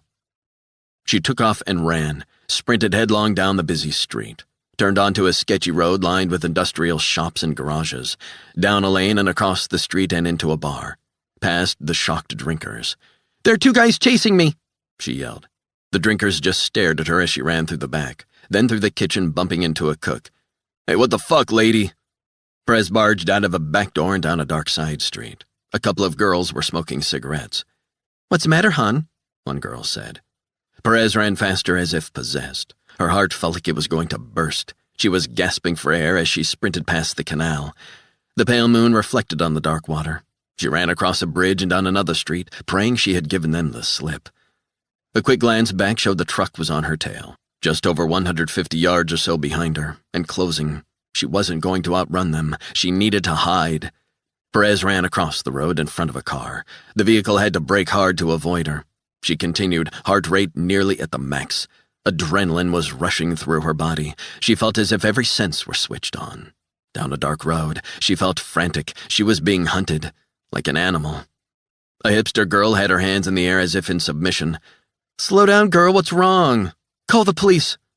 The girl stared at her as if she'd lost her mind. Perez tore down the street, past industrial buildings and through an open space. She ran toward a warehouse cloaked in darkness. She felt a sense of dread, gnawing at her guts. She felt sick. Where was she running to? Why was she running? And it dawned on her. Had she made the wrong choice? Maybe she should have hidden in the bar, with other people, stayed with the crowds. Maybe they could have protected her, but she didn't want to endanger innocent people. She knew the guys who were chasing her. They were crazy. They would shoot up a place if they needed to. Killing was no big deal to them. Oh God, what was she going to do? Where were the cops? Where was Leon? Where was she? She was lost, all alone. God, no. A cyclist cut across her path and screamed, "You fucking idiot, look where you're going!" Perez kicked down a wooden fence and ran behind the building. She bounded up some stairs connected to a loading bay. She barged through a door, already hanging off its hinges. She banged into some pallets as she ran through a huge, dark, cavernous space. The smell of piss and excrement. Graffitied walls. She wanted to gag, but she kept running. She ran to the far side of the warehouse. She barged through a door, then up more stairs, 2 at a time, and along a windowless corridor. Perez felt she was spiraling into a nightmare in the long-forgotten canal front warehouse. She pushed on through double-swing doors on an upper floor. She didn't want to die in such a place. In such circumstances, she wasn't going to let them kill her. She was going to fight to stay alive. She was panting hard as she ran down corridor after corridor. She needed to focus. She needed to think. She needed a place to hide. Think. She would hide until the FBI could find her. But how long would that be? She had to trust that they were on their way and would get to her. She crunched through broken glass and slipped, feeling a sharp jab in her hand. She was bleeding, but there was no time to do anything about it. She headed down another corridor, guessing that she was in the office space of an old factory or storage depot. Think, damn it, think! Perez stopped for a second. She froze. Somewhere down below, maybe on the ground floor, footsteps echoed on the concrete floors. They were closing in. They had her trapped. She climbed up more stairs. She prayed they couldn't see the trail of blood in the dark space. But occasionally chinks of light from broken windows allowed some moonlight to seep in, bathing the interior with an ethereal glow. The place was freaking her out. The guys following her were freaking her out. She didn't know whether to climb higher or try to slip out without them catching her. Perhaps down separate stairs. Should she just jump out of a fucking window and be done with it? Should she try and get up onto the roof? Perhaps lock it so they couldn't get up. But the chances were that once it was opened, that was that. They could get up too. Perez racked her brains. Her mind was frozen in fear. Unable to process her thoughts, she wanted to arm herself, but with what? Move. She swiveled her head, watching, listening. Her eyes were becoming more accustomed to the darkness. She saw a door down the corridor. Perez took a deep breath, and she bolted down the corridor, through the heavy wooden door and up more stairs, through another set of doors and along a creaking corridor. Suddenly her right foot plunged through a rotten floorboard, a rusty nail ripping through her skin. Perez felt an eruption of shooting pain in her leg. She clenched her teeth, sucking up the pain, tears spilling down her face. She would not cry out. Slowly she extricated herself from the rotten floorboard and got up. She headed into a huge, cavernous concrete space again. She wasn't going to go down without a fight. At the far end of the space, she could make out a plasterboard wall. It looked like part of it had been ripped out, maybe by squatters. She squeezed behind it, back to the brick wall. It was a tight, dusty space. She edged sideways, like a crab, deeper behind the plasterboard. Eventually, she squeezed past a concrete pillar, then crouched down behind it, tasting salty tears, bleeding onto the dusty brick floor. As a hiding spot, this was the best she could do. The sound of her rapid breathing was all she heard. Perez closed her eyes. She wanted to cry, for Leon to turn up and hold her. Tell her he was going to get clean, and it was all going to be okay. He wasn't going to go to jail, but she needed to stay strong. She needed to hang in there, tough it out. Her mother was tough. Perez would just have to be resilient like her. She needed to find that inner strength. She tried to reassure herself. The feds were on their way. That was good. It was just a matter of minutes. Hopefully she could hang on. Perez's breathing became shallower. The only sound was of her beating heart. Time seemed to have stopped. Seconds were lifetimes. So many lifetimes. Her mind flashed back to when she was a child. She could see herself playing hide-and-seek with her friends, hiding in a loft space of an abandoned building. She remembered the mixture of tension and fear, knowing she might be discovered at any moment. A droplet of blood seeped from her leg onto the stone floor. She wondered where the men were. Were they closing in? Then again, maybe they would miss her. Suddenly, she heard them. The sound of scuffed footsteps, low voices, maybe just outside in the corridor. She heard a door squeak open, creaking wooden floorboards. It was them. She couldn't believe they had found her. Perez closed her eyes tighter, sensed them close, looking around, trying to detect any movement or noise, hunting their prey. "She's not far," one Hispanic voice said. The other said, "Yeah, the bitch is here. I can smell her, real close." "We know you're here, bitch. I can almost taste you. We'll find you. You're in here somewhere, and we've got all the time in the world. What the fuck you thinking about, running away like that? We just wanted to talk to you. We wouldn't hurt you." Perez felt herself shaking. She shut her eyes tight and began to pray. 26. The convoy of SUVs was speeding through the streets of Gowanus, Brooklyn, closing in on Camilla Perez's location. Resnick was sitting up front in the lead vehicle, 3 other feds in the back. More feds in the 2 following cars. Resnick checked his iPhone, which showed Camilla's precise location, a warehouse. The driver said, 1 mile. Resnick turned to the feds in the back seat. "Block off this road. If the cops or anyone asks on whose authority, this comes from FBI HQ. A surly-looking fed said, "We don't report to you, John." "I'm not asking you to report to me. I'm asking you guys to make sure we don't turn this into a social media circus, news crews turning up."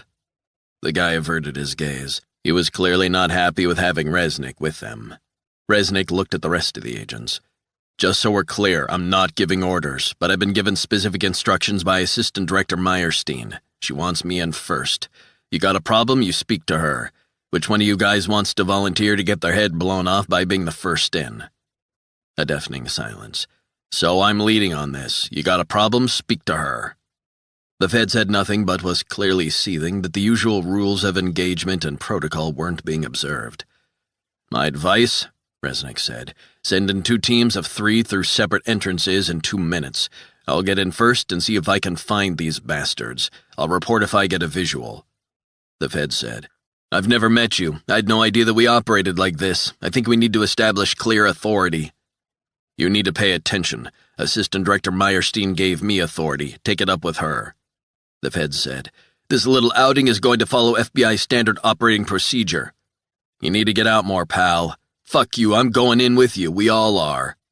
Resnick stared at the intransigent fed. "Listen, we can discuss all this bullshit until the cows come home. My orders come from the top. I go in first. I just want a minute's head start to see if I can locate them. Get a visual. SWAT is on their way. Just keep the perimeter in place and make sure they don't slip through the dragnet." "This is irregular." "Not half as irregular as your colleague Leon Cortez." Resnick didn't mention that Cortez had overdosed. The news was being kept under wraps while they investigated his connections. "You want to talk about that?" The guy just sat and stared, lost for words. "You want to talk about how we compromised FBI activities?" Resnick looked at the other agents who just stared blankly back at him. "No? Thought not." Resnick was livid as they turned onto a narrow road leading toward the warehouse. He was used to being part of a tight-knit Delta crew who took orders, gave orders, and operated as a team. He couldn't handle pettiness.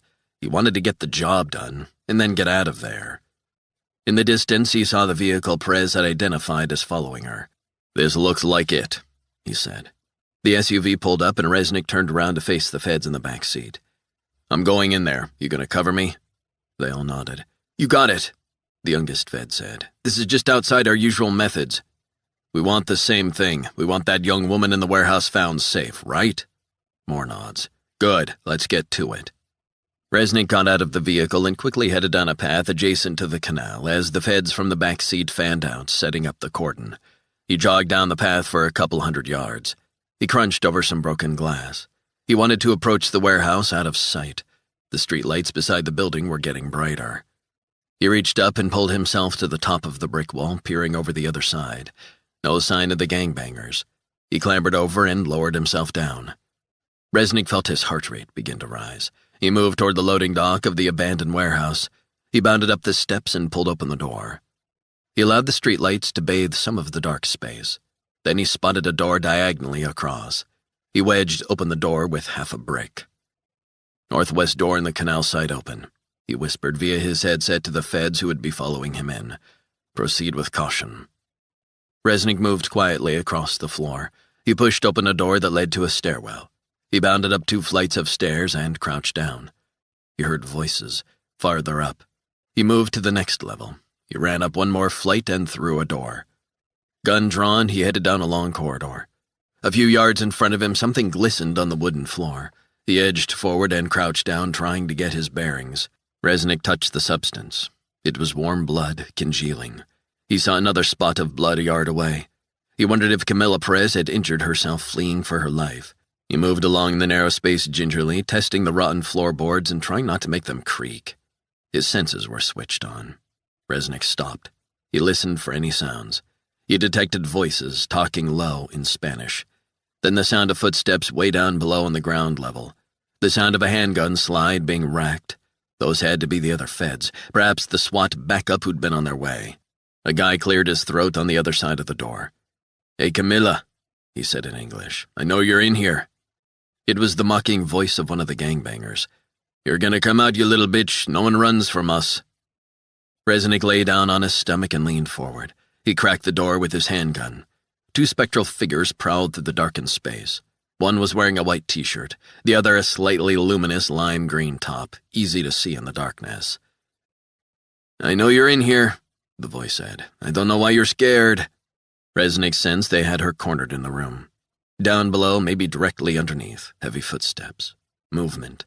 The Feds were closing in. Resnick eased the door open a couple of inches. The man in the green top made a signal to the second guy.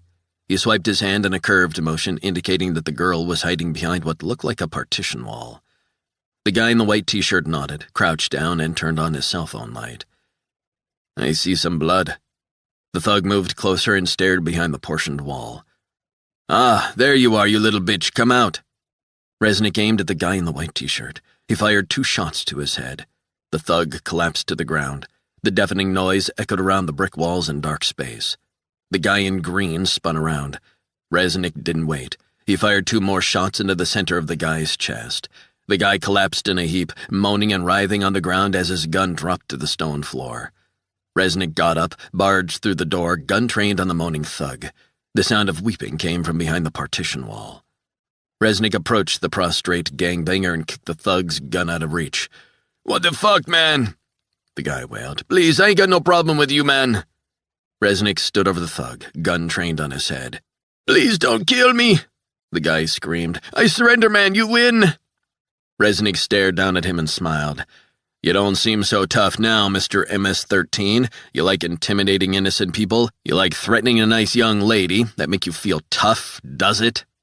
No, man, it's all just a crazy misunderstanding. A crazy misunderstanding, is that right?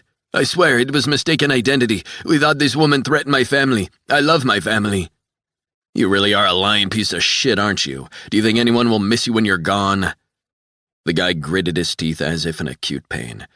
I fucked up, I know. I fucked up. I'll face the consequences. Resnick pointed the gun at his head. You're damn right you will. Tears filled the guy's eyes. Man, slow down. What are you doing? Are you crazy? I'm not armed now. I'm not armed. What the hell do you think you're doing? You're going away for a long, long time, maggot. The guy began to grin. Maybe, but one day, man, I'm going to get out, and when I do, I'm going to come after you and your family. The guy winced in pain, clenching his teeth. You married? Girlfriend, maybe? What about a daughter? Yeah, but you have a daughter. Trust me, she won't remember much when I'm done with her." Resnick said nothing, only gripped his gun tighter. The guy's white teeth were exposed as he smiled. "I can't wait to hear the bitch scream when I meet up with her." Resnick drilled 2 bullets into the man's head before the feds even made it through the door.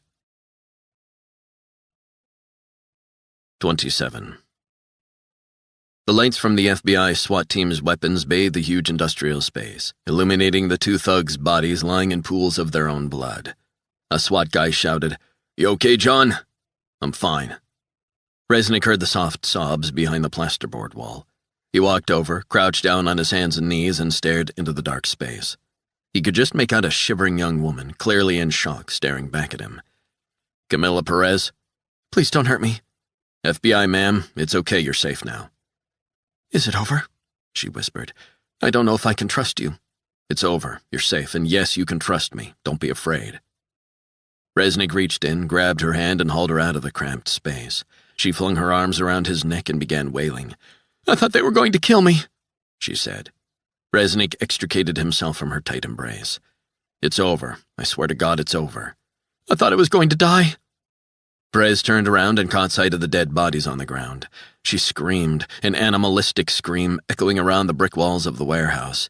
Then she began to flail around as if she were still fighting for her life. The delayed acute shock had kicked in. She had become hysterical. Resnick held her arms tight to restrain her. "It's over. Do you hear me? You're safe." "I want to see Leon." He didn't relish telling her that Cortez, even if he made a miraculous recovery from his overdose and got clean, was going to lose his job at the FBI and go to jail. So he elected to conceal that news from her at that moment. That wasn't his concern. "Leon is alive, and he is safe. Do you understand what I'm saying?" The woman was breathing hard, struggling to get on top of the fear and terror she had suppressed while hiding. Resnick turned to face the SWAT team. They were spreading out, making sure the area was secure. He signaled to the SWAT leader for the woman to be taken out of the warehouse. "Go with them," he said. "Let's get you out of here." "Thank you," she said. "Thank you so much. God have mercy on your soul." Resnick watched as Camila Perez was led out of the warehouse. The SWAT team leader approached, his radio crackling to life. He waited until Perez had been let out of the huge space before he fixed his gaze on Resnick. "What the fucking hell just happened here? The guy had surrendered. I heard it all. He wasn't a threat." "He was in my eyes. That's why he was neutralized." "Neutralized? We're not on the battlefield." "I disagree. The fucker was hunting her down, as was his friend. They needed to be taken down." The SWAT guy shook his head. "Are you out of your mind? The guy was begging for his life. He was no longer a threat." "Bullshit. You killed him in cold blood." Resnick took a step forward and squared up to the guy. "Look, I'm not going to get into some discussion about ethics with you. The guy was a threat, a real threat. If you heard it all, then you heard that part too. The guy was neutralized. End of story. You had him on the ground. He had been disarmed." "Couldn't say for sure. It was too dark." "I can't believe what I'm hearing." "I don't give a shit about that. I made sure the girl lived. I also made sure I wasn't killed or your guys. You will go home to your families tonight, and those thugs will not terrorize one more person in New York tonight, tomorrow, or ever. That's not the way we do things." "Yeah, well, maybe you need to change that." "What the hell does that mean?" "It means sometimes you shouldn't worry about such bullshit. Neutralize the threat, then move on. There are rules for a reason." "Rules? What fucking rules? Don't give me that. You think that worthless piece of shit operated with rules? There are no rules for gangbangers like that. That's what they thrive on." "John, if you operate under the jurisdiction of the FBI, there are rules. I operate under those rules of engagement."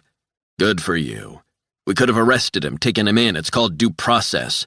And what about when he's put in jail and he's sending out notes to his buddies to continue their operations, to go after my daughter, to go after those of us who caught him like those bastards did at Yankee Stadium this morning? Have you ever thought of that? I have to write this up, John. I have to say what I heard, and it won't look good.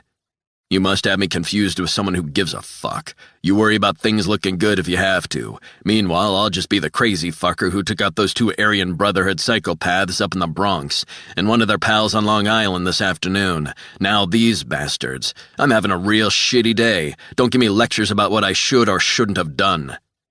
This isn't finished, not by a long shot." Resnick brushed past the guy and his SWAT colleagues, made his way downstairs to a waiting SUV. He climbed in the back seat and slammed the door shut.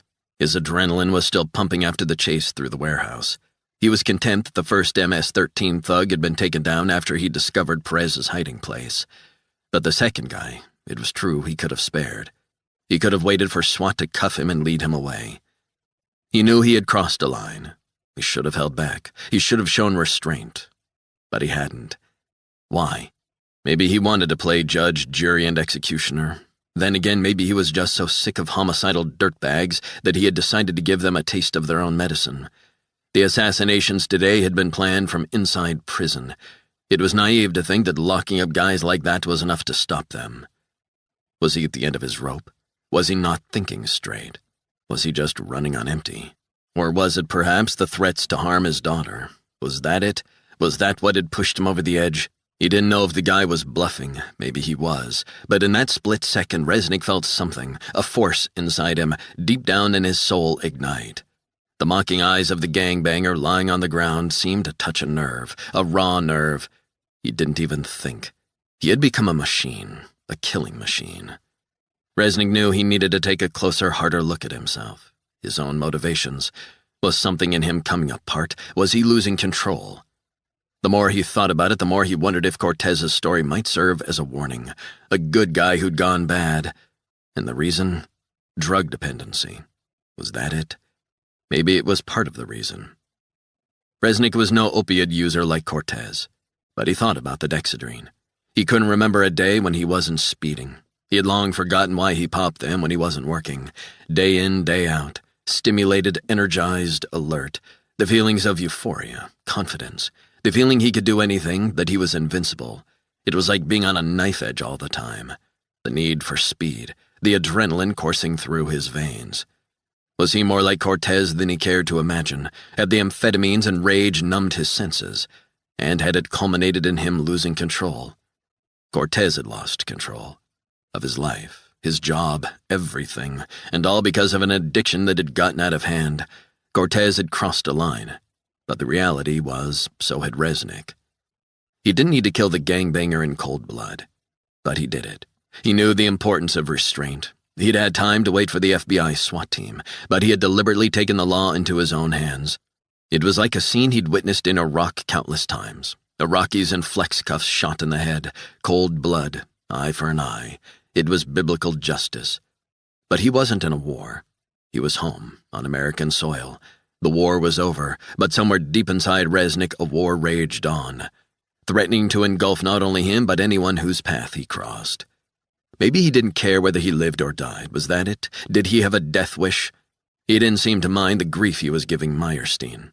He knew she had his back against those in the highest echelons of the FBI who wanted him out, but maybe the truth was he didn't give a damn anymore. Why was that? Was he past caring? Had he seen so much bloodshed and killings over the years that it had begun to eat away at the very fiber of his soul? It was like a descent into some kind of madness.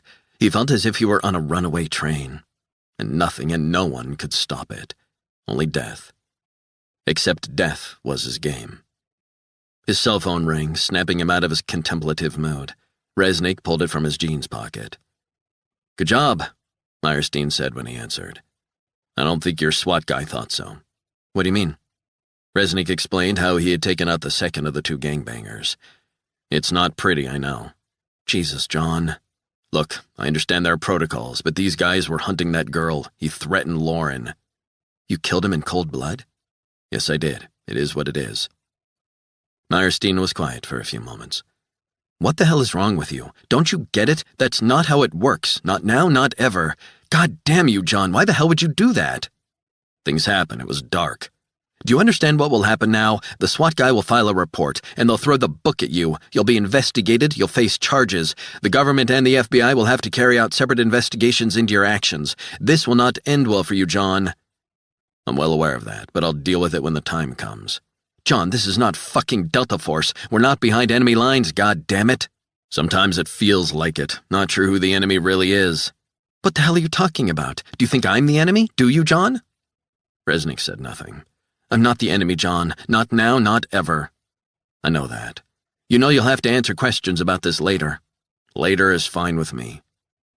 They were silent for a moment, the events of the day weighing on both of them. Anyway, Meyerstein said, thank God you found her safe, and you got rid of those two crazies, but there will have to be a reckoning for what happened, make no mistake. God damn it, John. Resnick sighed. I've got to be honest, I feel like I'm losing track of what's going on today.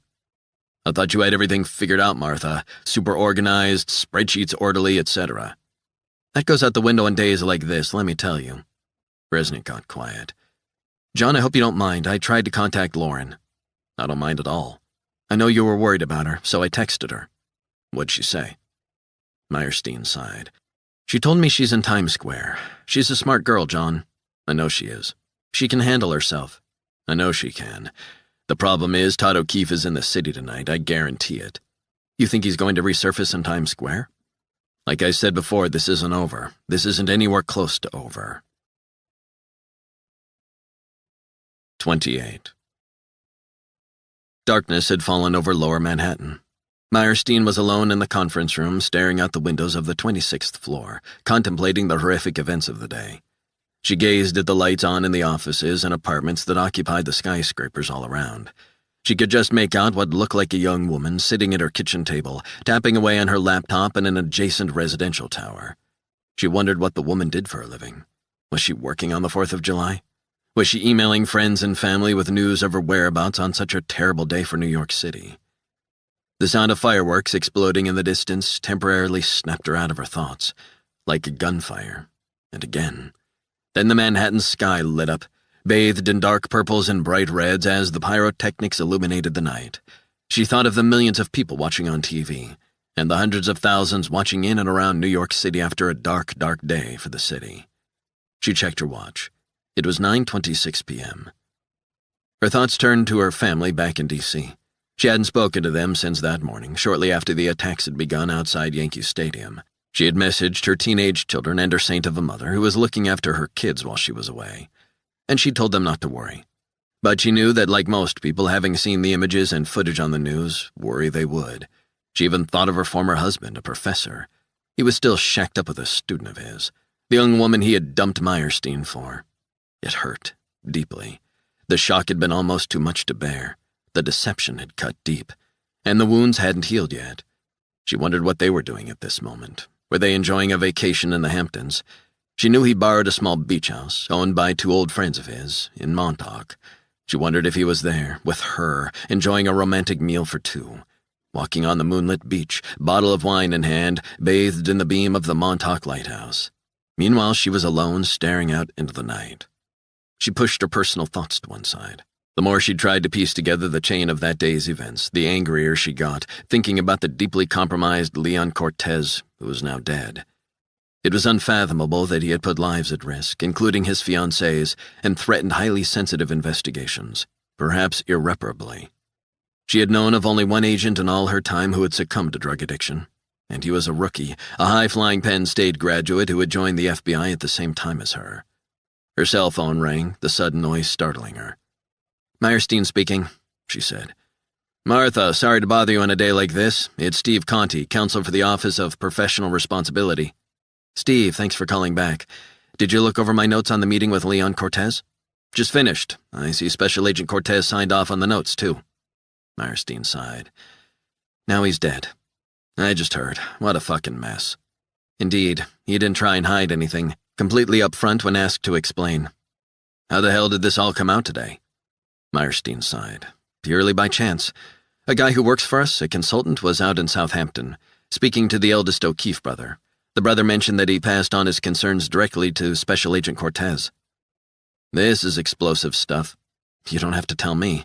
I know exactly how this will be covered in the media if it gets out, and once the social media circus starts up, the FBI will be eviscerated. Let's not even go there. So, Steve, do you need anything else from us at this stage?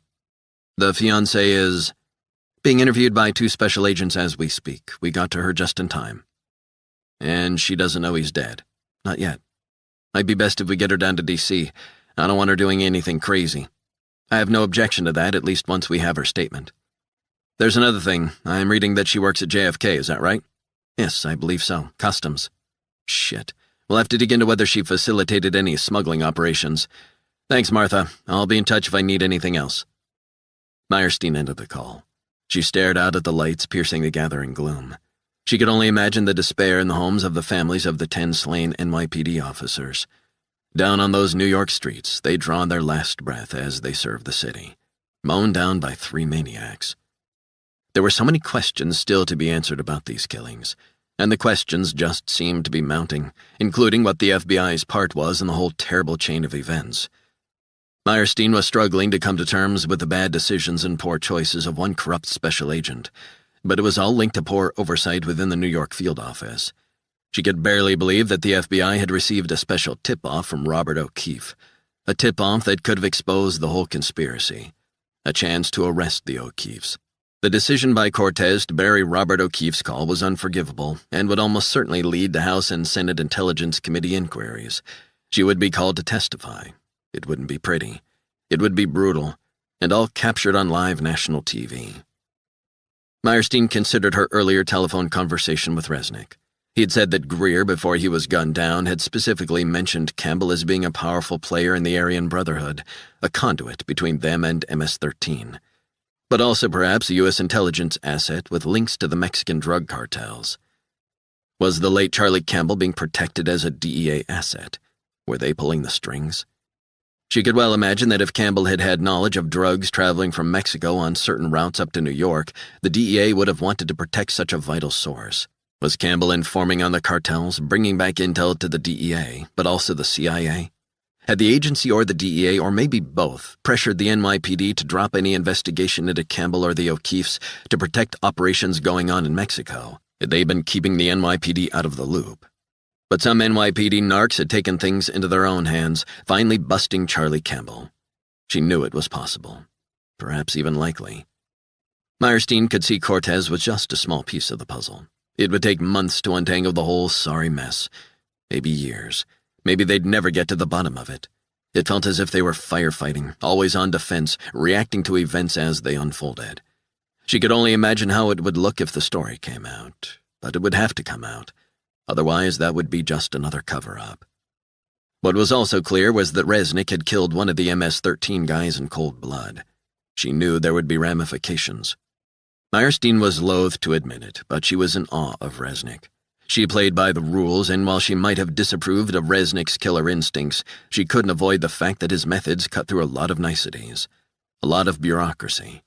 FBI special agents could use deadly force, but only when the agent had a reasonable belief that the subject posed an imminent danger of death or serious physical injury. A verbal warning, if feasible, should be given before any use of deadly force. Resnick would have to be held accountable. But Meyerstein knew that she would never testify against him in such circumstances. The city owed Resnick a huge debt. He was out there hunting those bastards down. Himself. One man. Besides, Meyerstein admitted, she was finding it hard to reconcile the idealistic young woman she had been when she joined the FBI with the hard-bitten assistant director who realized that sometimes in life, things get messy. Lines get blurred. In this particular case, what was the alternative? The surviving gangbanger goes to prison, gets out in a few years, recommencing his crimes, killing and intimidation, dealing drugs and murdering innocents. Forget the law. What about justice? Meyerstein knew full well the end justifies the means approach could not ordinarily be endorsed. It was not only unethical and unlawful, it wasn't the right way for the FBI or any law enforcement agency in the 21st century to act. But still, she knew the job had changed her once deeply held views. She felt as if her by-the-book beliefs were slowly eroding, maybe because of Resnick's influence and how he operated. But then maybe it was the years of seeing criminality in all its guises and permutations, whether terrorism, violence, homicide, or whatnot, and how the bad guys didn't care if they were put away for years or decades. There were always more to take their place. Meyerstein could see that Resnick's consultant status within the FBI, which she had introduced, might become untenable. She wondered if her friendship with Resnick was clouding her judgment. That didn't sit right with her. Everyone had to work under the same rules, the same laws, but the reality was she was the one allowing Resnick to operate with impunity. She felt deeply torn as to how to deal with Resnick. On the one hand, she admired his bravery and maverick approach to often sensitive operations. He got results, each and every time. But on the other hand, she was the one allowing him to become a law unto himself. She was the one allowing him to continually go rogue. Meyerstein saw that her deployment of Resnick while getting results had compromised her own role at the FBI. She was letting his actions go unchecked. He wasn't being held accountable. And she knew some of her colleagues were talking about her, spreading rumors and imagining reasons she let Resnick get away with so much. None of it was true, but the gossip gnawed at her. She wanted to be seen for what she was, a tough, smart FBI assistant director who was respected in the intelligence community. She wondered why none of her male counterparts were accused of similar transgressions. It was common knowledge in the Hoover building that Associate Deputy Director Ted Ramirez was carrying on with a pretty FBI SWAT team member, Roberta Stevens. But as far as Meyerstein knew, there had been no insinuation about Ramirez's ability to do the job. It was a double standard. However, as a woman, she had long since grown accustomed to male colleagues being given the benefit of the doubt in the workplace. But to be fair, their misgivings weren't only about Meyerstein's close relationship with Resnick. They were also about how she deployed Resnick, a known assassin who used to work for the agency. She sensed that her use of the unorthodox Resnick was beginning to erode some of the trust, goodwill, and respect from her colleagues that she had built up over the years. That bothered her, a lot.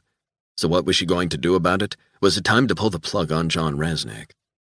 The more she thought about it, the more she wondered if her FBI colleagues might be right. She was shielding Resnick time and time again when his actions crossed into illegality, threatening to derail investigations. She was taking the flak for him. But why? Was it her and not just Resnick who had crossed a line?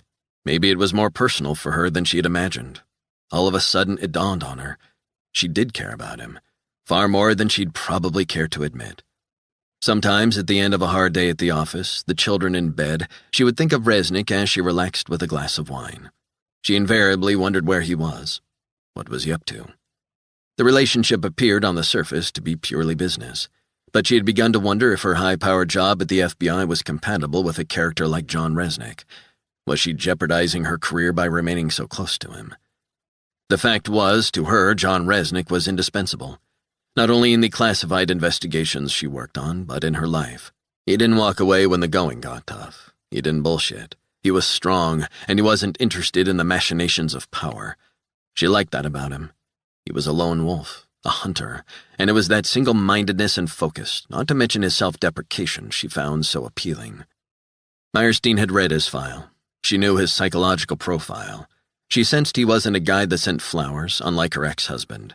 That didn't bother her in the slightest, but she could see that she didn't want to be without Resnick in her life, even just to hear his voice on the phone. But she had serious concerns about his mental state.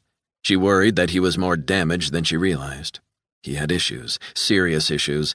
His behavior greatly troubled her. She felt uncomfortable with his use of amphetamines. She knew he was using drugs all the time. He didn't bother to hide it from her. She'd lost count of the number of times he had knocked back 2 Dexedrine with a cup of coffee or bottle of water during an operation. She'd noticed, but she'd never said anything. She'd always figured that John knew what he was doing. But after what happened with Cortez, now she wasn't so sure. Had his drug use played a part in the killing of the MS-13 member in Gowanus earlier? Was he trigger-happy? What could she do about it? Would he listen to her? What was she to him after all? His boss? Or something more? She made a mental note to talk to him about that. The drug might help his performance, but had it begun to impair his judgment? While amphetamines would no doubt make him alert and poised to meet any threat, the downsides, of which there were many, included mood swings and, in rare cases, psychosis. Meyerstein reflected on all of this for a few moments. She had never taken a step back to realize how long she had put up with his drug use. Had turned a blind eye to it because she didn't want to see it, didn't want to know. Not to mention how her attitude toward her work had changed in the time since she'd known John Resnick. Her mindset had gone from by-the-book FBI operations to high risk. Her views were changing too. She had developed a skin as thick as a rhino's since she'd been working with Resnick. He didn't give a shit about what people thought, and she had begun to feel much the same about the politics within the FBI. She wondered sometimes what her career had all been for. The sacrifices, the time away from her family, the loneliness, and the specter of plots and conspiracies her team had investigated, which seemed to leave an indelible mark on her. The feelings of emptiness on days like this. It reminded her of the terrible hours and days after 9/11. The shock of such a monumental attack on U.S. soil, less than a mile from where she was now in Lower Manhattan, still lingered. She could see the Freedom Tower glistening in the moonlight. It was as if every bad day at the office, every disappointment and every sliver of anger that had lain dormant inside her for years was now being stoked up inside her. Meyerstein felt like a different woman than in her younger days. Her idealism was retreating into the mists of time. She thought of her precious children, her mother back in D.C. She wanted to hold them tight at that moment, to hug them, to reassure them. That wasn't an option now for the families of the slain NYPD officers. The pain, the suffering would be enduring, the heartbreak. She thought of the knock at the door that each and every wife, husband, or partner of one of the dead NYPD cops would have gotten that day, to listen to a solemn-faced colleague telling them as they stood on their doorstep on July 4th the gut-wrenching news that their loved one would not be home that night, or ever again. From now until the day that they themselves died, the 4th of July would not be a day of celebration. It would be a day of grief. Meyerstein sighed, realizing she'd lost herself in dark thoughts. She needed to snap out of it. She turned around and faced the huge TV screens in the conference room. Fox News and CNN were playing. Shots of vigils outside Yankee Stadium and in the financial district, and one just off Times Square. Lingering close-ups of grim-faced New York police officers standing guard. She thought again of Lauren Resnick, down there among the crowd of idealistic young men and women, lighting candles, praying for peace. Meanwhile, out on the streets, working in the shadows, Lauren's father was neutralizing each and every threat he encountered. Unseen, unloved, unbowed. She cared for John Resnick. She imagined how he would react to the news of him being shot, maybe even killed. She worried about him, a lot. But unlike her colleague, she appreciated the serious risks Resnick took and the deep sacrifices he made for America. He put himself on the line, time after time. He didn't back down. She loved that about him. The phone on her desk rang. She was sorely tempted to just let it be, but she never could. Yeah, Meyerstein speaking. Assistant Director Meyerstein. The voice belonged to Bobby Levinson, a nervous FBI analyst within the Counterterrorism Center in McLean. What is it, Bobby? Channel 32, turn to Channel 32. Meyerstein picked up the remote and keyed in the number. 4 separate still images showed what looked like Todd O'Keefe at the wheel of a pickup, date stamped 3 minutes earlier.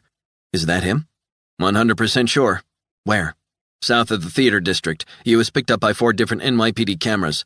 Have we alerted police, Homeland Security? Everyone. But where is he now? 30 seconds ago was the last visual. NYPD emergency service units and undercover units are on it. Do we think he's targeting the vigil in Times Square? We don't know for sure. We do know there are a lot of police there. Good work, Bobby, but we need to intercept him. Get on it.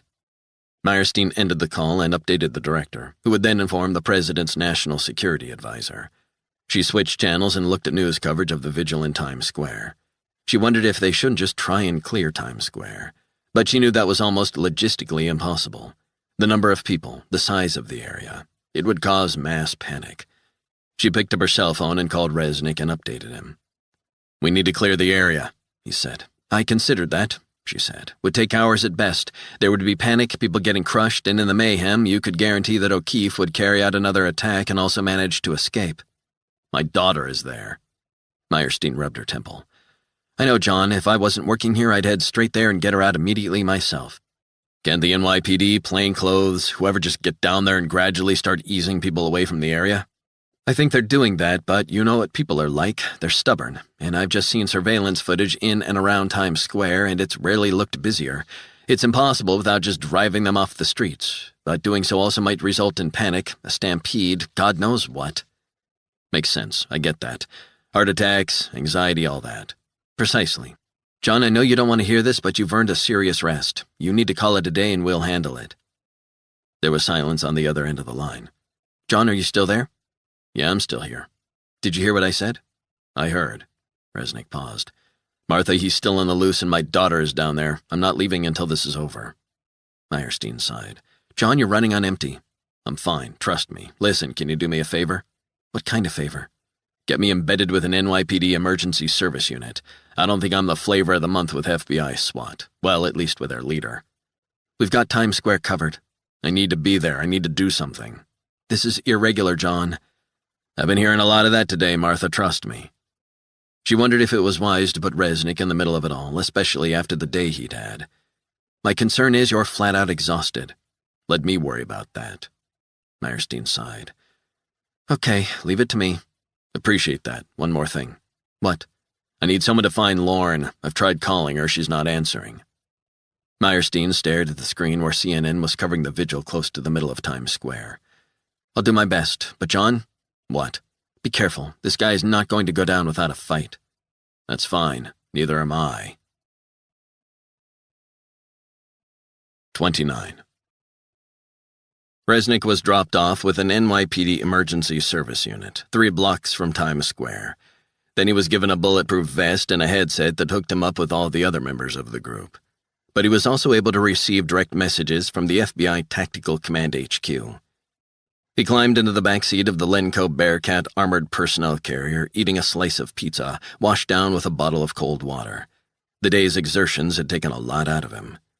Resnick felt drained. He really needed to rest, recharge his batteries, sleep. He felt his mind drifting, still processing what had happened, not as sharp as he needed it to be, not by a long shot. A huge ESU guy sat down with him and introduced himself. Danny Fogarty, he said, extending his hand. Resnick shook his hand. Hey, Danny. Just wanted to say, real privileged to have you with us. I believe you know a friend of mine, Detective Acosta, 19th Precinct. Yeah, sure, I remember her well. How is she? She's good. She told me all about what happened to your daughter last year and how you took down that UN diplomat. Resnick sighed. A lot of other people are involved in that, Danny, but nice of you to say so. Fogarty nodded. I used to work in and around the United Nations many years ago as a patrol cop. Let me just say I'm with you. A sorrier bunch of people I never had the misfortune to meet. Hey, that was then, this is now. We need to focus on this Todd O'Keefe, what do you say? Fogarty cleared his throat and leaned in close. I'm also hearing you took down the crew in the Bronx this morning. That's awesome, man. Did you really do that? Resnick finished eating his pizza, wiped his mouth with a napkin and dropped it on the floor. He liked Fogarty, but he didn't have any wish to elaborate on what had happened earlier that day.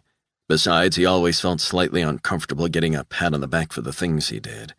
He just wanted to get the job done and go home. Well, I just wanted you to know I really admire that. Appreciate that, thanks. So what's the latest intel? You want to bring me up to speed? They're assuming O'Keefe has dumped his vehicle and is blending in with the crowds. There are countless undercover cops looking for him, but it's like finding a needle in a haystack. What about vantage points? We've got snipers on rooftops. Resnick got quiet for a few moments, again thinking of Lauren. That's good. Anyway, it's a pleasure to finally meet you. Likewise. Resnick felt a wave of tiredness wash over him. He needed something to pep him up. He reached into his back pocket and took out a tinfoil pack of Dexedrine, squeezed out 4 pills and popped them in his mouth. He washed them down with the water. He knew it was bad for his mind and body. He really needed to get clean. Maybe at least cut down on his amphetamine intake. He needed to quiet his mind, curb the fires raging within him. Taking the pills was like pouring kerosene on smoldering ashes. It needed to stop. Somehow. Sometime. What's that you're taking, man? Fogarty asked. Vitamins. Bullshit, that's not vitamins. Resnick stared at Fogarty and smiled. Something to keep me awake, that's all. They give you an edge? Keeps me going. It's been a long, long day. You think we'll get him tonight? We have to, or there are going to be more dead cops on the streets of New York. 30. O'Keefe disappeared down some stairs and into the bowels of Penn Station. He wore a backpack as he headed to a restroom. He stood in front of the mirror and looked at his grizzled, unkempt appearance, his dirty clothes. He unzipped the backpack and took out the toiletries bag, complete with a razor and shaving gel. He rubbed the gel into his beard until it was a thick lather. Then, with great care, he began to shave the 6-month growth from his face. When he was finished, he splashed cold water on his cheeks, wiping away the excess foam with paper towels. He took off his dirty shirt and threw it on the floor. He opened the backpack wider and pulled out the fresh set of clothes. New white shirt, jeans, black Nike sneakers, and a navy blazer. Then he put on a black Yankees hat. He stared at his reflection and grinned. He looked like a new person. The AB symbols and tattoos were hidden. He knew the Brotherhood had some smart people in their ranks, including ex-military who knew about getting around and trying to evade capture. O'Keefe put on a pair of aviator shades. He stared at himself. He almost burst out laughing at how different he looked. He ditched the bag in a stall. Then he walked out of the restroom and took an elevator to the ground level. The crowds were swarming all around him like shoals of fish. He headed out of the station and into the humid night air. A couple blocks later, he found a Dunkin' Donuts. He was in desperate need of sustenance. He ordered 2 donuts and a sweet white coffee. It tasted great. He felt his sugar levels rising. The place was packed, people talking loudly. The sound of some hip-hop shit punctuated the chatter. He turned around and saw a black kid with silver Beats headphones hanging around his neck. The music he was listening to was spilling out for everyone to hear. The kid began harassing and haranguing the black woman behind the counter about having to wait in line. O'Keefe was tempted to walk up to the arrogant little fuck and stab him in the neck. He'd lost count of the number of times a loudmouth inmate had gotten shanked for talking big. The codes of conduct inside were different, but out on the street, no one was constrained. You could act how you wanted without any consequences. He picked up a napkin and wiped the sugar and dregs of coffee from his lips. On his way out, he brushed past the loud black kid who looked surprised. He shot the kid a glance and he averted his gaze. The loudmouth wasn't as dumb as he looked. O'Keefe went next door to a luggage storage facility. He handed over his ticket and signed for a suitcase that had been dropped off for him. The Hispanic kid behind the counter cheerfully handed over the large Samsonite with wheels. He handed the boy $50, told him to keep the change. "Thank you, sir," he said. O'Keefe grinned. "Buy your mother something nice." The kid smiled back. "Yeah, I will, thanks." O'Keefe walked a few blocks, pulling the case behind him. He checked into a one-star hostel that had been carefully selected. The filthy lobby smelled of stale smoke, cooking oil, and a faint whiff of hashish. The girl behind the desk was chewing on some gum. She said it would be $45 for his room. O'Keefe could only imagine the shithole room he'd get for that price. He paid in cash and took the elevator to his squalid 12th floor room. Sticky carpet. Booze had been spilled and never cleaned. He locked the door and looked out of the window. The neon lights of Times Square shone a few hundred yards away. He shut the curtains and switched on Fox News. It was wall-to-wall coverage of the attacks. Faces of his 2 older brothers again on the screen. The more he saw them, the more tense he felt. O'Keefe felt a raw anger stirring within him. A black anger. It had abated since he had killed the 2 female cops. But the sight of his brothers' faces on TV had triggered something deep within him again. O'Keefe knew the net would be closing in on him soon. He could sense it. He knew the license plate readers around the city would all be on the lookout. He knew face recognition technology could find him. Or perhaps it would just be down to bad luck. But from the moment the AB had given the order to avenge Charlie Campbell, O'Keefe had known this day would arrive. This precise moment. Just him alone. It was his responsibility. He faced it with pride that he was part of it, but also that he was helping the AB and his 2 brothers avenge a good man. A legend. O'Keefe lay back on the bed, listening to the voices of the newscasters droning on. He began to collect his thoughts. His mind flashed back to the night that his eldest brother had left. His fearsome stepfather had gathered the remaining brothers for a man's meeting in the nearby woods. They could talk without their mother overhearing anything. They were teenagers, wild, rebellious, but he remembered the look on his stepfather's face and the tone of his voice that night. What had impressed Ton was that Charlie Campbell never spoke ill of Bobby, despite Bobby and Campbell not getting on from day one. Even when he left, Campbell just said to him, "I wish you all the best, son." His mother broke down and wept as she hugged her eldest son goodbye. He remembered that Bobby never looked back. He just hugged his mother, wiped away her tears, and walked out the door to the waiting cab. Their mother watched at the window, sobbing non-stop. Then she went into her room and didn't come out until the following morning. An hour after she went to bed, Charlie took Todd and his brothers into the woods. And what he said that night stuck with Todd. He remembered it almost verbatim. The message was so powerful to him. "You must never ever talk about your brother in a disrespectful manner. There's a whole bunch of people that'll talk about you boys. You'll soon find that out. Maybe they'll talk about me. It might be neighbors. Maybe guys in the neighborhood, and that's fine, but we do not as a family badmouth Bobby. Not now, not ever. I loved Bobby and I still love him. I know you love Bobby too. He's your blood. I've tried my best, but he's looking for a different sort of life. Maybe in the big city he'll find it, and I hope he does well. But you boys, while he has walked out on the family, never talk about him unless it's to talk fondly. Don't ever forget that. But there's something else. You need to know that I will never walk away from you boys. I will lay down my life to protect you and your mother. I swear I will never desert you." Charlie Campbell was true to his word. He never did desert them. He was a bad-to-the-bone motherfucker, but he was always nice to their mother, and he was great with them. They paid attention to him. He demanded it. Todd listened in rapt amazement as Campbell talked of how a man should carry himself, how he should stand up for what he believed in. He believed in blood oaths. It was a given that if someone did harm to their blood, vengeance had to be exacted. He remembered hearing the news about Charlie's death, a phone call from his mother. Her voice was a whisper, as if she were afraid someone would overhear her. It was tinged with anger, regret. She was going to be alone again, and the money might very well dry up. She had put away $20,000 or $30,000 she had once confided in a safe deposit box. Money Charlie had made from his work. O'Keefe knew the money would be used up within weeks, maybe months if she was lucky. His mother was never good with money. He thought of his mother now, how she had to be feeling. He imagined she would be looking out of the kitchen window. That's how he always remembered her, watching and waiting for her blood, like a sentinel. He wanted to call her. He could only imagine the despair she was feeling, the depths of darkness to what she must have plummeted. But she would understand their motivations. It was about honor, blood and honor. Besides, he knew the feds would either be ransacking her home or have the line bugged by now.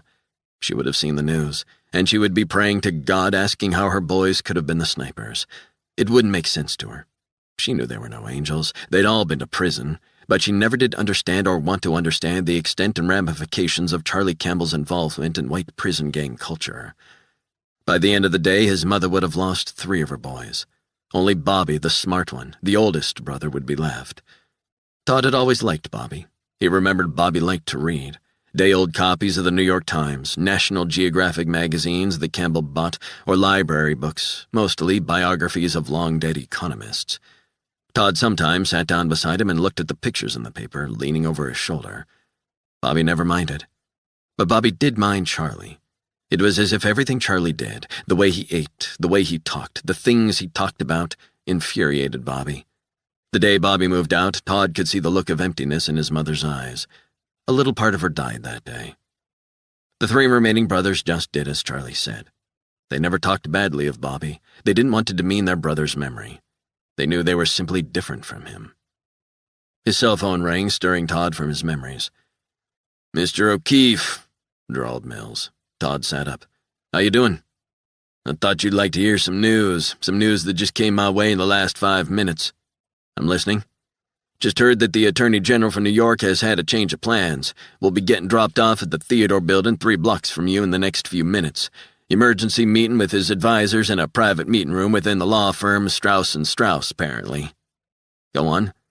"I know that area well, and I also know that if you go to the top of a nearby Midtown parking garage where I used to do some dealing, there's a perfect line of sight from the top level to the building entrance due west." "Due west, huh? How do you know he'll be there?" "People tell me things, especially when they know their loved ones could be killed." "Are we positive about this?" "Oh, yeah. He's going to be driven there and dropped off out front. They got him out of his office in Lower Manhattan. He is en route, I've been told. You might have time. Obviously, I don't want to put pressure on you, son. The main focus should be the last phase of the operation, but I thought you'd want to know." "Who's protecting him?" "That's the beauty of it. New York's finest. Couple of plainclothes cops. The vehicle's a black BMW SUV, brand new model, New York plates." O'Keefe's mind began to picture the setup. "It's up to you. You've already cemented your reputation, son. Charlie would have been proud." O'Keefe felt his throat tighten. "I'm wondering what Charlie would have done in the circumstances, if he would have taken it on." "Charlie was always full on. He pushed boundaries, didn't ask questions. He would just do it or die trying. He was a stubborn old bastard." "And the AG was definitely the guy who got Charlie put away and signed the order for the arrest that killed him?" "That's the name given to us by our contact in the agency. He's the one. Fucker got lucky not being home this afternoon." "One final question. I'm just curious. What would you do in my shoes?" The shot caller sighed. "That's your choice. I can't make it for you, brother." O'Keefe felt the adrenaline begin to flow. He had heard enough. "I'll take it from here." He ended the call. The rush felt like a freight train running through his head, and he loved it. The first thing he did was unlock the suitcase on the bed. He opened it up. Inside was a 9mm Glock, locked and loaded. He tucked it inside his waistband. Then he put a black shirt on over it. The suitcase had a false bottom. He ripped it open and saw a backpack, which contained rifle parts and high-capacity magazines. He flung the backpack over his shoulder and checked himself in the mirror again. Shit, he could be anyone. A tourist. O'Keefe watched as a grin enveloped his face. Motherfucker. He headed out of his room, locked the door, and took the elevator to the lobby. He walked out of the crummy hotel and onto the boiling Midtown streets. It was a short walk to the parking garage. O'Keefe climbed the stairwell to the top level, heart beating hard. His gaze wandered around the vast concrete space. 3 other cars were parked at the far side of the garage. At the other end, opposite another stairwell, was an elevator door. He scanned for the exits and entrances. He had gotten his bearings. He kneeled down and took off the backpack, unzipped it and pulled out the contents, quickly assembled the rifle, loaded the magazine, attached the sights. Then he fixed it to a tripod, placed it on the perimeter wall, and scanned the area. O'Keefe spotted the glass lobby of the Theodore building. He waited for only a minute. Then the BMW pulled up. The passenger in the front seat, who he assumed was a cop, got out and opened the back door. O'Keefe stared through the crosshairs. A besuited figure with a dark tan got out, then turned his head toward the cop. It was him. The fucker who had put Charlie Campbell away all those fucking years ago. The guy who had signed the warrant for his arrest that led to his murder. He took aim. Right, you son of a bitch. O'Keefe squeezed the trigger twice. The shots rang out. The Attorney General collapsed, not moving. People screaming. In that split second, both cops crouched over the body out of sight. Fuck! O'Keefe ducked for cover, lying sprawled on the roof. He disassembled the tripod and rifle and put the parts into the backpack. He crawled with the backpack to the nearest dark stairwell, with only one bit of business left to attend to. 31. Resnick's headset buzzed to life. It was Meyerstein. John, the Attorney General of New York has just been assassinated. We heard some shots. The NYPD shot spotter system just flagged it. It's 3 blocks from you guys. He looked across at Fogarty. He was pointing out that another unit had already had that area covered. So how did the shooter, whoever it is, know where the AG was going to be? We're exploring the possibility of a leak somewhere. Martha, what the hell? I would have thought that the Attorney General would have been taken somewhere ultra-secure like a military facility. He didn't want to go, apparently. Thought it best to draw up a legal response to the killings with his advisors. Also, we don't have guys on the roofs. We do, but they can't cover everything. Besides, the incident happened a few blocks away from the busiest part of Times Square. So he's able to take shots and get away just like that? Not good, I know. You really need to try and get people out of Times Square. I know. The NYPD are quietly moving them north. It's not going to work in the time frame. You don't have to tell me that. We don't know his next move. But we have to do something. We absolutely cannot go on Twitter or Facebook and tell people to get off the streets. Bottom line, there are no good options to clear the streets. What a fucking mess, he said. We'll catch him. I'm confident of that. And we have hundreds of people working on this.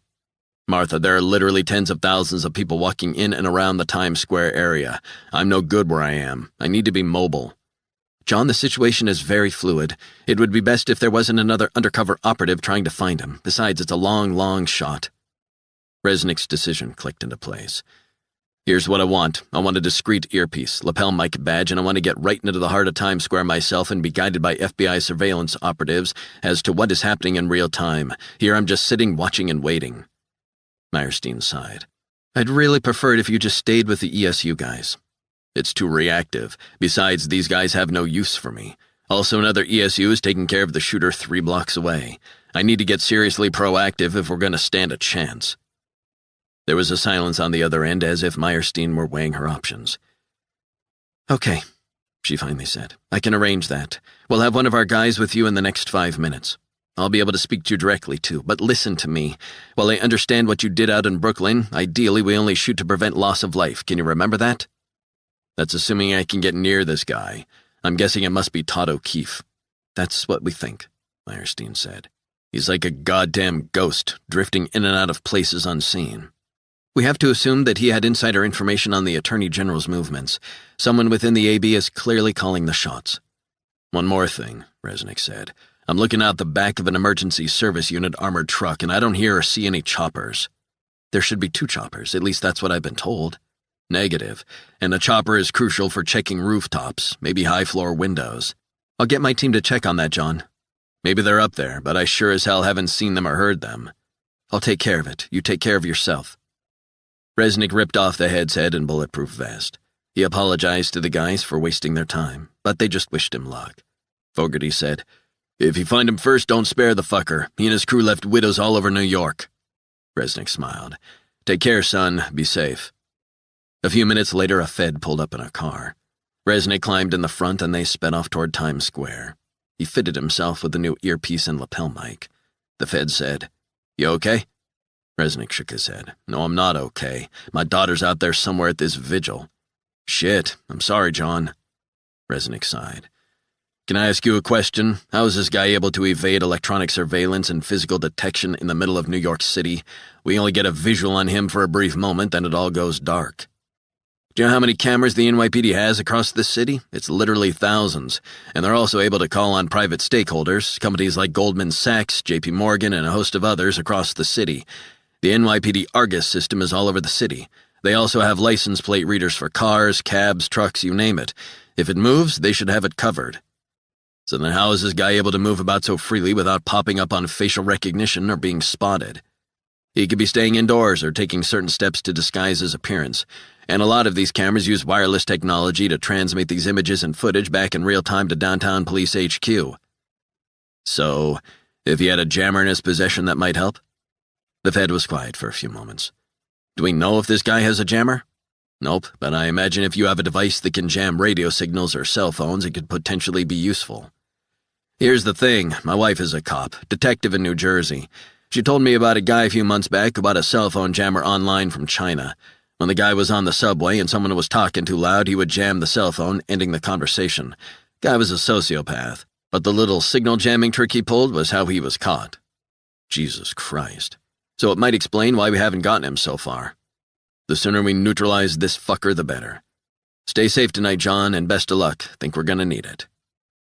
Resnick got out of the vehicle in the heart of Times Square. Huge neon-lit billboards towered all around, advertising TVs, cell phones, and God knows what else.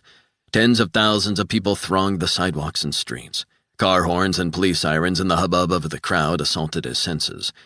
He stood, earpiece in, wearing a metallic stars and stripes lapel badge hiding the miniature microphone inside it.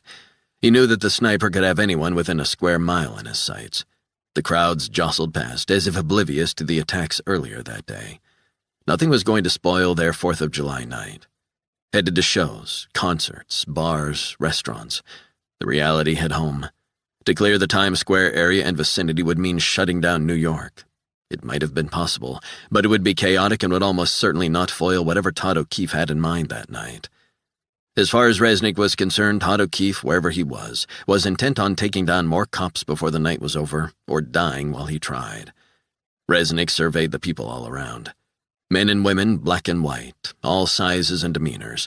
It was virtually impossible to tell the tourists and visitors from the native New Yorkers enjoying Independence Day. Traffic cops tried to keep things moving. The crowds seemed to be growing. How was that possible? Resnick's thoughts turned to his daughter. Lauren couldn't be far from him, but where the hell was she? He spoke into the lapel badge mic. "Quick question, where is the vigil?"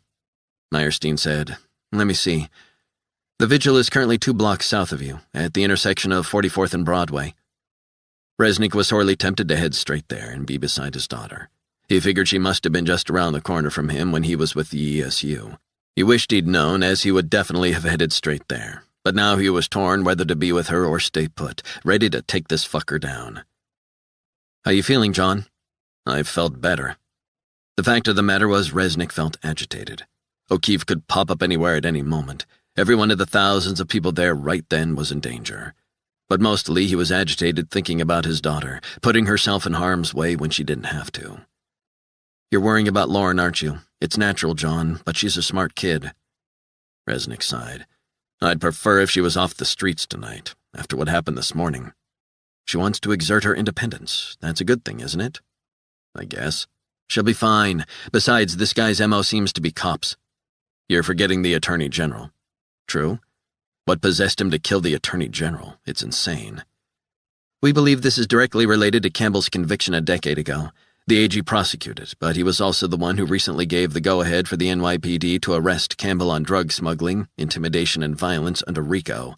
That arrest resulted in Campbell's death." "Martha, I'm dying down here. It's just watching and waiting. It's killing me." Meyerstein sighed. "We got some footage of O'Keefe leaving a budget hotel near Penn Station, carrying a backpack. Dropped off the grid in the last hour." "Again, you gotta be kidding me. And he just disappeared?" Looks like he caught an Uber headed north on 8th Avenue. We think Times Square is the ultimate destination. It's the busiest locale. He may be lying low after taking out the AG. And we don't know where those shots were fired from? We have a good idea. There's a parking garage nearby, so we're wondering if this is part of a plan, the same ploy he used when he was down in Lower Manhattan.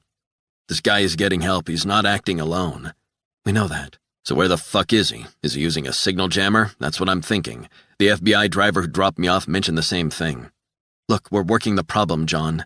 That's not good enough. You've got to be able to pull this guy out of a crowd. Otherwise, what's the point of all those cameras and technology? It's not a perfect solution, not yet. It's getting better.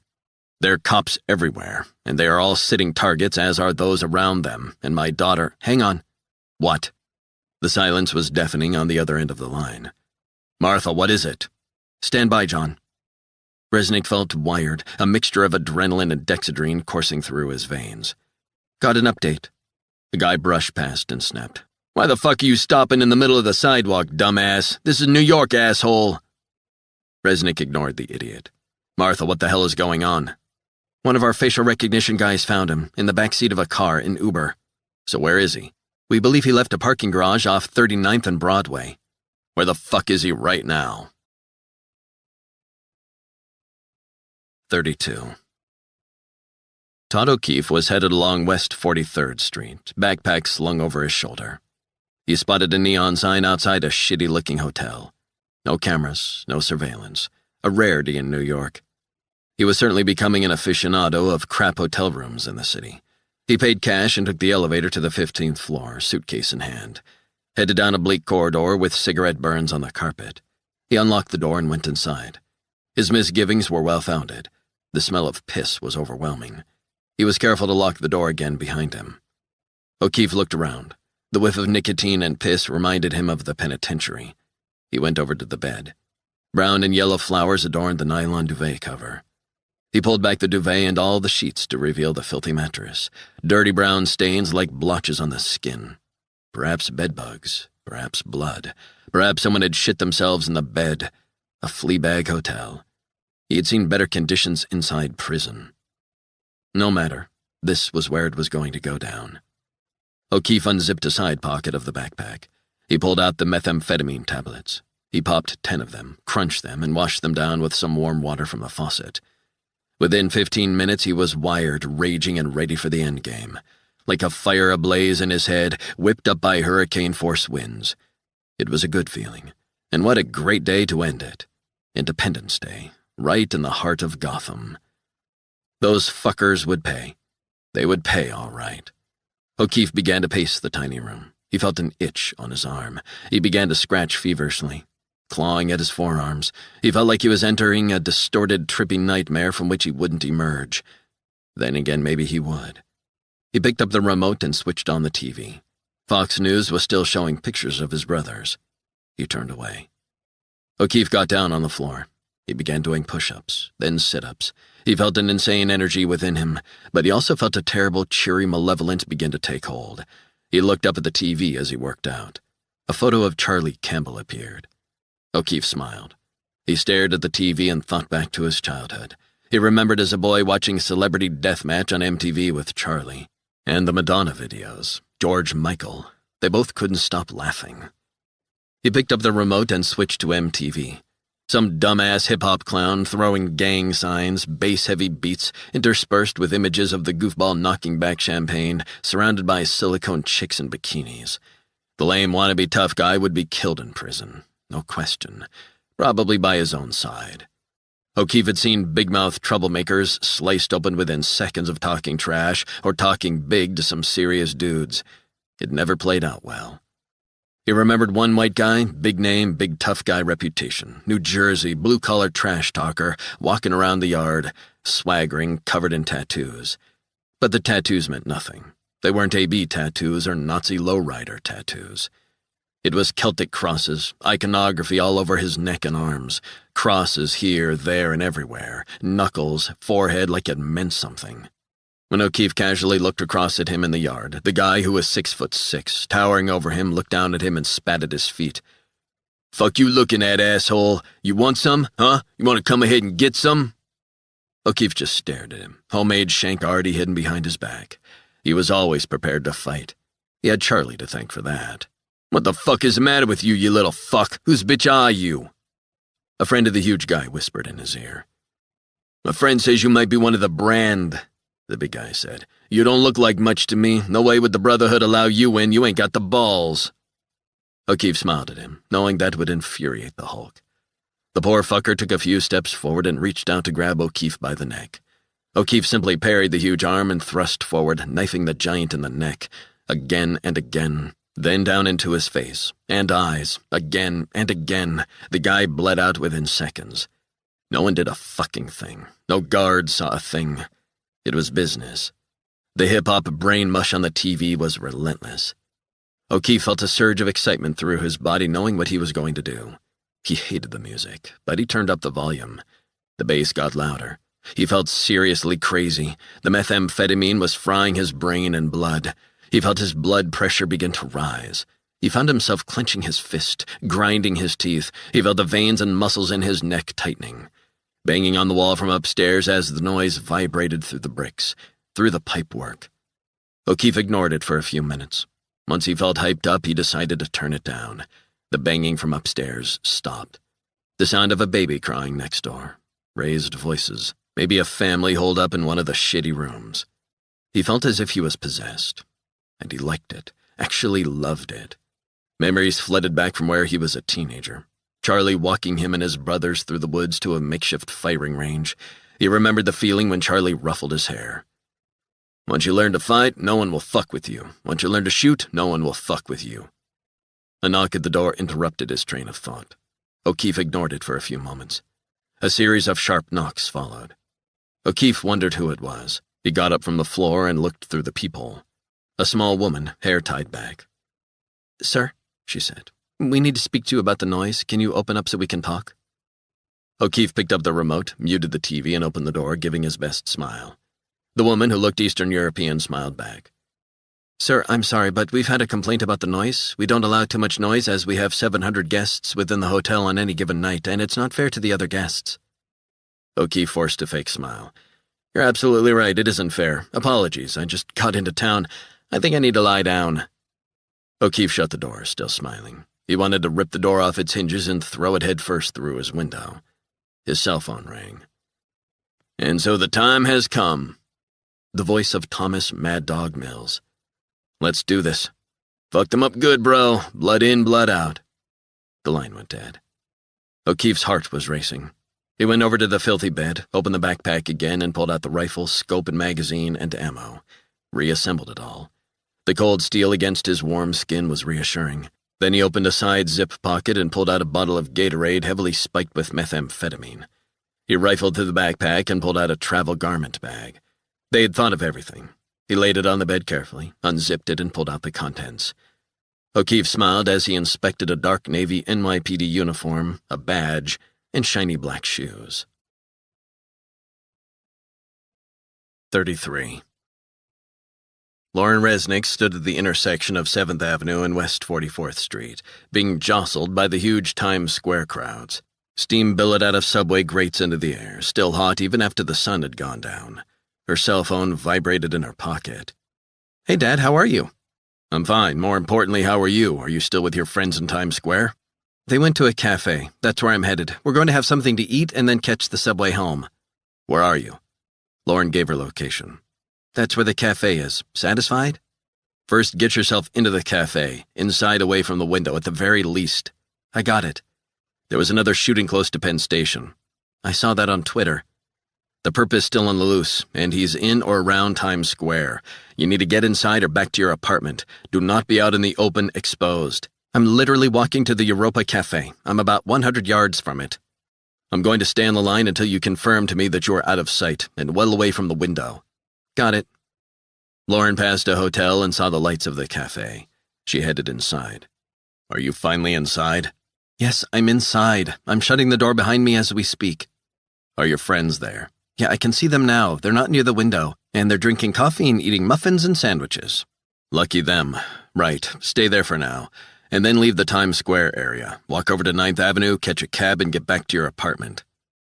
Lauren's friends waved her over to their table, and she pulled out a seat as a waitress approached. "Hang on, Dad." She ordered a latte and a ham sandwich on rye. Thank you. You're making me hungry, Resnick said.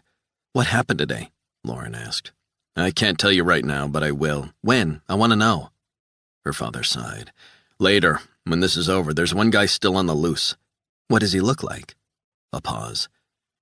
Aryan Brotherhood, they're very distinctive. Seriously? The youngest brother of the two nutcases that killed the cops outside Yankee Stadium. He killed the two cops in the financial district, and the attorney general. Lauren went quiet. Now do you see why I want you to get the hell out of there?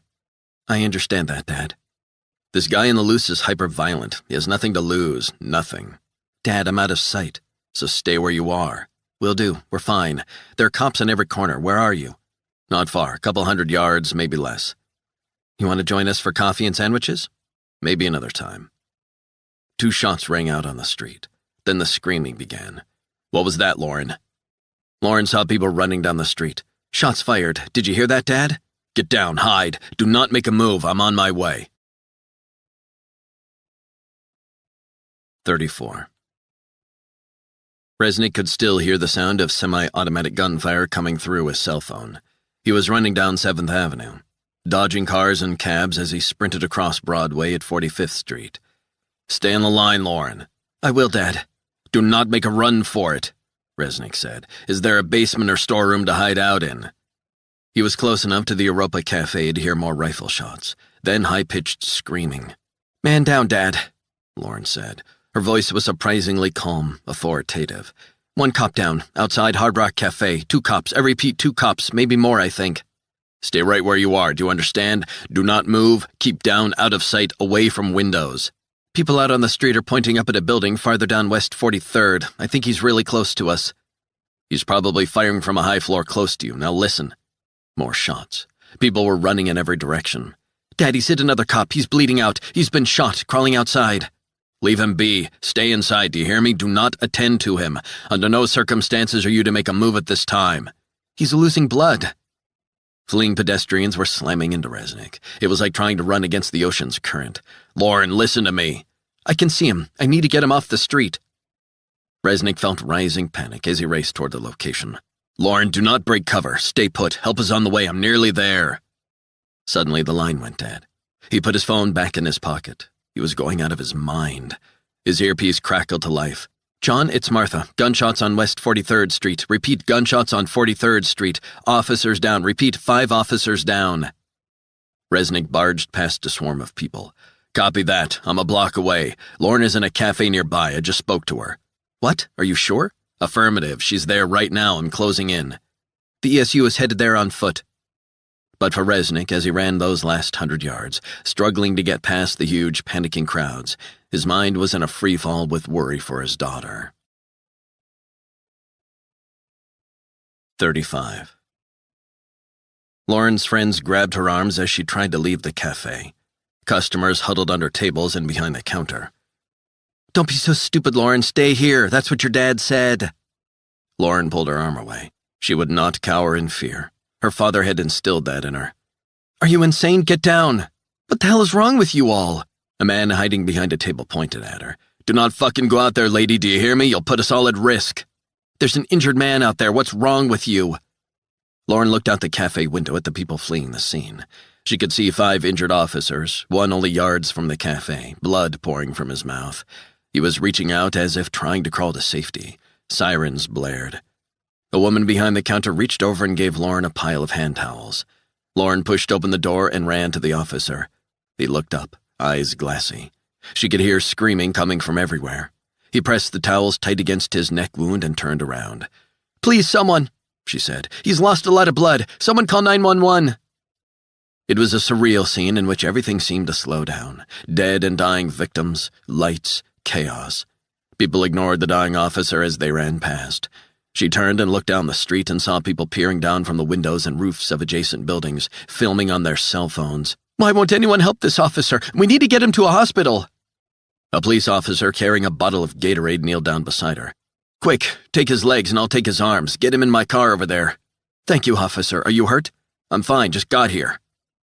Lauren and the man lifted the bleeding cop into the back of a police car. Get in the back with him, he said. Let's get him to a hospital. Lauren did as she was told. The cop started up the car and sped off down West 43rd Street, blue lights on, running the lights until 9th Avenue. Then he took a left, nearly knocking down a couple in the crosswalk. Lauren glanced at the rearview mirror and noticed the guy's eyes were bloodshot and glazed. "Where are we going? There's no hospital over here." The cop turned around and pointed a gun at her head. "Stop whining and shut the fuck up." 36. Resnick saw the bloodied bodies of cops strewn across West 43rd Street, bathed in the red and blue lights of ambulances and cop cars. Paramedics and other cops and passers-by worked frantically to treat the officers. He shoved through the crowds on the sidewalk, past a hotel, and finally got to the cafe. He went inside and people were screaming, near hysterical. "FBI!" he shouted. "Do not move until this area is secured, is that understood? You need to pay attention and not move from here." There was sobbing from some of the customers. "We'll get you out of here when we can, but I'm also looking for Lauren Resnick. I'm her father." He looked around, people hugging each other, petrified. "Anyone?" A 20-something black girl pointed outside. "She went to help an officer. We told her not to." Resnick's heart sank. "So where is she?" A Hispanic man behind the counter said, "I saw her getting in the back of a cop car with the injured cop." "And a cop was driving the car?" "Yes, he was, positive." Resnick felt a wave of relief that she was alive. He went out on the street and saw the ESU team pouring into a hotel. He saw Fogarty, the young guy he met earlier. "Hey, Danny, what's going on?" "Shooter on a high floor." "Is he still there?" "We don't know. I heard a report a few moments ago that he might have fled, but he might also be hiding out. We're gonna check it out." Resnick patted him on the back. "Best of luck, son." The ESU guy stormed past him and into the hotel as Resnick surveyed the scene on West 43rd Street. It was like a war zone. His mind flashed back to Fallujah all those years ago. Bodies strewn on the back streets, fallen soldiers, dead civilians, screaming, dying blood. His earpiece crackled to life. "John, it's Martha. Shooter might be gone according to one of the ESU guys, and we've got bodies everywhere in West 43rd. It's like a scene from hell." "It's even worse than that." "What do you mean?" "We're piecing together a sequence of events from surveillance cameras. O'Keefe is wearing a cop uniform." The words skidded across his mind in slow motion. "No." "I'm looking at the still image now. 2 minutes, 43 seconds ago, Lauren is helping him lift an injured cop into the back of a police cruiser." Panic and a sense of dread began to set in. "Jesus, no!" The uniform helped O'Keefe blend in as he left, made it look plausible, especially by having him and a bystander, Lauren, carrying a dying cop away from the scene. "Where's the vehicle? I need to know. Which way did they go? Tell me." "We have it headed south on 9th Avenue. She hesitated. "Into the Lincoln Tunnel." Resnick turned and began sprinting toward 9th Avenue. "Martha, stay on the line. You need to stay on the line." "John, we've already alerted New Jersey cops. They're handling it." "I don't give a shit. That's my daughter." Resnick was running down the Midtown Street, ignoring the snarled-up traffic, crowds, and chaos. He felt his heart racing like it was going to explode. But he ran even faster. He had to get to Lauren. A sense of foreboding washed over him, filling him with a terrible, sickening dread. 37. Lauren was desperately trying to stem the bleeding of the NYPD officer lying sprawled on the back seat of the speeding car. She pressed the towels against his throat. He was gargling blood, trying to speak. She turned and looked at the man reflected in the rearview mirror. The driver, dressed as a cop, gulped down the Gatorade and grinned. Eyes crazy wide, pupils dilated. His lower arm was exposed, showing an Aryan Brotherhood tattoo. "Well, this is fun, huh? Hell of a day in New York City, right?" Lauren felt panicky. She wondered how she had been so stupid. "Please, you need to get this police officer to a hospital." "And that's exactly where I'm taking him." "Are you serious?" The driver laughed as if he had lost his mind. "No, absolutely not. I'm gonna let that fucker bleed out in his own patrol car. What do you think of that?" "This man is no threat to you. He needs immediate treatment." "He's gonna die like a dog. That's what he is, the motherfucker." Lauren looked at the injured officer. His eyes were rolling around in his head as if he were struggling to stay conscious. The driver sped on, headed through the Lincoln Tunnel and into Union City, New Jersey, negotiating the sharp turns. "Who are you?" she asked. "Listen, honey, I'm not gonna kill a nice white girl like you, but you need to understand that the cops, like the one bleeding out, killed my father in cold blood. My father. How would you like that to happen to your father?" The dying cop's eyes were filled with tears. Lauren pressed the blood-soaked towels tighter. She whispered, "Please hang in there, officer. Stay with us, do you understand?" The driver began to laugh and mimicked her voice. "Stay with us. Give me a break, will you? Listen to yourself. You think he cares about you? He cares about his salary, about his standing in the community, his pension, his bowling on a Tuesday night, his fucking St. Paddy's Day parade pipes and drums bullshit." "For God's sake," Lauren snapped. "What is wrong with you?" The driver reached around and pointed the gun at her forehead again, one hand on the wheel, eyes on the road. "You want to know? You really want to know?" Lauren wondered if she might be able to shove the gun aside and escape, but she knew she could be seriously injured or killed if she tried it. Besides, the officer would die too. She needed to keep the shooter talking. "Yes, I do want to know. Tell me." "The cops ripped the heart out of my family. Don't you fucking understand? Can you comprehend what I'm saying?" Lauren nodded.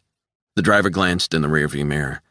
"I can look at your face and see you don't get it. I can look into your eyes and see everything there is to know about you. I bet you were brought up with lots of money, and you sure as hell don't care for me, my kind, or my father. What do you know about loss? What do you know about anything?"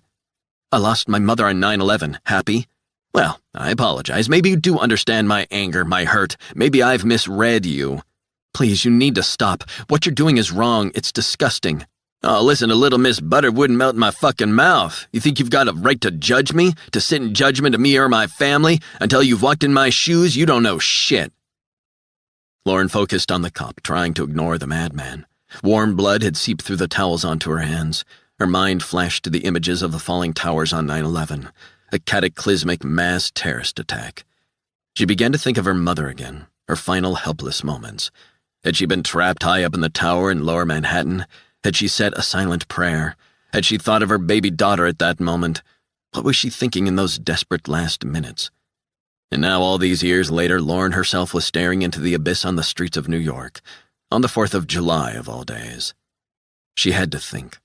She needed a plan, and she needed to stay alive. She wasn't going to go down without a fight. Her mother had never had a chance, but she did. "They'll be looking for me, hunting me down, but I'm ready for them. I think I might have bought some time, maybe be able to disappear up north, Canada. They'll catch you. You'd be better off surrendering." The driver began to laugh. "The moment you stop fighting is the moment you surrender. I don't surrender to you or anyone. I fight. I survive." His insane eyes found hers in the rearview mirror. "Bet you don't bump into too many Aryan Brotherhood guys where you come from. Bet we're not the kind of guys you usually hang out with, am I right?" "Please," she said. "I'm begging you, just drop us off. I'll get him out and you can drive off." "Just like that, huh?" "I'm asking you for mercy." "Mercy? Like the mercy the cops showed when they strangled my father? He was screaming for air, but they didn't give a damn about mercy." "Please, you need to let us out." "I don't need to do anything. Your voice reminds me of a teacher I used to have. She never liked me because I never listened to her. Blabbing away. Why don't you just shut the fuck up? This is probably the most fun you've had in your whole fucking wretched life." The driver began to laugh some more. "Hell of a day in New York City." 38. Resnick was sitting in the back of an SUV, squashed in with a couple of feds as they sped across the west side of Manhattan and down into the Lincoln Tunnel. The lights of the tunnel and beams from oncoming vehicles flashed by. His mind was racing like an out-of-control freight train. He thought of Lauren at the mercy of that sick maniac. He wondered how she was coping. He imagined she would be trying to reason with him. She would need to think critically. But as Resnick knew only too well, even the best-laid plans could turn to dust in the blink of an eye. He ran scenarios around and around in his head.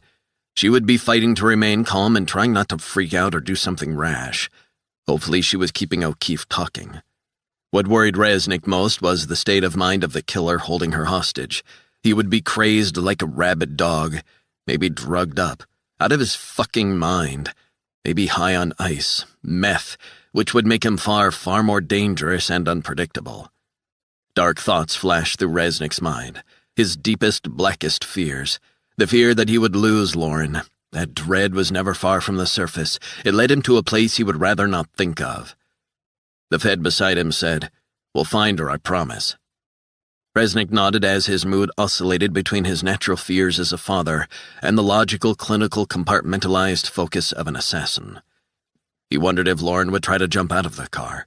He hoped and prayed she wouldn't be that desperate. But who could blame her? The reality was that she would end up, best-case scenario, seriously injured, maybe paralyzed.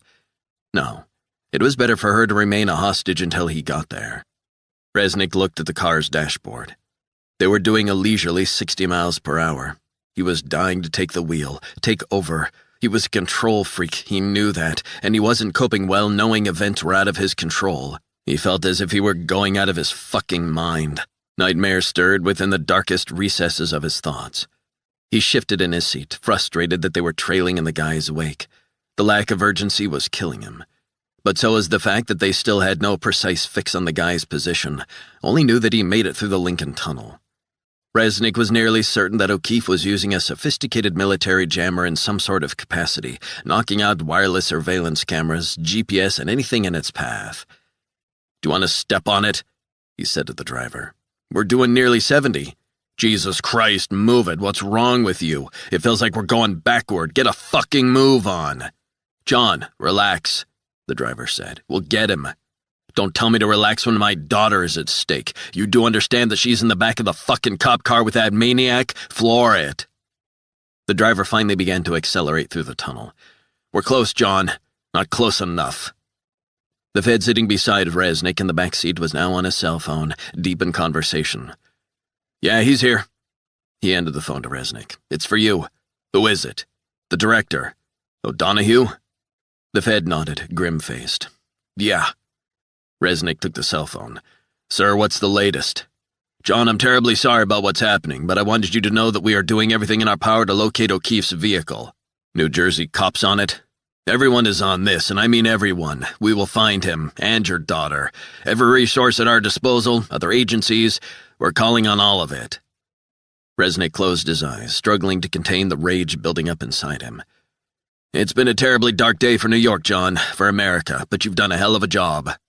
That will all count for nothing if I don't find my daughter alive and stop that animal. I'm a father too, I get it. We will find him and your daughter. Thank you, sir. Martha's listening in on this call. She wants to speak to you." Resnick felt his throat tighten. He sensed events were moving fast and out of his control. "We've blocked all traffic headed out of Union City except for the FBI," Meyerstein said when she came on the line. "Their current location is headed south on Palisades Avenue, perhaps heading for Hoboken." "Copy that," said Resnick. "John, this is bad luck, bad luck, but I know you'll get him." Resnick stared out of the car window as they raced through the dark streets of Union City. No one knew how it was going to end. He wanted to confide in Meyerstein about how he felt. He wanted to talk to her about so many things. He wanted to tell her how terrified he was of losing his girl. He knew in his heart that if Lauren died, he would surely die too. He wanted to tell her that, to tell her how he felt. He wanted to open up to her. He knew he was a closed book. He wasn't the type of guy who shared his feelings. But he wanted to tell her about his guilt for buying Lauren tickets for the Yankees game. It was dumb even to think like that, but that's how he felt, consumed by blind terror and fear of the unknown. "John?" Resnick stared out at a desolate street in Union City. "Yeah, I'm still here. I just wanted to say we're here and we will find her." 39. The cop was bleeding out in the back seat of the stolen NYPD cruiser, and there was nothing Lauren could do about it. She cradled his neck as she continued to try to stem the blood loss. The car jolted every time they sped over a manhole cover or a pothole. The officer moaned loudly. She couldn't abandon the dying cop. She just couldn't. She hoped and prayed they would crash and be knocked unconscious, and the sick bastard driver would have to make a run for it. But darker thoughts were also crowding her shattered mind. Lauren had begun to contemplate her own death. The officer had lost a lot of blood and was slipping away. Her thoughts began to drift. She began to wonder if her friends in the cafe were safe. Had they seen her take the injured cop into the car? She thought of her father. He'd been only blocks away when it happened. She could imagine his reaction. He would be horrified and furious at her for not listening to him. He was the one who'd warned her not to go outside, fearing she'd be hit by a sniper's bullet. As it turned out, she'd been tricked by the sniper. But she still lived in the hope that her father would find her, somehow, some way. The seconds felt like hours. Must do something. Lauren closed her eyes as she struggled to cope with the perilous nature of her situation. She needed to focus. She needed to get a grip. She couldn't expect help to arrive, and even if it did, it might be too late. She needed to act. The driver glanced in the rearview mirror. "New Jersey, huh? Gotta love it." "Let us out, for God's sake. He's going to die." Good, then his wife and kids will know what loss and grief feels like. Lauren looked down at the officer. His mouth was slightly open, blood trickling down his chin. Slowly, his eyes moved to the side. She followed his gaze. His bloody right index finger was pointing to his equipment belt. She looked at the handcuffs, radio, flashlight, chemical spray, and gun holster. The cop was pointing to the gun on his belt. Had to be that. She said, I need to get him more comfortable or he's going to bleed out right now. I need to adjust his position. The driver took a hard left, screeching around a corner. There was a sudden clanking sound like hail. He struggled to get the steering under control. Fuckers! Taking out a rear tire! Fuckers! Lauren realized a shot had been fired at their car. She felt a surge of hope. She pressed the blood-soaked towels tight against the officer's neck. He winced and groaned at the pain. Then slowly she began to reach toward his equipment belt. 40. The SUV was hurtling through the dark streets of Union City. Resnick sat in silence. He couldn't bear to think that they would be too late to save his daughter. Lights flashed as a cop car sped past them. They hit 90 as they negotiated a narrow street, headed toward Hoboken. The Fed beside him was again deep in conversation on his cell phone. Got it. He turned to Resnick. They've got a visual. They put a bullet into the rear tire. He might manage a mile or two, so it's just a matter of time. Resnick felt numb. His daughter, his only child, was still in the car with that psychopath and a dying cop. It couldn't end this way for her. Not now. It wasn't her time. He envisioned the scene unfolding. He imagined he would get one clear shot if they got within sight of O'Keefe. But he was also beginning to consider the horrific possibility that Lauren could be killed, either by the crazed gunman or by a cop. The Fed was speaking again into the cell phone. Ma'am, here he is. He handed Resnick the phone. Assistant Director wants you. Martha, what's the latest? The car is slowing down. New Jersey cops have him in their sights. You're not far away. But this is, as you can imagine, a very precarious situation. Resnick said, I know. The cops need to ease up, not get too close or he's gonna take a potshot at one of them, or worse at my daughter if he hasn't already. The Fed said to the driver, 1 mile in closing, Hudson Street, Hoboken. Meyerstein said, John, I think this might be out of your hands now.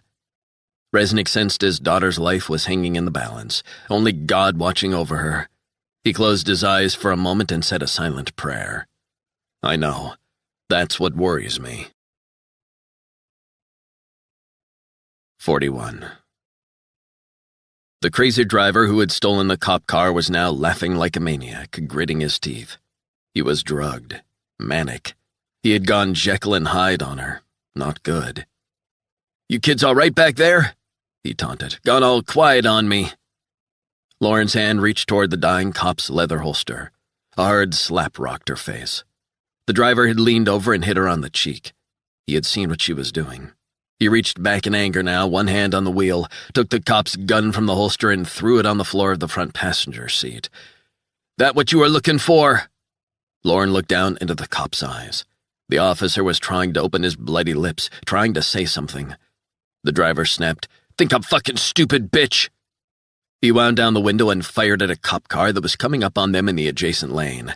Think old Todd is some dumb peckerwood, is that it? Just a dumb fucking white shit-kicker, is that it? Lauren knew she had lost her only chance. I'm gonna have 2 dead fucks in the back of a cop car. He was laughing, crazed, deranged, shaking his head, screaming like a banshee, howling like a wolf. He was out of his mind. Redneck cocaine, they call it. I love it. Should try it someday, honey. Mix it with an energy drink. What a fucking ride! Lauren wiped the blood from the officer's lips with the back of her hand. I'm so sorry. The driver said, Give me some ice. I love me some ice. We all want to go and do some ice. Lauren closed her eyes for a moment, trying to block out the crazy bastard driving them to their deaths. The dying cop's breathing was getting more labored as the police sirens and flashing lights closed in. Lauren stroked the officer's hair. She wondered if the pursuing cops were just tailing the car until the psycho ran out of gas. She wished they would just try and take him out. But she understood their reluctance to get too close, with a seriously injured cop and Lauren as hostages in the back seat. The driver glanced in the rearview mirror. What are you thinking now? Are you gonna attack me with handcuffs? Maybe the spray? Well, don't fucking think about it, bitch, or you'll get blown away. I mean, this isn't your fight, is it? What the hell were you thinking? A dying cop. What's he to you? Lauren looked down at the cop. His eyes were closed. Tears ran down her cheeks. She pressed the towels against the terrible neck wound, praying for the nightmare to be over. The officer's hooded eyes opened, tears spilling onto his face. "I'm sorry," she said again. The officer's eyes flitted from side to side, then fixed on his feet. Lauren thought he was trying to tell her something. A shot rang out and the car jolted as if another tire had been shot. They heard the screech of metal dragging. The fender sounded like it was hanging off. Lauren reached toward the officer's lower leg. That was when she realized there was another gun holster around his right ankle. Her hands were hidden from the driver's sight. "Fuck is going on back there, bitch?" "I'm scared I'm going to die," she said. The driver began to laugh. "Oh, boo-hoo! I'm gonna fucking have to die. Well, you know what? We've all got to die. Me, you, and that cop. We all die. Deal with it." Lauren began to sob as more and more police sirens pierced the air. She looked up through the back window, tears blurring the city streets. A sharp left turn threw Lauren onto her side. She had her chance. She pulled up the officer's trouser leg, unbuttoned the small holster, and took out the compact Glock 26. She knew how to use weapons. She trained at gun ranges. She racked the slide, then flicked off the safety. Lauren turned and pointed the gun at the driver's head. The driver turned around. Lauren fired 3 shots, point blank, in a deafening series of explosions. Blood sprayed across the shattered windshield. The driver slumped over the steering wheel as the car horn blared. Suddenly, the car veered wildly out of control and smashed headlong into the side of a parked truck. Lauren was flung around like a rag doll. The driver's airbag inflated. Alarms went off around the street. Lauren could barely hear. Everything was muffled. Time seemed to stop. She smelled metallic sulfur. The car doors opened. Flashlights and guns appeared, trained on her. She felt herself being dragged from the vehicle. Blue lights, red lights, street lights spiraling as she lay motionless on the streets of Hoboken, staring up at the stars in the sky. 42. The seconds that followed were an insane blur of lights, faces. Then came an eruption of sounds. Lauren could hear sirens and shouting and someone screaming for backup. Her brain was sending a signal to her body to move, but she lay paralyzed on the sidewalk. She tried to rationalize her reaction. Was she going into deep shock? A paramedic was shouting for the cops to give them more room. A fresh-faced cop with a flashlight stood over her. "Can you hear what I'm saying, Miss Resnick?" Lauren just stared up at him. She tried to speak, but nothing emerged. "Don't worry," he said. "The driver is dead." Out of the corner of her eye, she saw the bleeding cop she had tended being lifted onto a gurney and into the back of an ambulance. Lauren felt herself beginning to shake. Flashbacks to the 3 shots she had fired exploded through her mind. The blood splatter. Time began to almost rewind. Images of the driver's head being torn apart, fragments, brain matter, like high-definition slow motion. She sensed someone else was watching her.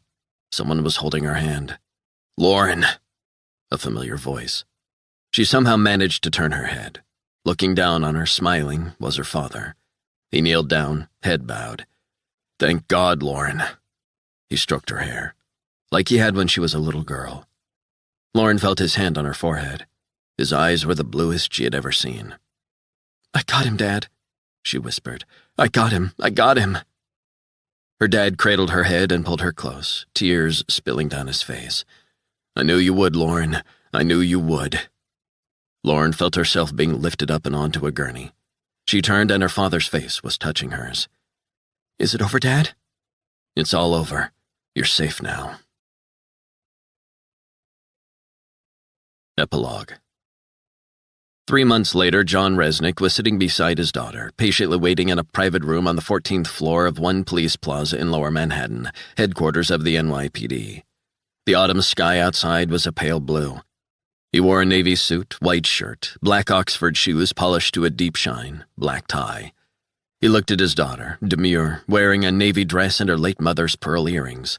She had been in therapy since her ordeal at O'Keefe's hands, but she was slowly getting back to the confident young woman she'd seen before the terrible series of events on July 4th. The days following her kidnapping had been particularly tough for Lauren. More so, he thought, than after she'd been in a coma and nearly died. She'd headed back to Rockland and begun her recuperation. She walked and walked with Resnick, the sea a constant companion, the familiar salty air refreshing and energizing her. It was far from the hectic streets of New York City, but every night it was the same. Lauren awoke in a cold sweat, screaming, suffering flashbacks and nightmares. Resnick knew a former Army psychologist who specialized in PTSD and put Lauren in touch with him. The psychologist began to talk with her. She opened up. She talked about the incident. He listened, and gradually she developed coping mechanisms to deal with the flashbacks. Lauren began to meditate and did yoga. Slowly she began to heal. It was a long-term project, but at least she was alive and she was moving in the right direction. She seemed calmer and was even starting to want to talk to Resnick about her ordeal. The psychologist recommended she attend therapy in Vermont after returning to college in the fall. Resnick leaned over and held her hand. "Your mother would have been very proud of what you did." Lauren sighed. "I hope so." "I know so." Lauren cleared her throat and gazed at the floor, lost in her thoughts of that long summer day. "I always meant to ask," he said, "and don't answer if you don't want to." "What?" "Maybe I shouldn't ask. I'm sorry. I know you've moved on." "No, ask me, Dad. My therapist says it's an important part of my rehabilitation to talk openly about it all." "How did you feel in those moments, trapped in that car with that crazy bastard, knowing he could kill you whenever he wanted?" "How did I feel? I felt alone. No one there to help me. And I was scared." She looked at him and smiled. "Dad, you couldn't have done any more on that day." "I could have been with you. I should have stayed with you instead of going after the first two snipers. And this wouldn't have happened. Other people needed you. Besides, it happened for a reason, I think. It's made me look at my life differently, what I want from it." Resnick smiled back at her. "You know, when I was in the car with him, I thought about what you always said, about working the problem, trying to figure it out." "Did you consider all your options?" "I guess." "But that included considering whether you should jump out of the car or not." Lauren nodded. "Yes, it did, but I figured I would end up dead or seriously messed up." Resnick nodded and smiled. "You're absolutely right." "I tried to weigh it out, but there were no good choices." "Smart girl. What you did was some serious critical thinking." Lauren blushed the way her mother had when embarrassed. "I don't know about that." "You figured you would have a better chance of staying alive by staying put in the car, waiting for the right moment." "Correct. But you also got the gun, the spare gun. That was smart. Killer smart." "I got lucky." "What do I always say, Lauren? Sometimes you make your own luck. You were looking for something to take the guy down with, and you found it." "What would you have done differently, Dad?" Resnick sighed. "Hard to say. I probably would have found a way to grab the gun he was holding, twist it out of his hands, and disarm him. But that's easier said than done. O'Keefe was strong, drugged up, right?" "Yes, he was. I didn't stand a chance." Resnick felt his throat tighten as he thought again of Lauren at the mercy of that maniac. "You nailed him, good and proper." "Would Mom have done the same in those circumstances?" Resnick smiled. "Your mother, God rest her soul, would have done exactly what you did. Except for one small point, I think." "And what's that?" "She would have emptied the whole magazine clip into him." Lauren burst out laughing. "I'm not joking. She was a very determined, smart, and tough woman, and you're just like her." "There's one way I'm not like her." "And what's that?" "I don't want to be a lawyer." "Fair enough. So you had the internship experience in publishing. Is that where you're headed?" Lauren shook her head. "No." "Really? Thought that was where your future lay." "It was. Things changed." "What?" "I've been seeking out some professional career advice." Resnick nodded, impressed. "And I've also asked her if I can let you know." "Her? Let me know what?" "Let you know that I've been taking advice from Assistant Director Meyerstein." Resnick looked at his daughter, struggling to take it in. "Since when?" "Just the last few weeks. She had my number, I had hers, and I reached out to her." "You did?" Lauren nodded. "She's smart. She went to Duke, and I was thinking maybe the FBI would suit me better." "You're thinking of joining the FBI?" "Yeah, I am. Do you have a problem with that?" Resnick took a few moments for the news to sink in. He shrugged. "If that's what you want, Lauren, I fully support you. The only advice I would give you is to do what you want. If that's the route you want to take, then that's the route you've got to take. Do it. I've already inquired about the collegiate hiring initiative for when I'm finished at Bennington. Resnick smiled and hugged her tight. You're sure not wasting any time. I'm hoping the assistant director is going to be my mentor. Your mentor? I guess you've got it all figured out. Lauren blushed again. We'll see.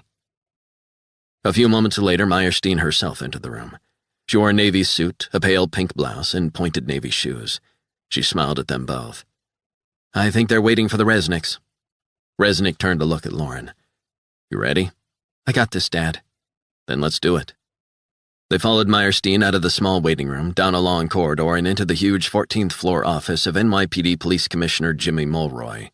Standing beside Commissioner Mulroy were the governor of New York and the mayor of New York City. Each took their turn to shake Resnick's and his daughter's hands and give a word of thanks and appreciation. The governor then took a few minutes to recall the terrible events that had unfolded in July. Resnick and Lauren stood in front of them, listening intently. They were both presented with New York's highest civilian award for exceptional citizenship and outstanding achievement, the Bronze Medallion. The governor pinned the medal on Resnick. I feel very humbled, Mr. Resnick. What you did, single-handed, that day was above and beyond any bravery I've read about. I did what I could, sir, that's all. Thank God you did. The commissioner stepped forward and spoke in reverential tones to Resnick, thanking him profusely. The mayor took a few minutes to chat with him as if they were old friends. Resnick soaked up the bullshit, feeling distinctly uncomfortable at all the praise. It wasn't his style. When he had gotten the invitation, his first instinct had been to turn it down. He wasn't a fan of ceremonies and formalities. He was an under-the-radar kind of guy who liked to sidestep that kind of thing. But on reflection, he knew that it was both disrespectful to the people of New York, in whose name the medal was given, and to the families of the fallen officers if he didn't turn up. But what he did ask was for the ceremony to be strictly private. No media, no photographs, no PR. And his request had been granted. The governor pinned the medal on Lauren and shook her hand. Young lady, it takes some guts to do what you did. We're all so proud of you. But perhaps more than anything, your heroic attempts to save Officer Bryce on West 43rd Street when everyone else was running for cover amid the shootings and carnage were exemplary. Lauren gave a polite nod. Thank you, sir. The commissioner stepped forward and shook her hand. Great job, Miss Resnick. Lauren again gave a polite nod. Thank you, sir. Finally, the mayor said, There's someone else who wants to say thank you. I hope you don't mind. The office door opened. NYPD officer Fergus Bryce entered in a wheelchair, resplendent in a smart Navy police uniform, his wife by his side. They were flanked by 4 beautiful kids. Bryce looked up at Lauren and shook her hand. You saved my life, Miss Resnick. I owe you so much. I owe you everything. So does my family. We're truly blessed. Lauren blinked away the tears as his wife stepped forward and hugged her tight before the children did too. Resnick stood and watched, heart swelling with pride. The commissioner bowed his head and said a prayer. When the prayer was finished, Resnick turned around. Standing at the far side of the office was Martha Meyerstein, head held high, smiling back at him. Resnick walked over to her. Hell of a day. Indeed. I'm very glad you decided to come, John.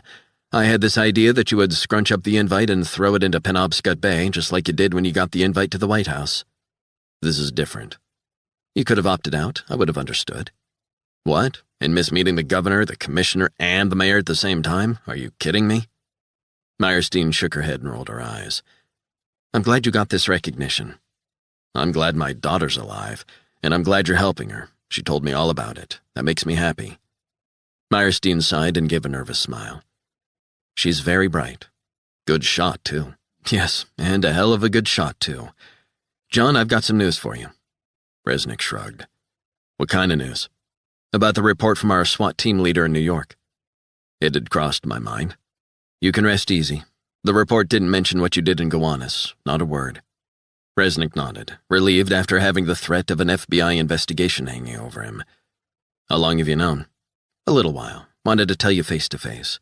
The guy did you a serious favor. You might want to buy him a drink if you ever see him again. Did you have anything to do with his decision? I couldn't possibly comment. I crossed the line, I know that. What's done is done. Resnick cleared his throat.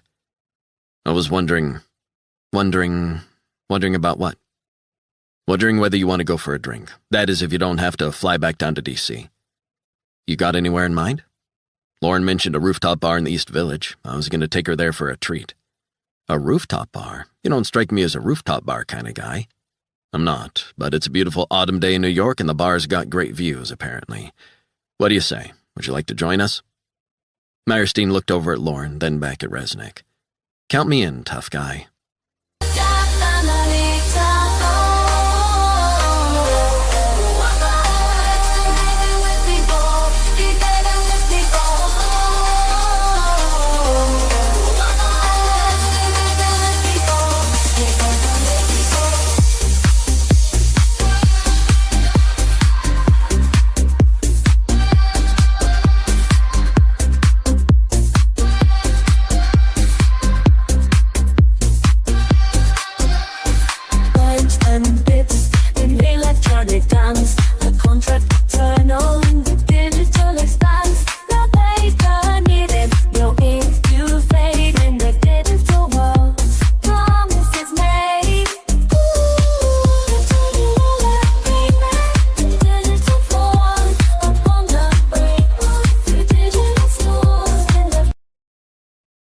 Epilogue.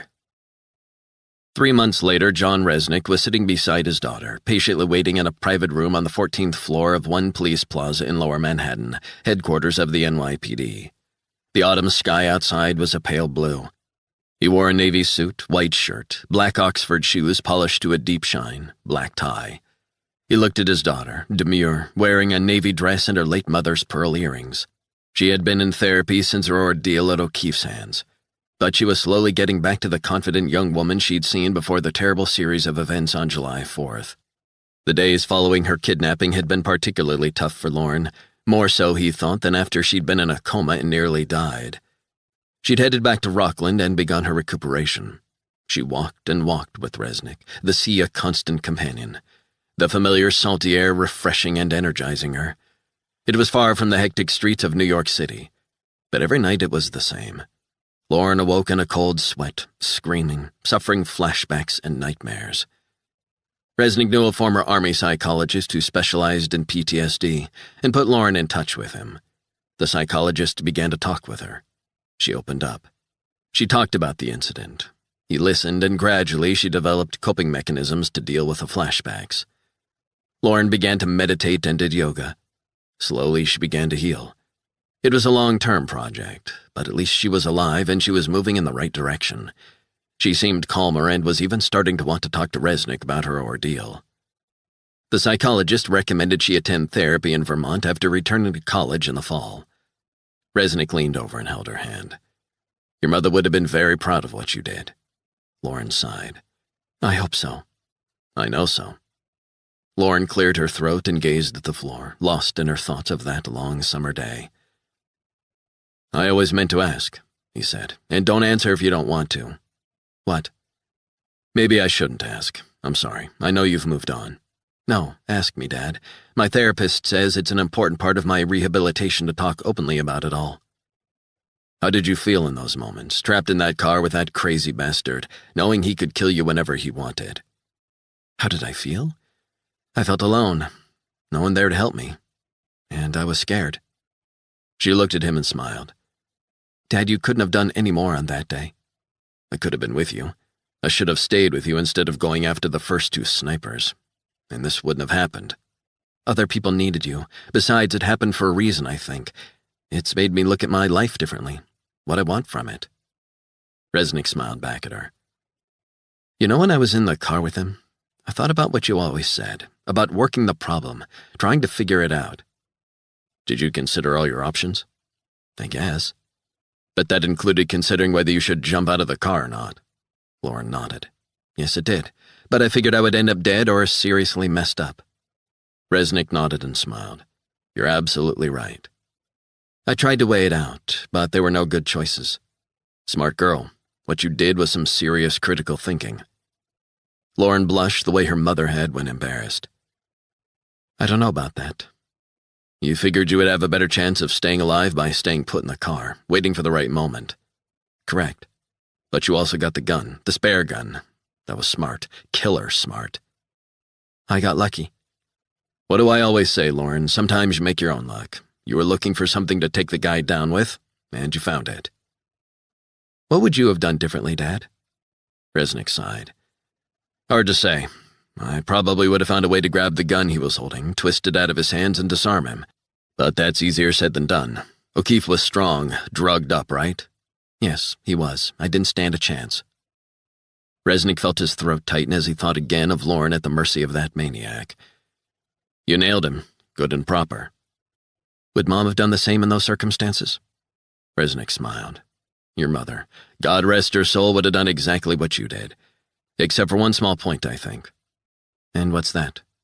She would have emptied the whole magazine clip into him. Lauren burst out laughing. I'm not joking.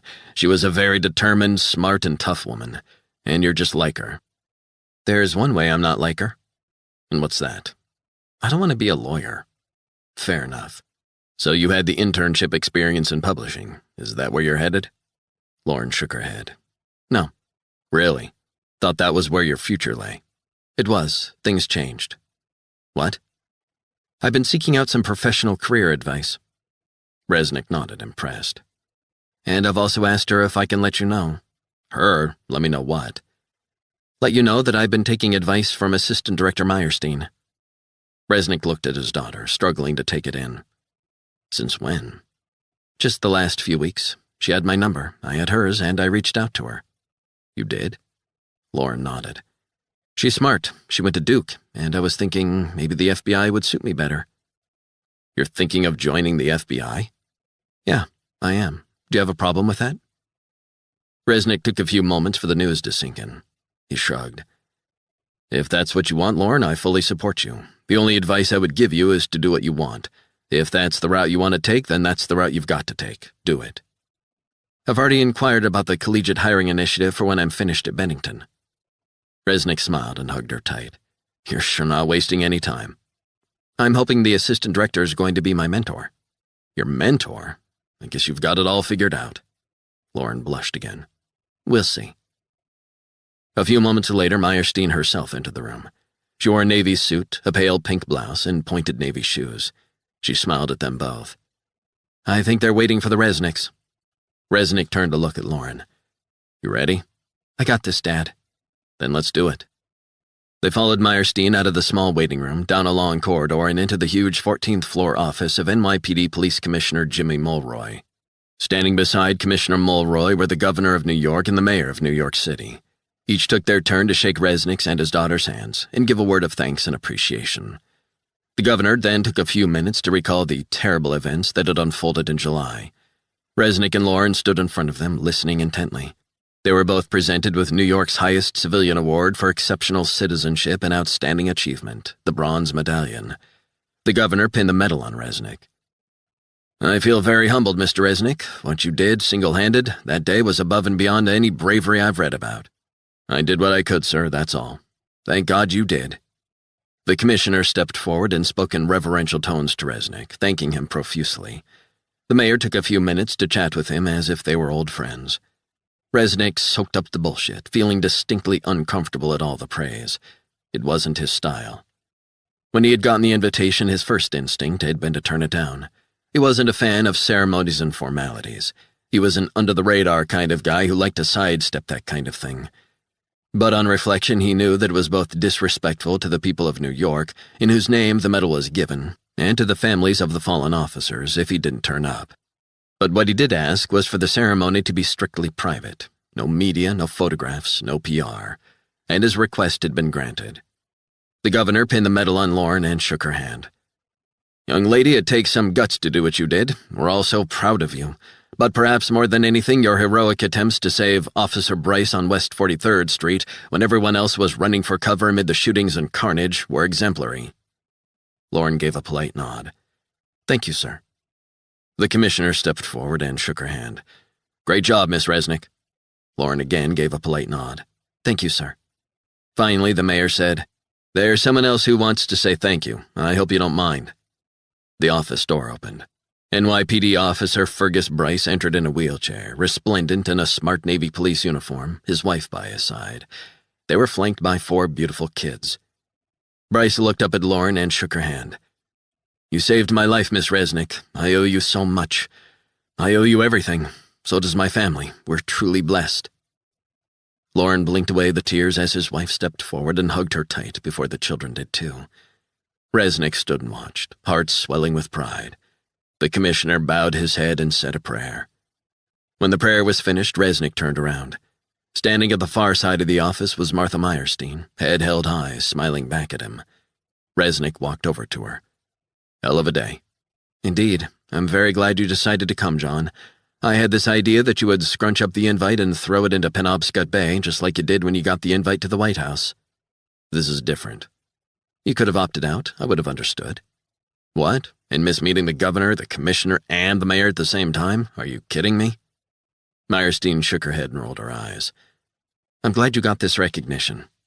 I'm glad my daughter's alive, and I'm glad you're helping her. She told me all about it. That makes me happy.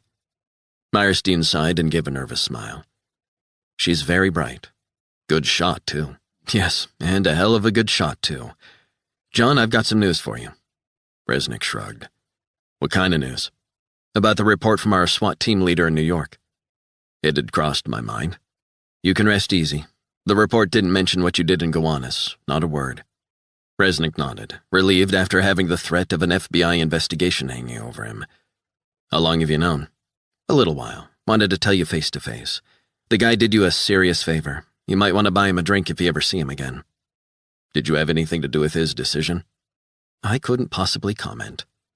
I crossed the line, I know that. What's done is done.